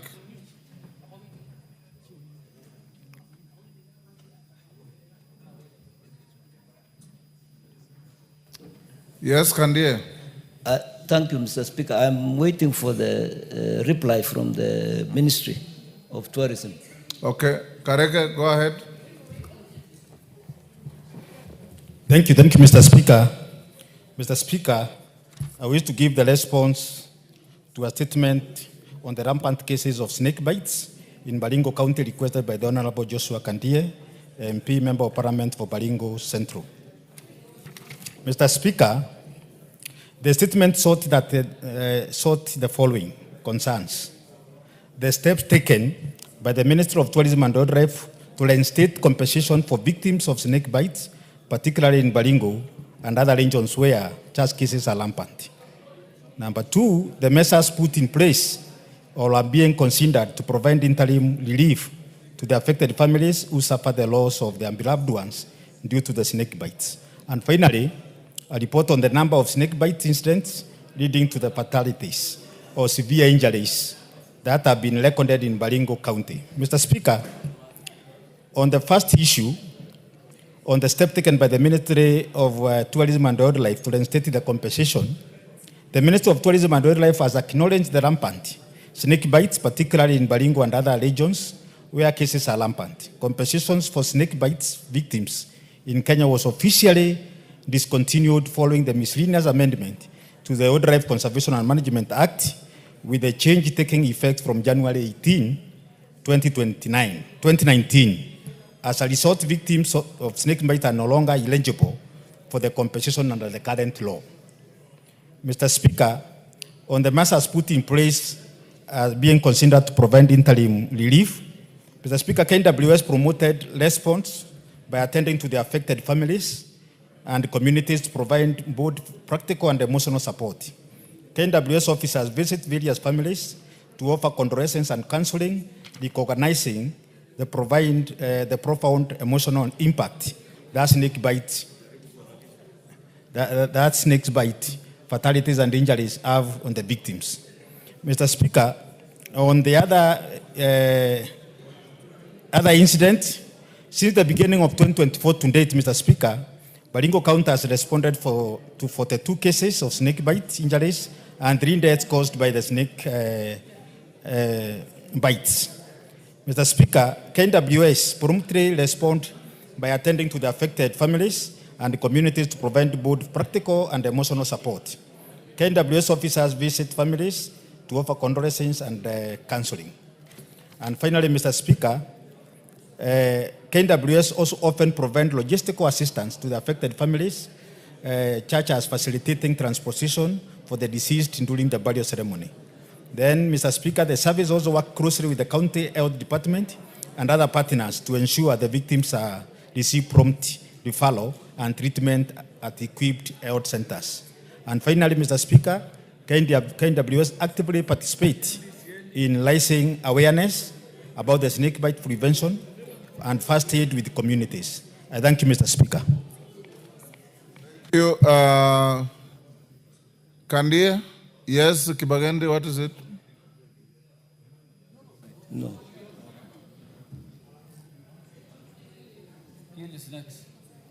Give Honorable Kibagende the mic. Thank you, Honorable Speaker. I rise on a point of order and standing order 52M to move a motion without notice for the extension of sitting time so that we deal with on order number 13. And I would like to call the honorable member for Kajiado North to second me. Order, you're out of order. Kandia, go on. Thank you, Honorable Speaker. The answer from the ministry did not, the answer is not accurate because they did not offer any counseling. They attended the burial as case. Number 2, they didn't offer any vehicle for transportation of the deceased, and the family had to hire a vehicle for themselves. So the answer from the ministry is inadequate, and the family is not happy with what the ministry is talking about. Secondly, the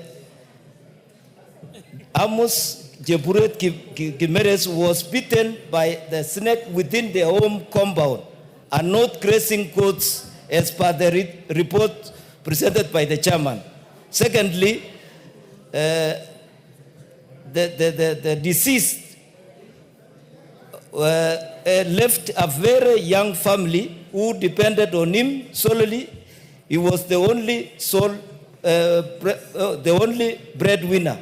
And therefore, I don't see where even the ministry has not even talked about even compensating the family. So the answer is inadequate. The answer is inadequate. Kareke, can you note that and engage the honorable member more? Yes. Thank you, Mr. Speaker. Mr. Speaker, I note the same, but I would also like to encourage, because the issues of snake bite are rampant. And Mr. Speaker, as we speak, the ministry is doing the review of the Wildlife Conservation and Management Act. The same will be able to come here on the floor of the House. And if at all members feel that snake bites should be included as part of the animals whereby the compensation is supposed to be done, then I'm going to close the branch when we get there. But I will engage the member We're also going to have a discussion with the ministry together with him so that we can be able to resolve the matter. I thank you, Mr. Speaker. Thank you. Marian Kaitany is not here, so that one is stayed.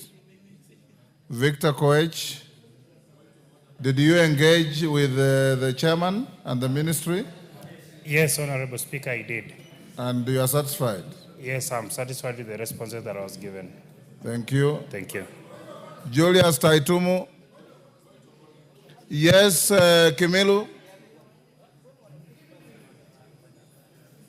Kimilu, give him the mic. Thank you, Mr. Speaker. Mr. Speaker, I'm standing on order number 52, Mr. Speaker. And Mr. Speaker, I want you to advise us, Mr. Speaker.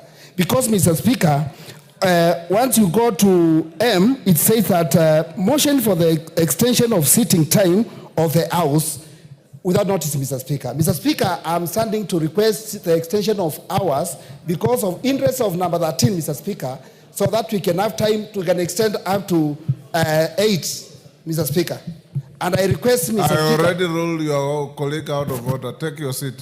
Well, take your seat. Honorable Victor Koech, you are suspended. Julius Taitumu is not in the house. Irene Mayaka is not in the house. Oh, she is. Irene, have you gotten your... Can you receive your response? Yes. Kareke, are you ready? No, we engaged with the committee as well. You engaged, that's all right. Yeah. You are satisfied. Honorable John Waluke is not in the house. That ends statement time. What is it, Honorable Joroge? Mr. Speaker, I had wanted you to give directions, maybe not now. I had wanted you to give directions, Mr. Speaker, maybe not now, but understanding order number 1, as read with standing order number 40, on the order paper. Mr. Speaker, the order paper once settled is required to be published by the clerk. But understanding order 40, you retain the discretion to rearrange it. However, Mr. Speaker, understanding order 42, you can only rearrange it for the convenience of the House, in my understanding. Business shall be disposed of in the sequence in which it appears in the order paper or in such other sequence as the Speaker may, for the convenience of the House, direct.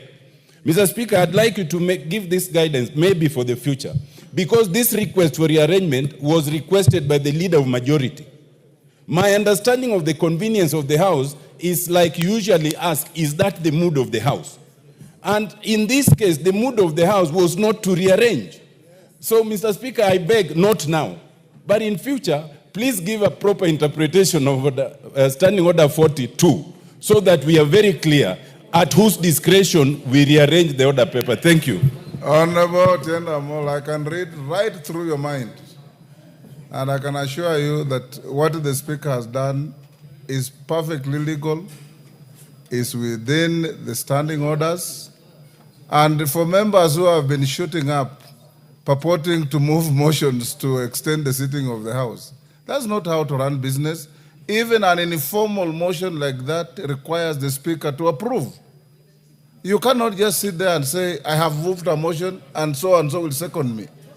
The House is not run like that. And it's good for you seniors like Otienda Molo to engage and tell your colleagues, first-timers. Courtesy requires, for the longest I've been in this House, and as a first-timer I sat on this chair, you draft a handwritten motion, take it to the Speaker, he'll look at it, because you don't have to print it. If he approves it, then he tells you, go and move it. You don't just stand there as if we are at a marketplace and say, I want cabbages or I want eggs. We don't operate like that. Yes, Honorable Junet? Yeah, we've been also around here for some time now. One of the most important issue in Parliament, Mr. Speaker, is the time of sitting. And that issue must be taken very serious, because you cannot extend the time of sitting of Parliament just like that without the concurrence and the approval of the Speaker. And to some extent, we were told before, it may even require House Business Committee approval. But Mr. Speaker, now I'm requesting officially if we can go to order number 13, even as we are ready, for those who support it. Thank you. We'll now go to honorable members. We still have order number 11, which I'll stay. I hope, Honorable Tienda Amolo, you have no challenge to that. Because you can't have your cake and eat it. You'll now also challenge why I'm staying order number 11. Order number 11 is stayed. I'll now ask to call out order number 13. Order number 13, motion, consideration of sessional paper number 2 of 2025 on privatization of the Kenya Pipeline Company.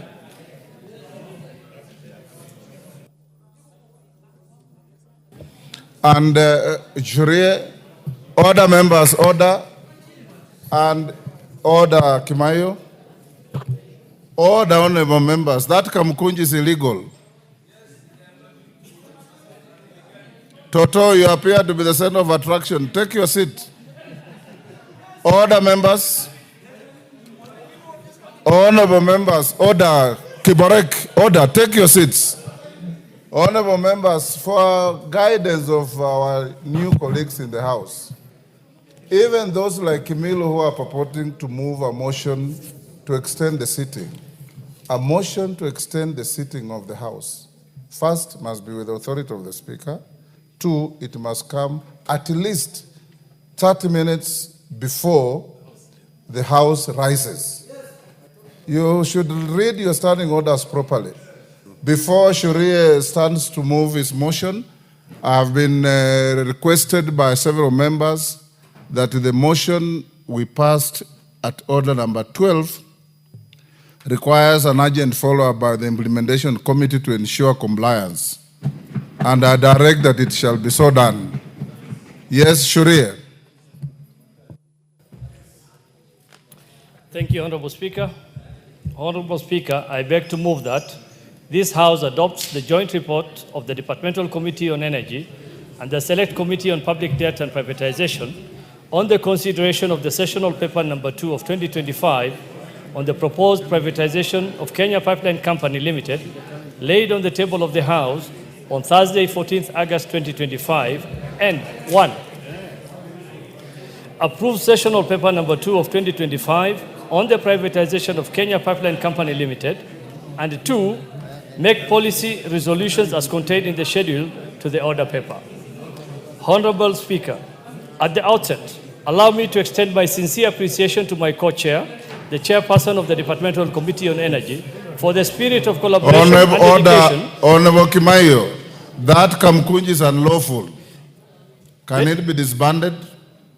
Dedication during the period of our joint engagement. I also wish to register my deepest gratitude to the diligent members of the Public Debt and Privatization Committee and the Departmental Committee on Energy for their unwavering commitment in examining the sessional paper before us, culminating in the tabling of this report for our deliberations today.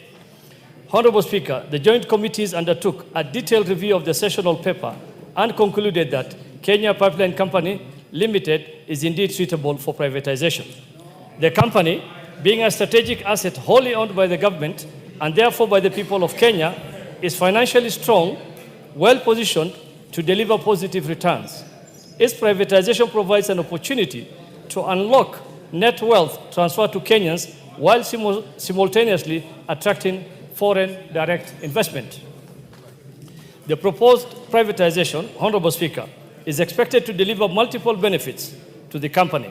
It will avail long-term capital for infrastructure expansion and technological upgrades, attract foreign investment, generate new employment opportunities, and diversify investment risks.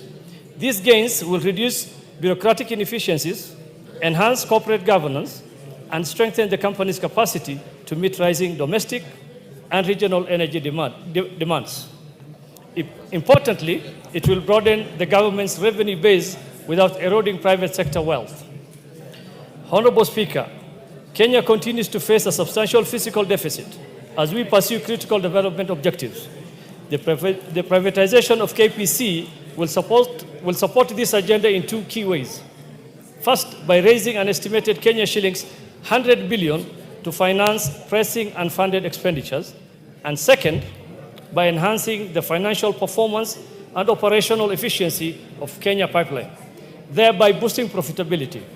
This in turn will expand the tax base, increase corporate tax contribution, which reinforce government revenue collection in the long term.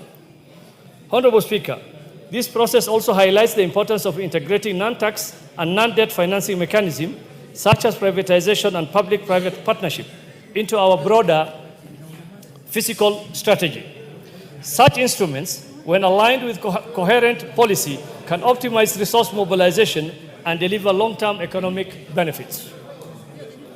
Honorable Speaker, the government currently owns 100% of Kenya Pipeline Company and proposes to privatize not more than 65% of its shareholding, retaining at least 35% under state control. This approach broadens ownership while safeguarding national interests. The committee emphasizes the importance of preventing excessive concentration of shares in a few hands in order to preserve broad-based ownership, enhance market competitiveness, and protect national and energy security. Further, Honorable Speaker, Kenya has the right market conditions to undertake this IPO. A stable macroeconomic environment, strong performance at the Nairobi Securities Exchange, adequate capital depth, and transparent regulatory framework in the capital markets and energy sectors. These conditions provide the confidence required for credible and successful listing. The choice of an IPO, Honorable Speaker, as opposed to other methods, ensures transparency and inclusivity. It expands citizen ownership of a strategic national asset, strengthens corporate governance, diversifies investment opportunities, and enhances Kenya Pipeline's access to capital. However, Honorable Speaker, the committee is conscious that privatization also carries costs and risks, and that Kenya's privatization history. However, Honorable Speaker, the committee is conscious that privatization also carries costs and risks, and that Kenya's privatization history has seen both successes, such as Safaricom, Kenyan, and KCB, and notable failures like Mumbia's. These lessons underscore that privatization must be approached cautiously, case by case, and that government has an ongoing responsibility to regulate and nurture privatized entities in order to safeguard public interest well beyond the transaction itself. Honorable Speaker, stakeholder engagement is paramount. Employees and other key groups must be considered in the ownership structures to safeguard their perspectives while ensuring that new management retains flexibility to innovate, enhance efficiency, and align with international standards. Honorable Speaker, the committee further recommends the strengthening of communication and marketing strategies for the IPO, including public roadshows and use of multiple media platforms to ensure Kenyans fully understand the opportunities and risks, and to broaden participation across large, small, and diaspora investors alike. Finally, Honorable Speaker, inclusive ownership requires affordable financing. We therefore recommend active engagement with SACCOs, commercial banks, to provide financing mechanism that will empower ordinary Kenyans to participate in this IPO, thus promoting equitable ownership and ensuring that benefits of privatization are widely shared. Honorable Speaker, in conclusion, privatization is not an end in itself, but a means to a greater economic vision. With the right policies, safeguards, and oversight, this process will not only strengthen Kenya Pipeline Company, but also advance Kenya's broader economic, fiscal, and social development agenda. With that, Honorable Speaker, I beg to move and request Honorable David Gikaria, Chair of the Energy Committee, to second. I thank you, Honorable Speaker. Thank you, Honorable Speaker. I arise to second the adoption of the joint report on matters to do with the public debt, privatization of Kenya Pipeline. Honorable Speaker, as the chair of the National Debt and Privatization Committee has indicated, we had a very elaborative consultation and engagement with various stakeholders, Honorable Speaker, and to the fact that we met Treasury, the Ministry of Energy, and 8 different stakeholders in the petroleum sector. And I want to admit, Honorable Speaker, that all of them did support the sale of this because of a very, very obvious reason. One, Honorable Speaker, is that during our budget public participation, it was alluded to the fact that we will be raising 149 billion shillings through privatization, out of which, Honorable Speaker, 100 billion was going to be realized from the sale of Kenya Pipeline Company, Honorable Speaker. Honorable Speaker, there were issues which were raised, particularly, and we were satisfied that the sessional paper number 2 of 2025 fully complied with the Privatization Act in its entirety in all the aspects, Honorable Speaker. And I want to admit that some of the issues that were raised were about the workers' union on regard the employment and loss of job opportunities. And Honorable Speaker, it was agreed that the workers are assured that no job losses will be envisaged. Secondly, there was an issue as to whether the petroleum tariffs will be increased by bringing in a private investment. And Honorable Speaker, it was confirmed that EPRA will continue in its mandate and responsibility of regulating the petroleum prices in the market. Honorable Speaker, I don't want to go deeper into the details, and I want to admit that it is indeed important for us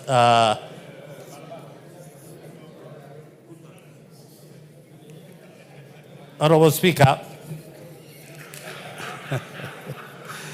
it is, Honorable Speaker, the proposal seeks to privatize 65% of the government shareholding in KPC through the initial public offer. This, Honorable Speaker, by retaining, the government will be retaining 35% to safeguard the strategic control. Honorable Speaker, as it has been indicated, the objective is to raise, Honorable Speaker, approximately 100 billion, Honorable Speaker, of which will go to finance the 2025-2026 budget and reduce the debt reliance and broaden citizen participation in one of the nation's most strategic enterprises. Honorable Speaker, our committee did find KPC to be financially sound and strategically important institution that plays a central role in petroleum transport and storage in Kenya and the wider East African region. Honorable Speaker, the Nairobi Security Exchange is currently robust with sufficient depth, liquidity, and investor appetite to absorb the transaction of this magnitude. Honorable Speaker, Kenya regulatory framework in both the energy and capital market sectors is strong enough to guarantee transparent, fairness, and protection of investors' interest. Honorable Speaker, the committee made several recommendations. First, that the House approves the privatization of KPC through an IPO in which government will retain 35% of the stick. Second, that, yes, Honorable Speaker, that this indeed is a very important privatization. Honorable Speaker, I second.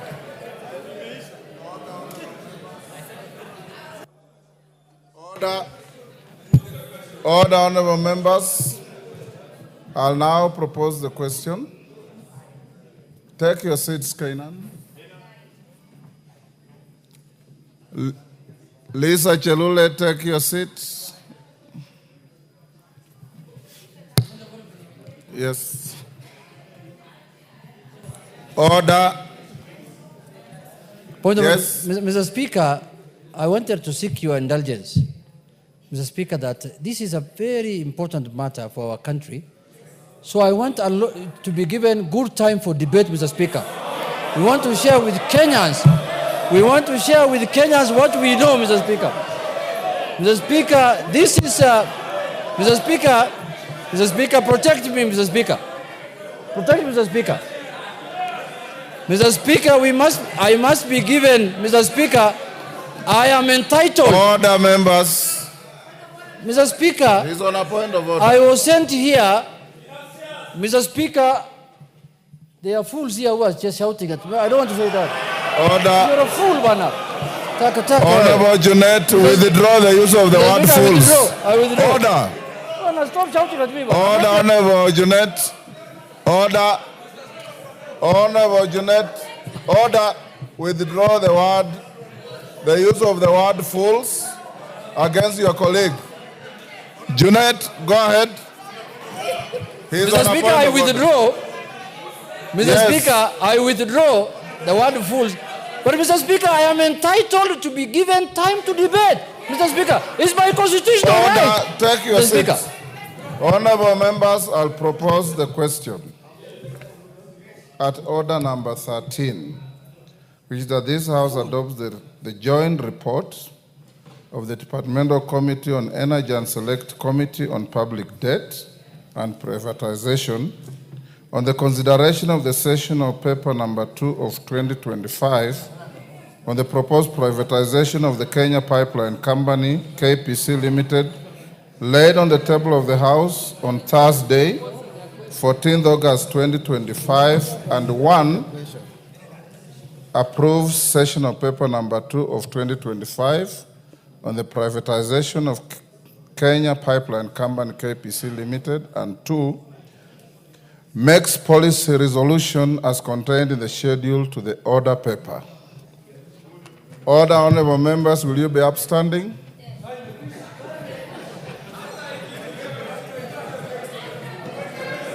Order, members, will you be upstanding?